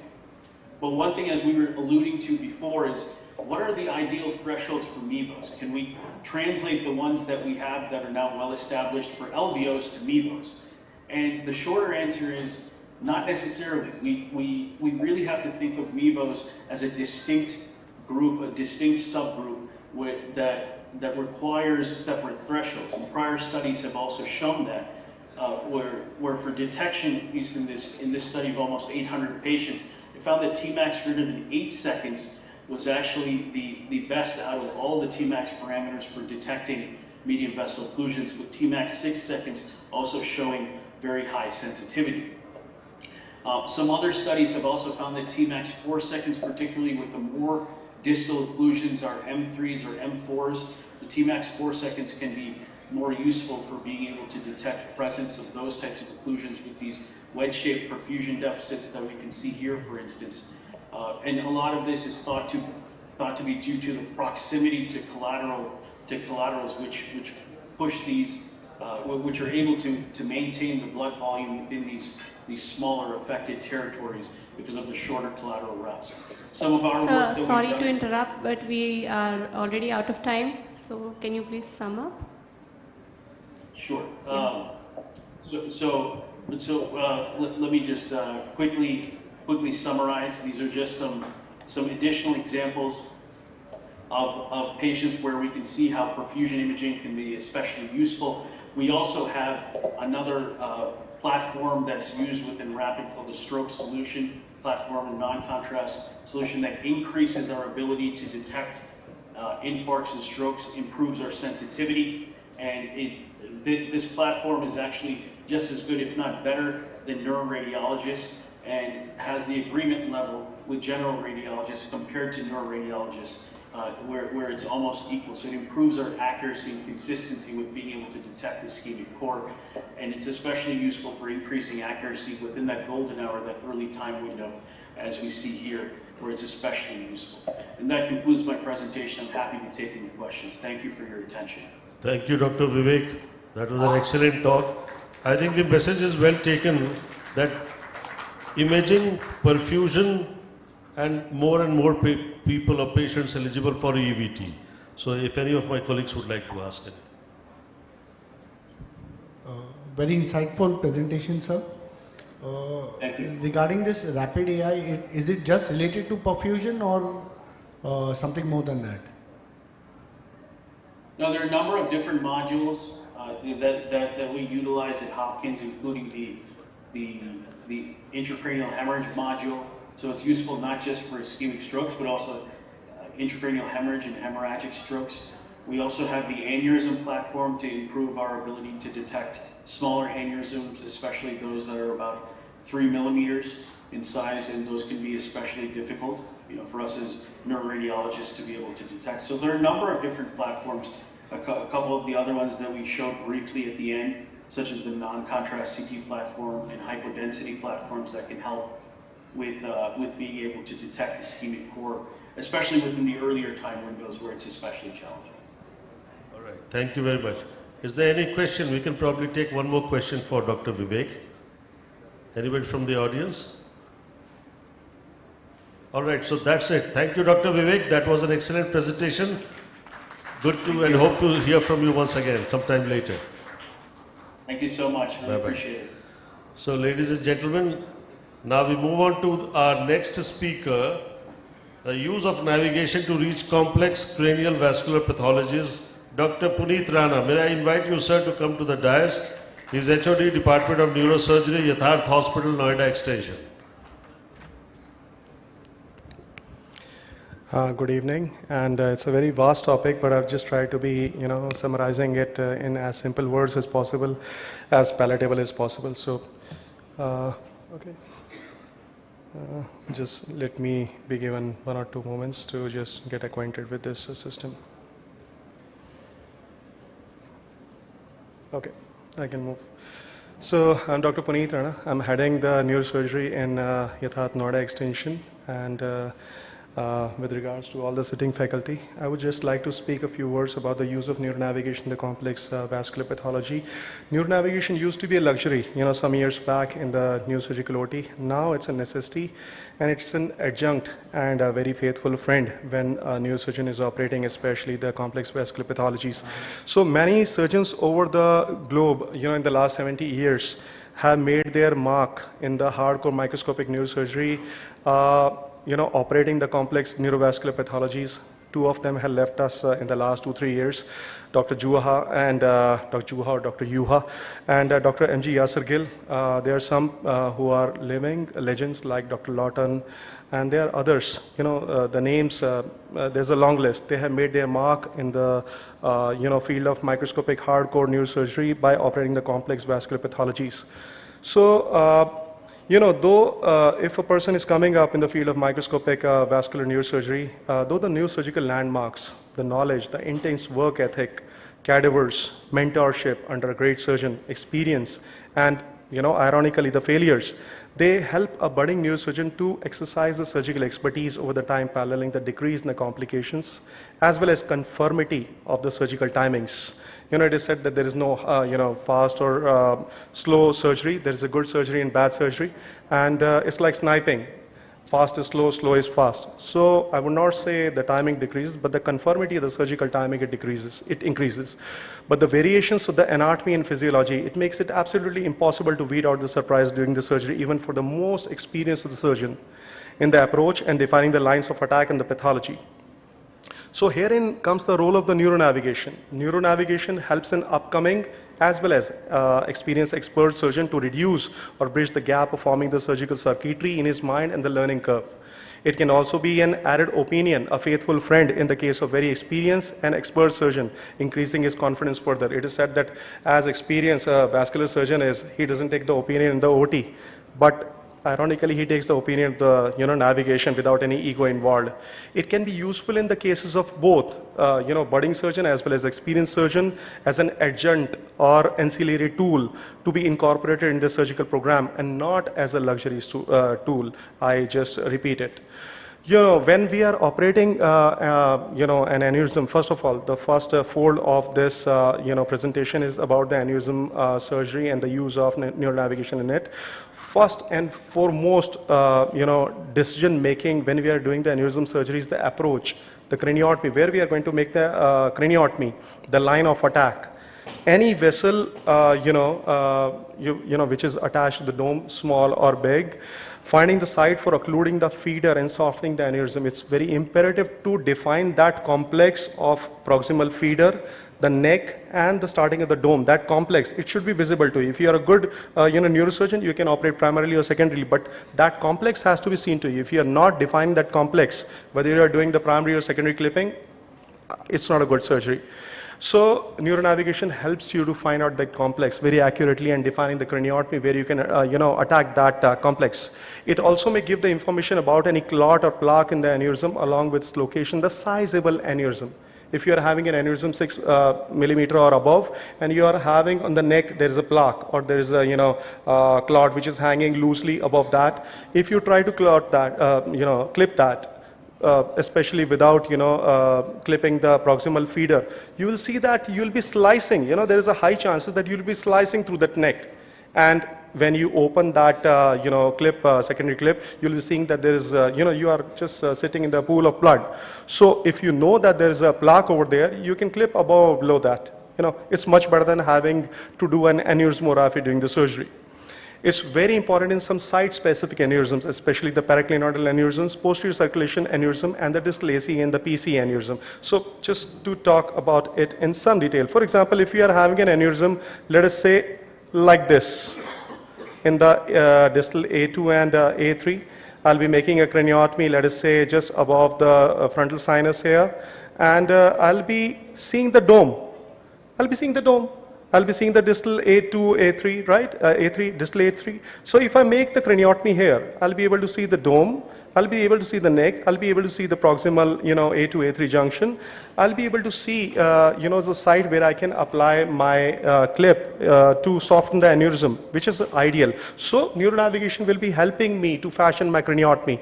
If I'm operating, somewhere, A4, A5 region, if I'm having this aneurysm like that, if I, my line of attack is this, right? I make a small craniotomy because I'm having a neuronavigation. I'll be making a craniotomy here. I'll be just attacking the dome.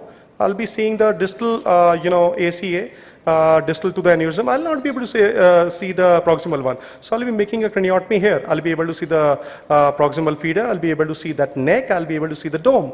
So that will be an ideal craniotomy for me. So neuronavigation will be very helpful when you are operating the distal ACA.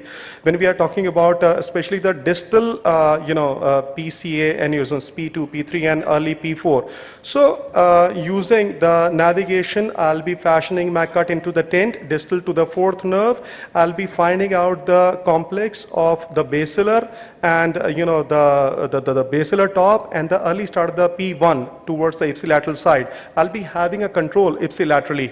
So then using the neuronavigation, I'll be going laterally after controlling the aneurysm, softening it, I'll be clipping it. So it's very helpful to have the neuronavigation. Obviously in the case of the paraclinoidal aneurysm, when I'll be lost in the sea of the bones, it will be helping me doing the clinoidectomy extradurally and intradurally as the case seems fit. So AVM is slightly different from aneurysms. It requires the knowledge of the surgical landmarks, the brain to minimize the damage because I have to go around the AVMs, especially in the deeper sites. The variation of the feeders, drainage, site, size makes it imperative to have a second opinion in the form of the navigation. The DTI tractography, along with the fMRI amalgamation, along with the normal and angiographic images of the navigation, along with the CT navigation adds another dimension of help to the neurosurgeon operating the AVMs, along with the help of the cortical and subcortical electrocorticography, which is an absolute must in the deep and vital areas.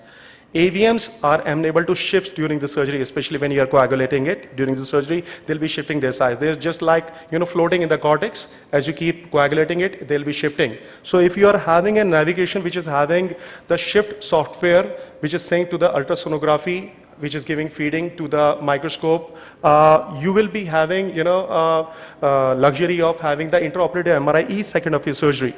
So these are the various softwares which are available. You can actually see the color coding by which you can see the feeders, the drainage areas. You'll be seeing the fMRI finding the line of attack from the corticectomy, and you'll be having the DTI tractography to prevent the damage to the tracts. You can reach the AVMs. You can find out the feeders, drainage, and take it out, having the use of the ultrasonography, which is akin to having an intraoperative MRI each second of your surgery. So brain shifting software with the intra-op USG synced with the microscope and navigation with the input and amalgamation with the fMRI can be a game changer, along with the live picture-in-picture image in the microscope and tracker on the suction, along with the sensation of the cortical and subcortical electrocorticography on your suction. So one word about the microvascular anastomosis. It's useful to find out the perfect site and size of the recipient stretch and hence fashioning of the craniotomy. It adds to the knowledge, the orientation, the side of anastomosis, because you will be operating at a very high magnification, so the depth of focus will be less. So, the recipient has to be stretched in a 90-degree angle in front of you, on which the donor will be going around 60 to 70 degrees to do a perfect microvascular anastomosis. So, just summarizing it, the take-home message is there is no substitute to the human intelligence, work ethic, experience, mentorship, cadaver, structured learning program, navigation, and all its adjuncts are ancillary tool to bridge the learning gap and reduce complication. It even has a clear advantage while dealing with the complex vascular pathologies at certain specific sites in the case of aneurysms. In AVMs especially, the deeper ones, the recent technology of USG synced with the navigation microscope along with the live display on the microscope vision tube, the navigation, along with other adjuncts, they can be game changers and especially useful tool. Thank you so much. Thank you, Dr. Puneet. That was a very fast, brief, and excellent talk. Sorry, sir. I think next time we need to have a couple of minutes more for each speaker. I don't know, something is wrong, maybe a couple of minutes late. That's why it's beeping in between your talks. Anybody has a question? Any of my colleagues would like to ask anything?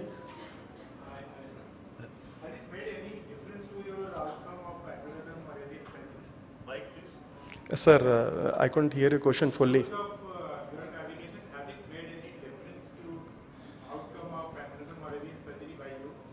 Sir, the surgeries have, as I said, become a bit faster, and there is more confidence in my mind of what I'm going to encounter when I open it.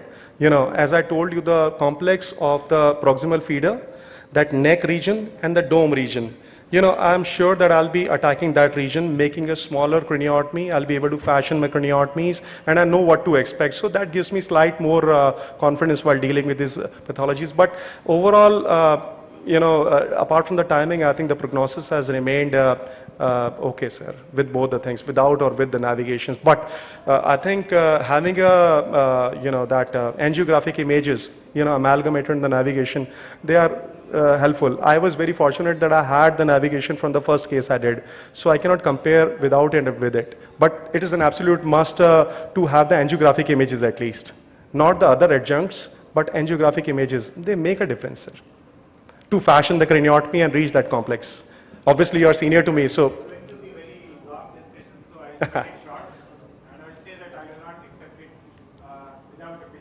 Yeah. I'll just conclude what he's saying. The eyes will see what the mind knows. And the eyes will see better if you have a guide who shows you. That is the navigation, isn't it? Thank you very much, Dr. Puneet. So we end this session now. Sir, thanks for your comments. Thank you. Can we hear it for our speakers and our chairperson, everyone? Let's have a huge round of applause for them. Thank you so much for moderating all the sessions. And may I now request Dr. N.K. Soni, Academic Dean and Head, Department of Internal Medicine, Yatharth Hospital, to please join us on the stage. Let's have a huge round of applause for Dr. N.K. Soni. I request you to please join us on the stage and felicitate our eminent chairpersons.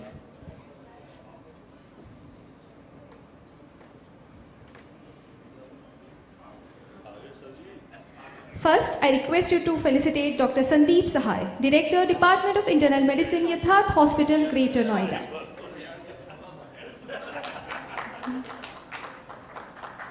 Next, I request you to felicitate Dr. Swati Paliwal, Head, Department of Radiology, Yatharth Hospital, Greater Noida.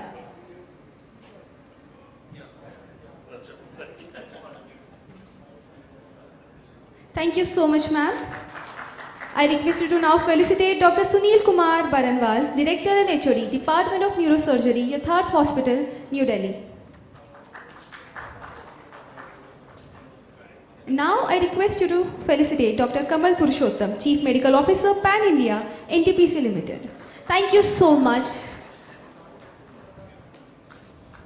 Thank you so much, Dr. N.K. Soni sir. Thank you so much. Now I request Dr. Amrita Singh, CMO, CGHS Noida, to please join us on the stage. Can we hear it for her? Please join your hands together for Dr. Amrita Singh. And though Vivek sir is not here with us physically, but let's have a huge round of applause for Dr. Vivek.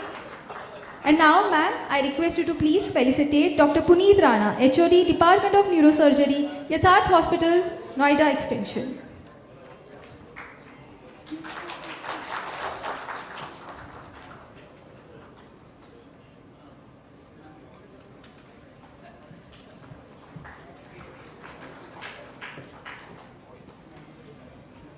Thank you so much. Now, it's time to proceed to our concluding session today. Session 5, hemorrhage stroke. This is one of the most challenging areas in stroke management, where timely decisions and expert interventions often decide the patient's fate. We are fortunate to have a distinguished panel of chairpersons to guide us through this crucial discussion. Ladies and gentlemen, please put your hands together as I invite our respected chairpersons, Dr. Ram Raghunath Badwal, Chief Medical Officer, Commandment Medical, CRPF, Greater Noida. Let's have a huge round of applause for Ram Raghunathan Badwal, Dr. Ram Raghunathan Badwal. After this, may I invite on stage Dr. Paru Lissar, Head, Department of Critical Care, Yatharth Hospital, Greater Noida. Next, let's have a huge round of applause for Dr. Bhupendra Faujdar, Director and Head, Department of Neurosurgery, Yatharth Hospital, Faridabad.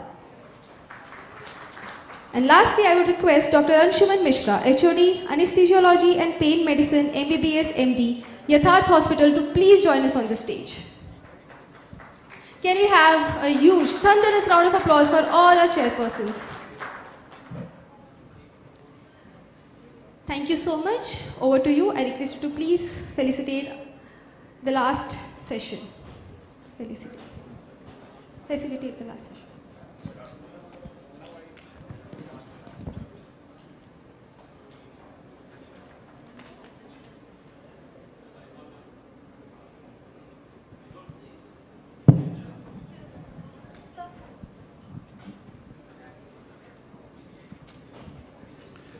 Now I invite Dr. Vinit Chaudhary. Dr. Vinit Chaudhary, please. Dr. Vinit Chaudhary is the Senior Consultant and in charge of the Department of Neuroanesthesia and Neurocritical Care at Yatharth Super Speciality Hospital, Greater Noida. Over to you, Dr. Vinit. Thank you, ma'am. Good evening, everyone. I'll be talking about the advancement of neurocritical care in stroke management. Most of the things have already been dealt by our previous speakers, so I'll just go through what have been the recent advances in the past few years.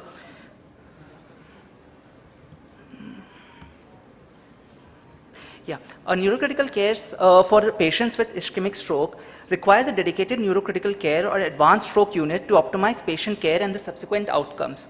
A typical case for the patient after thrombectomy or thrombolysis and needs a good handover from the different department before it reaches us. One of the most important thing is neurological examinations. As stated earlier, we usually do a 15-minute examination the first 2 hours, 30 in the next 6, and hourly till the first 24 hours. However, the recent studies have shown that in patients with minor to moderate stroke with NIHS less than 15, a shorter intensive care unit is equally safe than a 24-hour or more than 24 hours stay with no difference in outcomes. As Dr. Dwivedi sir has said previously, the fate of the ischemic penumbra largely depends upon maintaining the perfusion above the threshold for infarction, and there is a U-shaped relationship. Let nature take its course. Blood pressure on either side is extremely dangerous for the patient. Both extremes of blood pressure have prognostic significance for disability and death. If you're not treating a patient and the blood pressure is more than 220 by 120, a reduction of 15% in the first 24 hours is ideal. A patient who is undergoing thrombolysis, thrombectomy requires a blood pressure management where the blood pressure should be reduced to below 185 by 110 for a thrombectomy and should be kept at less than 180 by 105. Subacute, there is no present guidelines as such, and once the patient is stabilized, the blood pressure should be kept at less than 140 by 90, if possible, less than 130 by 80. This study showed that the greater systolic blood pressure variability measured early from the ischemic stroke or intracerebral hemorrhage onset is associated with poor long-term functional outcomes. So do not have large swings in blood pressure either way. As discussed earlier, intensive blood pressure target of systolic of between 100 to 129 millimeters after successful EVT did not reduce the radiographic interparenchymal hemorrhages at 24 to 36 hours as compared with the standard care systolic blood pressure target, keeping it between 130 to 185. The optimal BP randomized clinical trial showed that the 3 months MRS outcome of score in patients who underwent intensive management versus patients who underwent conventional management, the outcome was better in patients who had a conventional management where the blood pressure was kept between a target of 140 to 180 millimeters mercury at 24 hours. Again, avoid hypoglycemia and hyperglycemia, especially during the first 24 hours. The intensive versus a normal target of 140 to 180 is ideal, and intensive blood glucose of less than 60 can lead to hypoglycemia and worse outcomes in patients with ischemic stroke. There's been a fashion of having therapeutic hypothermia in patients with neurological injuries, including stroke. However, the outcomes in hypothermia have not been unequivocal. The patients who have undergone therapeutic hypothermia have shown that there may be a better shift towards a better outcome, but it was associated with increased complications. The complications that we have to watch out for is hemorrhagic transformation, and imaging in these patients is usually done after thrombolytic treatment or thrombectomy in the first 24 hours. If there is any kind of neurological deterioration, it should be done within this period. How do we manage this is by assessing the severity, doing the laboratory wake-up, stopping any kind of infusion, inhibiting further thrombolysis, restoring the fibrinogen level with cryoprecipitate or FFPs, or supply the coagulation factors, replace the platelets if indicated. One of the most dreaded complications after ischemic stroke is malignant cerebral edema. Even with the best treatment modalities, there's a mortality and a morbidity which approaches 50%. The risk factors include a younger age, NIH greater than 20, early development of encephalopathy, and a systolic BP of more than 180 within the first 12 hours of stroke onset. Once the risk has been identified for the cerebral edema, neurological ICU management essentials are considered, keeping the patient eucapnic, eunatremic, frequent neurological management, neurological examination with systolic blood pressure keeping it less than 180, keeping euglycemia, avoiding hyperthermia. If there is clinical or imaging worsening, surgical intervention is done and a continued neurological ICU care is maintained post-surgery, or if there is no surgical intervention, it's still continued. The other question arises when and where, when should we do a tracheostomy in patients if they require for airway protection. It has shown that early tracheostomy may shorten the ICU length of stay and the total hospital length of stay and reduce the occurrence of VAP, but has no significant effect on mechanical ventilation time or mortality. Feeding should be continued as soon as possible, and prophylaxis of DVT with intermittent pneumatic compression devices are important. Coming to management of spontaneous subarachnoid hemorrhage, This requires an established multidisciplinary team and is best managed in dedicated neurosciences unit. The outcomes are seen improved in high volume centers that care for at least 35 patients annually. The aims include of initial stabilization to prevent rebleeding and limiting secondary neurological injuries.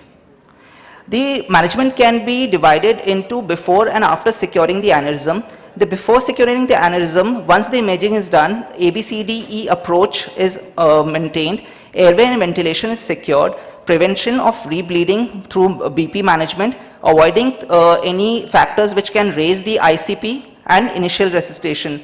Among all, there is only class 1 indication of nimodipine in the management of subarachnoid hemorrhage.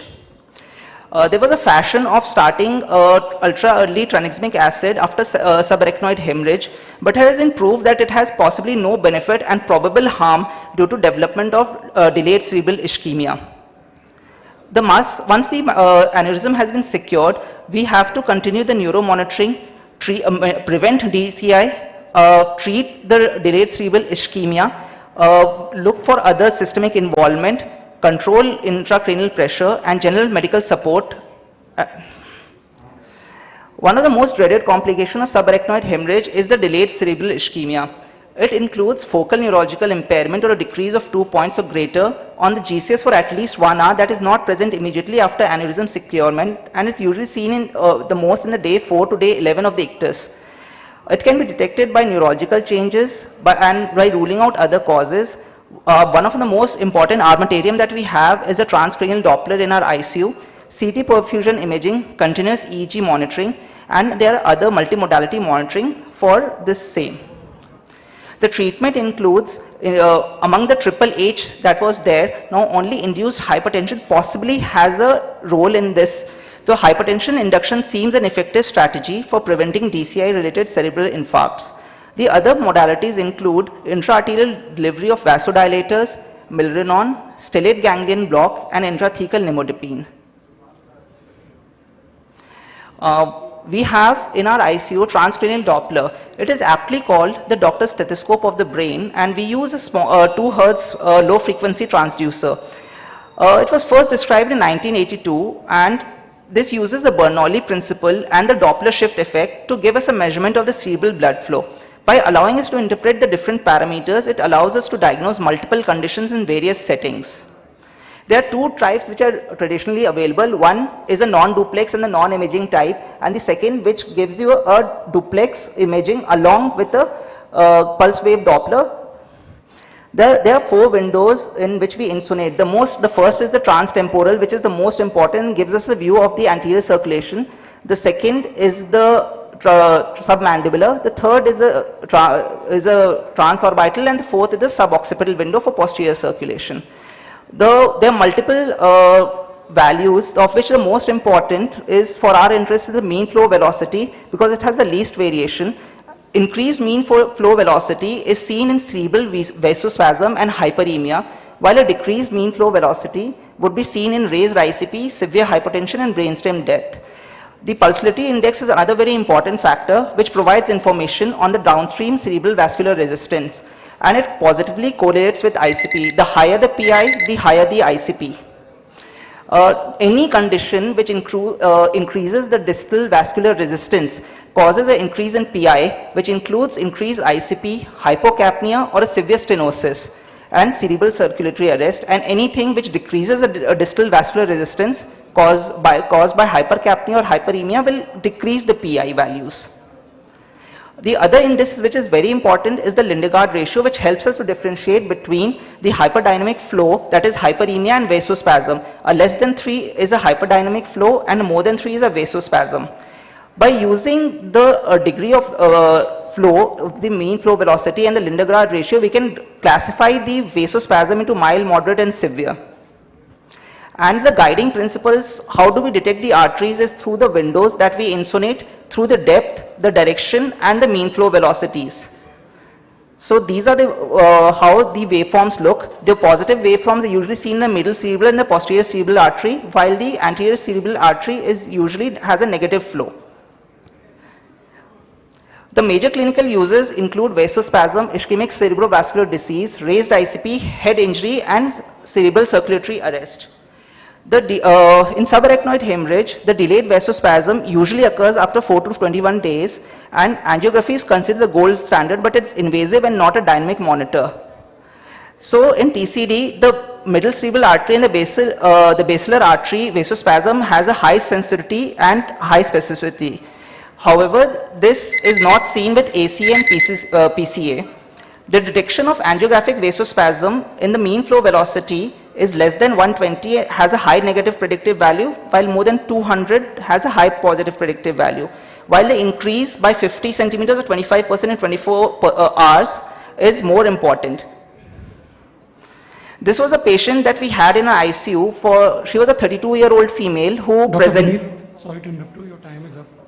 Please summarize first.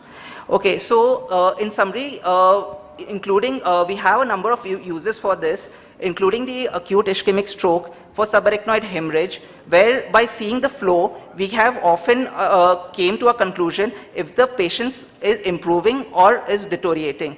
So this was another case, as Dr. Sumit sir had presented earlier. We had a case with basilar artery thrombosis. Initially, there was a very poor flow in the TCD, which got, after the reocclusion was opened, and within 3 hours, we got a much better flow in this. The same thing is seen in cerebral circulatory arrest, where we had multiple patients where we were able to diagnose a very high intracranial pressure, leading to a worse outcome. And there's only one of the two class 1 evidence on the use of TCD, in which annual TCD examination is now routine in children with sickle cell disease. The other thing is that we are using over here is the ultrasound for measuring the optic sheath diameter, in which by using this we are able to get an idea about the present ICP in the patients with multiple conditions. And it helps us in predicting the outcome with patients with stroke. And the other thing is near-infrared spectroscopy, in which it offers a simple, continuous, real-time, non-invasive cerebral monitoring. The values help us in finding the trends, and the values help us in finding if the patient is actually improving after the thrombectomy, thrombolysis, or in subarachnoid hemorrhage. And the other non-invasive you have used is automated pupillometry, where the changes in the neurological pupillary index is strongly associated with or without the deterioration of the or improvement in the clinical conditions. The future of neurocritical care has often shown that multi-modality neuromonitoring is extremely important. Why? Because it gives us comprehensive brain assessment, early detection and prevention of secondary injuries, personalized patient management and prognostication. Thank you. The house is open for questions.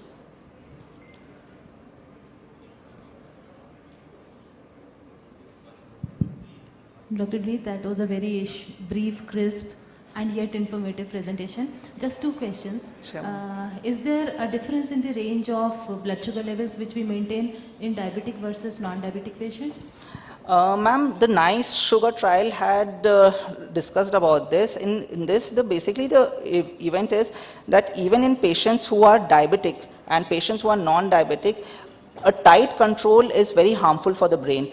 The main goal is to avoid hypoglycemia at all costs. So a normal range of blood sugar should be maintained. That's why instead of maintaining a tight sugar level between 80 to 110, it's ideal to maintain between 140 to 180.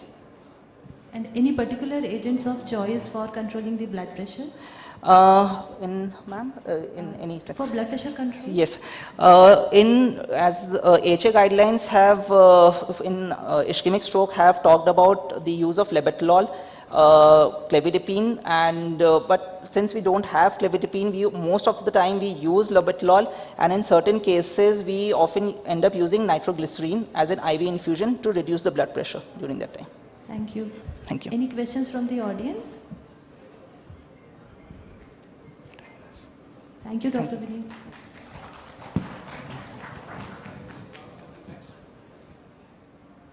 Our next speaker is Dr. Sumit Goel, and Director and HOD of Neurosurgery, Group Director of Neurointervention, Yatharth Hospital, Greater Noida. And the topic is endovascular advancement in aneurysm management. Dr. Sumit Goel. and I would not take much of your time. I know I'm standing between the we already had seen the advancement, the versatility of clipping for treating difficult aneurysms, and obviously clipping is something which is going to stay. So I'll be really talking about the advancement that has happened over a period of time in endovascular management of aneurysms. So we know that it is an established treatment modality now, and there are various devices and treatments to treat the aneurysm, which include clipping, balloon stent assisted, flow diversion, double microcatheter, flow assisted, intrasaccular devices, etc. Now, what has changed in endovascular treatment? What are the challenges? Basically, the challenge in endovascular treatment is in India we normally see ruptured aneurysm. So, stent assisted coiling is a slightly tricky situation. These are associated with hematoma and hydrocephalus. We have seen a lot of example. Use of antiplatelets, presence of vasospasm prevent or access to these vessels, and cost consideration obviously in our society. But then there have been significant advancements which has helped us to treat those aneurysms which were previously considered as untreatable, and one of the major thing is better imaging modality. Now we have biplane cath labs, better post-processing images, vaso-CT, 3D imaging, 3D road mapping for that matter, newer devices, and absolutely effective antiplatelet therapies. So you know in Indian population there is a lot of clopidogrel resistance we have, so antiplatelet therapies have also made things better. Just to show how imaging advancement has helped us, this is a recent basilar tip aneurysm, blister aneurysm that we had treated. So this aneurysm otherwise was missed on a 2D angiogram. So when you do a 3D, you can see a small 1 millimeter blister, and then you can treat. Another is an example of a dissecting aneurysm that we had treated at our Noida extension place, and you can see how beautifully an MCA dissecting aneurysm hanging on one of the tiny dissected artery can be seen. So all this clear visualization can help us to better plan our treatment. This is another example of a recent case that we did last week at Noida extension, where this kind of a CT image where you can definitely see the aneurysm and the flow diverter in place absolutely opposed to the wall can help us to precisely plan, and these are the images which help us to prevent treatment failure, as you know we had seen in the some of the previous example, because the stent apposition is important, and this we can see now with the present imaging. Now I'll be limiting my talk to advancements in endovascular devices. So this is stent assisted coiling definitely has proven a boon for us to treat wide neck aneurysm. A 61-year-old gentleman who has presented with Fisher grade 3 SAH. This was a CT, we can see significant blood. We did a DSA, and we can see a wide neck ACOM aneurysm. So this was a wide neck ACOM aneurysm. A simple coiling would not be able to protect this branch of ACA. So we had no choice but to deploy if we want to treat it endovascularly, we have to use some modality of preventing this branch. So we deployed a stent into this. So this is the stent markers. We deploy the stent from here to here in this branch, and then we subsequently coil the aneurysm. And this is now just we are coiling the aneurysm, and we could completely coil the aneurysm. So this is after we have coiled the aneurysm, and we could preserve the A2. You can see in this run that opposite side flow was maintained. So then besides the stent assisted coiling, which has been there for many years, now we have some newer devices. Newer devices are helping us to treat some more wide neck aneurysm. These are neck bridging devices, flow diverter, intrasaccular flow diversions, and intrasaccular flow disruptors is something that we need to tell. So this is one of the cases that we did last year in Yatharth, Greater Noida hospital, and we used a specific device called a Trenza device. So this was a 14th case of Trenza device in the country, and the first one in this region that we did. So Trenza is a coil kind of a structure which breaks into omega shape formation. So this omega shape formation basically helps us to bridge the wide neck. So this was a 40-year-old male which came with grade 4 SAH and a wide neck ACOM aneurysm. This was the aneurysm. The neck was approximately 4.5 millimeter in this case. So instead of using a stent assisted coiling, the advantage with this device is that we didn't have to use antiplatelet in this case, and this is how this is in a way it's a simple coil only. So we have to put it through a slightly bigger bore catheter, and we place it inside. We keep pushing it and completely bridging the neck, and this is how the trenza look like after we have put it into the aneurysm. So this has formed a nice scaffolding in which we can further coil the aneurysm. And as we had seen with the esteemed speaker, Dr. Sinha, talking about recanalization and all, follow-up is very important in endovascular treatment, and this is a 9 months follow-up. In this case, we still see complete occlusion of the aneurysm, Raymond class 0. Use of flow diverter is definitely a boon, and as sir has said, it is an aneurysm diverter also. This kind of difficult aneurysms probably would require a very high level of experience clipping techniques. So this was an aneurysm in which we use a flow diverter as well as the coils, and we placed a diverter and a single coil into it. This is how it would look after placing the flow diverter as well as the coil, and this is a follow-up scan, follow-up angiogram after 3 months. The whole aneurysm is gone, and what we see is a fully preserved, secured vessel. And so flow diverters are definitely an advantageous, it's a device that obviously there are certain apprehensions still associated with these devices, and this is what we started with, and this is what the final outcome is. Intracerebral devices is another new device which has come up, and which has actually helped us. It is there for certain set of aneurysms. The advantage again with these devices is that these patients do not require antiplatelet therapies, which is a good thing. So this was a 21-year-old female, 3 days onset of headache, and initially managed at Gwalior and later shifted to her hospital. Clinically, she was HNS grade 1. And there were hardly any blood in the scan also, except some blood in the intrahemispheric fissure. So we did a DSA, and this was her images. So all modalities obviously can be used to treat this aneurysm. Since she was a young female, we didn't want to take a trial with stent assisted coiling and put her on antiplatelet. We decided to put in a web. So web is a small device which fits into the aneurysm. So this is how this is the distal marker of the web, and this is the proximal marker of the web, and we are just placing the whole device in the aneurysm, and this is how it looked like. You have put the device, and this is a very magnified view of the device, and these are the 2 markers of the device in the aneurysm. And the moment you put in the device, you do a check angiogram, and you see there is an immediate stagnation of blood in the aneurysm. So this is a post-procedure CT, 1 month follow-up, complete aneurysm occlusion, and this is a 3-month follow-up angiogram. The aneurysm is completely obliterated, and ACOM is very beautifully preserved. So now this device is there in European market for more than 10 years now, and there is enough data on the safety of the device in ruptured aneurysms also. And as sir has already talked about it, this is a very interesting paper. Those who are interested in the debate, that so many good options are available, how to make the best decisions when there are so many good options. So this is a 2024 paper in JNS about the various treatment options that we have if somebody is interested. So to conclude, endovascular treatment is rapidly evolving with newer advancement. We aim to make the treatment simpler for more complex neurovascular problems.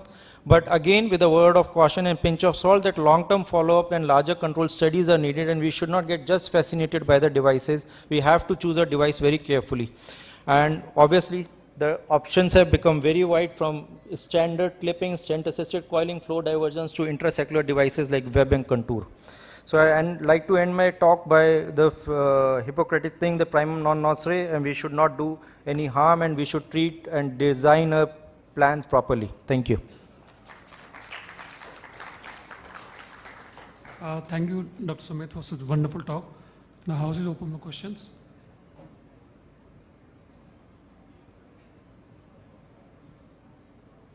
I have just one question. What antiplatelet, you were saying the newer antiplatelet. So now we have ticagrelor, basically prasugrel and ticagrelor are there. So especially when you're using flow diverter, because the metal content is high, we would not like to use clopidogrel. So we rather use prasugrel or ticagrelor in these cases. So every institution has own protocol. We are largely using, we did 2 flow diverters in last 1 month, one at extension and other at our center. And we are using Brilinta or ticagrelor in these cases. And for how much duration? So double antiplatelet therapy for 6 months. and then you can switch over to single antiplatelet, but Indians are normally considered more thrombogenic. If the patient is able to tolerate, I would personally prefer to continue double antiplatelet for 1 year and then we'll switch over to single antiplatelet. Actually, now people have started stopping single antiplatelet also because they believe the stent is completely endothelialized and you don't need to give it. But again, if the patient is tolerating, there's no harm in containing 75 mg of ecospin for rest of the life. Thank you.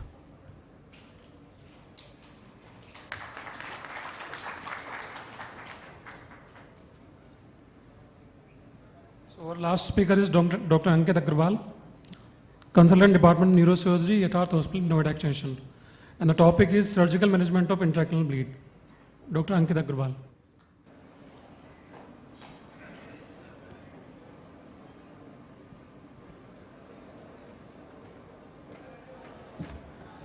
Good evening, everyone. My name is Dr. Ankit. I am working as a consultant neurosurgeon in Yatharth Hospital, Noida Extension. So I know it's getting late. It's the last topic. So it's a basic topic with surgical management of intracranial bleed. I would like to elucidate some of the points and some trials. Let's begin. So ICH, intercerebral hemorrhage, is defined as bleeding that takes place within the brain parenchyma. It is a major complication of traumatic brain injury and contributes to around 15% of strokes as well. The major etiology include hypertension, vascular anomalies, amyloid angiopathy, coagulopathy, brain malignancies, pregnancies, and substance abuse. Extensive hemorrhage has been associated with greater than 30% mortality rate within 1 month of injury, with only 30% of patients returning to independent functioning by around 6 months. What can be the presentation? Acute onset focal neurological deficits, headache in approximately 40% of patients, elevated systolic blood pressure 50%, but in our scenario we see it in almost 95% of the patients, and nausea and vomiting as well. Symptoms are often progressive due to hematoma expansion, which tends to occur within the first several hours following an ICH. However, it is to be remembered that patients without hemorrhage growth may still experience substantial neurological deterioration within the first 24 hours, probably due to cerebral edema or other factors as well. Patients commonly have altered mental status, and those with large or growing hematomas may experience rapid worsening in the GCS. NC-CT scan is considered to be the gold standard. MRI can also be done. It especially gives an edge when we are suspecting some other pathologies like aneurysm, rupture, vasculitis, intracranial malignancy, or AVMs. In an emergency setting, ensuring adequate airway, breathing, and cerebral perfusion is essential. Some points about medical management, in which we have to optimize the blood pressure, the ICP, the coagulopathy has to be reversed or controlled, and seizure control, as it was elucidated. The prophylaxis is not necessary, but if somebody comes with the seizure, then we have to control it. And then basic management like elevating the head of the bed to 30 degree, sedation, intubation, hyperventilation, rapidly infusing your hypertonic saline or mannitol, and preparing the operating room for surgical decompression or clot evacuation if necessary. EVD is beneficial for ICP measurement and CSF diversion in these patients, and can be shown to significantly reduce mortality in the settings of IVH. Then surgical management. The role of surgery, though it seems to be straightforward, it remains a matter of debate. Many clinical trials have attempted to better characterize the role of surgical evacuation in ICH. Variability in factors such as location and the volume of bleed and the method of intervention has long limited extrapolation to the guidelines. But much less controversy surrounds the surgical management of infratentorial ICH due to proximity to the brainstem. So posterior fossa hematomas greater than 3 centimeters are evacuated due to the significant risk of brainstem compression and hydrocephalus. Some relative indications and caveats: hydrocephalus with decreased level of consciousness, it is a class 2A level B evidence. Then lobar hematoma with volume more than 30 ml within 1 centimeter of the surface, then we can evacuate by standard craniotomy. Infratentorial hematomas as discussed. Comatose patients with GCS less than 8 with BG bleeds are less likely to benefit from clot removal. Minimal invasive methods are also effective when done early after ICH onset, but hemostasis in these patients can be challenging. There's a very famous trial that was done, which was a STITCH trial, which is the international surgical trial in ICH hematomas. It was a randomized trials which took around 1,000 patients and more. And it compared the surgery in spontaneous basal ganglia or lobar hemorrhages to surgery within 24 hours of presentation and early conservative management with possible surgical evacuation after 24 hours in the setting of deterioration to examine the efficacy of early surgical clot evacuation. The trial found out that only 26% of surgical patients had favorable outcomes at 6 months compared to 24% in the medical management group. With supratentorial ICH with hematomas 1 centimeter or less within the cortical surface had improved outcomes with surgical evacuation as compared to your conservative management. Then there were other trials such as the STITCH 2 trial, in which patients with higher GCS of 13 to 15 do not demonstrate survival advantage with early surgery if given the option of delayed surgery if deterioration occurs. Then there was a MISTI 2 trial in which minimal invasive aspiration with low dose TPA reduced clots to 50% of the stabilized volume within the first week compared to a 6% reduction with medical management alone. The CLEAR IVS trial and MISTI trial are ongoing investigation that generally use minimal invasive techniques with assistance of low dose TPA. Furthermore, hematoma evacuation has been shown to significantly reduce perihematomal edema even when combined with TPA delivered to the clot. Then there was one more trial, which is the MISTI intraoperative stereotactic CT guided endoscopic surgery, which demonstrated 42.9% of surgical patients had functional neurological outcomes as were defined by the modified Rankin scale as compared to 23.7% in the medical management group. These results demonstrate the safety and efficacy of CT guided endoscopic surgery to remove acute ICH. So more recent trials have demonstrated the safety and efficacy of endoscopic measures combined with low dose TPA in dissolving clots, reducing edema and improving outcomes to a statistically significant degree.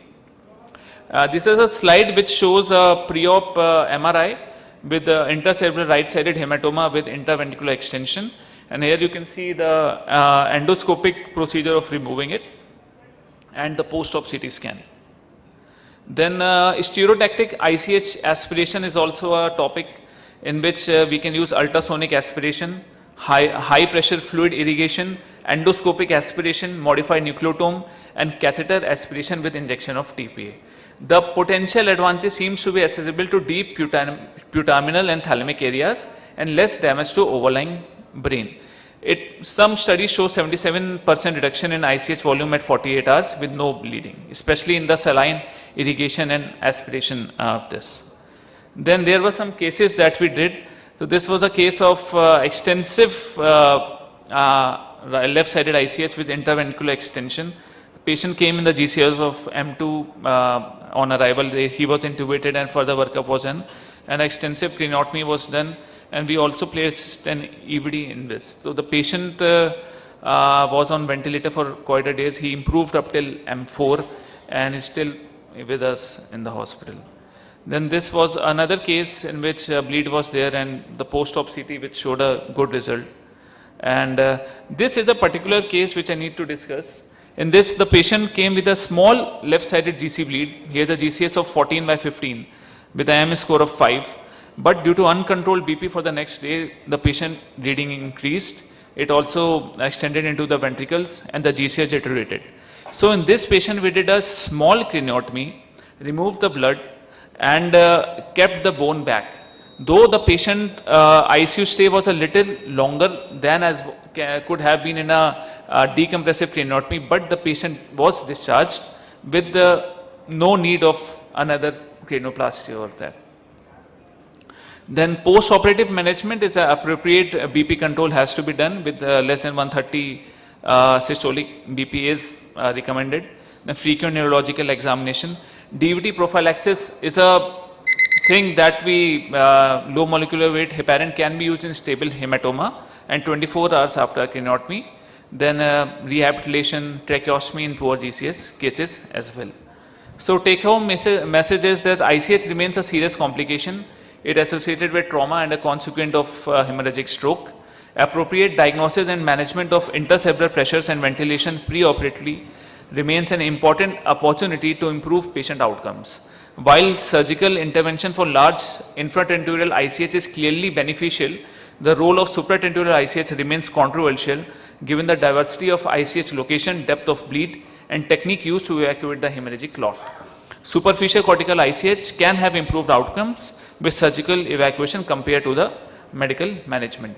ICH patients can have a host of complications in the post-operative window and require a very close follow-up to prevent subsequent surgical and medical complications. Further prospective trials elucidating whether surgical intervention compared to medical management alone is optimal given an ICH location, presentation of volume of hemorrhage will continue to guide the management of the diverse population. Thank you. Thank you, Dr. Ankit, for such a nice presentation. I think you have covered most of the topic, but I would say basically in the non-dominant hemisphere, even the microscopical evacuation, and if you want to use, you can use nasal navigation, is still the gold standard. It can decrease the total number of ICU stay, it can decrease the overall hospital stay, and it can decrease the overall cost of care. And definitely in infratentorial, it is a dramatic response after decompressive and hematopoietic evacuation. And non-dominant hemisphere, it's just still a debate whether, especially when the tumor, the hematoma is large and involving the critical structures. The house is open for the question. Thank you. Yes, sir. Yes, sir.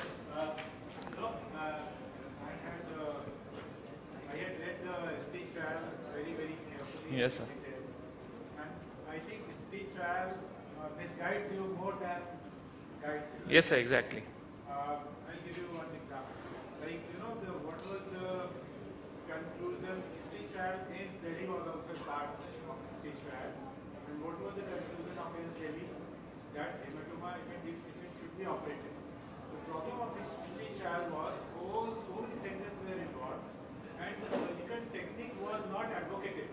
Somebody did a big craniotomy, some center did a small craniotomy, So some center did a small craniotomy, some did a very big craniotomy, some used endoscope, some used normal retractor and all. So you have to see all larger centers, including the largest centers in Moscow. They all had recommended that it should be operative. But since it was a mega trial, and many centers were involved, final conclusion was that minimally invasive is better, the lobar is better, and the infratentorial is better. So you have to see carefully. Even in your practice also you realize that even the supratentorial big hematoma, especially the right-sided, the deep-seated one, has to be operated. Even the evidences in the trial were not of very good level and class because of the same thing. One more thing that from my personal experience, Dr. Sumit knows, he has seen me, I have done hundreds of cases of this deep-seated hematoma evacuation. I use classical temporal arterional craniotomy and trans-Sylvian approach, trans-Sylvian, transinsular. I don't use any endoscope at all. Beautiful, there is no case of rebleed and complete hematoma evacuation. Thank you very much. Thank you, sir. Dr. Ankit, any experience with the intracranial hemorrhage in patients on oral anticoagulants like older warfarin group or newer anticoagulants? Yeah, ma'am, we get many patients with those patients are quite difficult intraoperatively because the bleeding control is very difficult. Even when I was in, we managed one patient in which we used prothrombin concentrate to first bring back the INR to the normal level and we operated the patient. So there is a thing that warfarin abuse, not exactly abuse, the lack of monitoring of INR. So that is a thing we have seen patients. Those patients generally have a larger clot load than a patient that is coming with a normal hypertensive hemorrhage. That is. I think in patients who are on oral, who are on antiplatelets, who presented with the large bleed, I think that in those patients we can just do the decompressive. Do not try to remove the hematoma. That can be done. That can be done. Just do the decompressive, open the dura. I think that can be done. So we had a patient who was on oral warfarin for some valvular heart disease, and at the time of arrival, the patient's INR was 4.5 or 5 around, and large intracerebral hemorrhage with impending herniation. There was no time to arrange for FFP cryoprecipitate, but the availability of prothrombin complex concentrate actually helped in cutting short the time, and immediately patient was taken for surgery, and miraculously, as expected, the INR came down to 0.9. Okay. Thank you. Thank you so much. Let's have a huge round of applause for our chairpersons and our speakers. Thank you so much. And for this, now, last but not the least, let's invite Dr. Sonia H. Mittal, Senior Consultant, Department of Neurology, Yatharth Hospital. Ma'am, I request you to please join us on the stage and felicitate our eminent chairperson.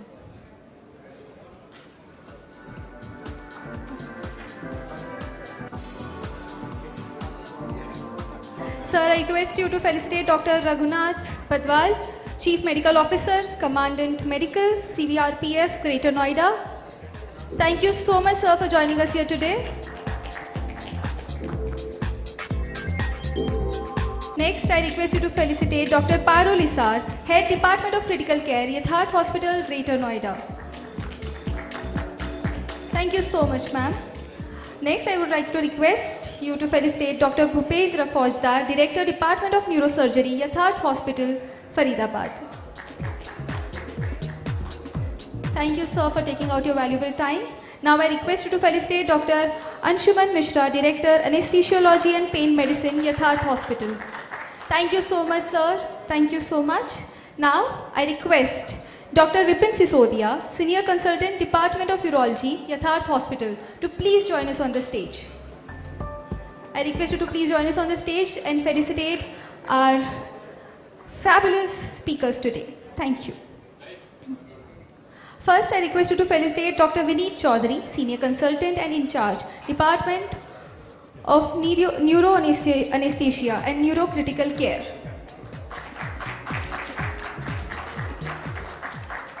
Thank you so much, sir. Now I request you to felicitate Dr. Sumit Goyal, Director and HOD of Neurosurgery, Yatharth Hospital, Greater Noida. And finally, I request you to felicitate Dr. Ankit Agarwal, Consultant, Department of Neurosurgery, Yatharth Hospital, Noida Extension.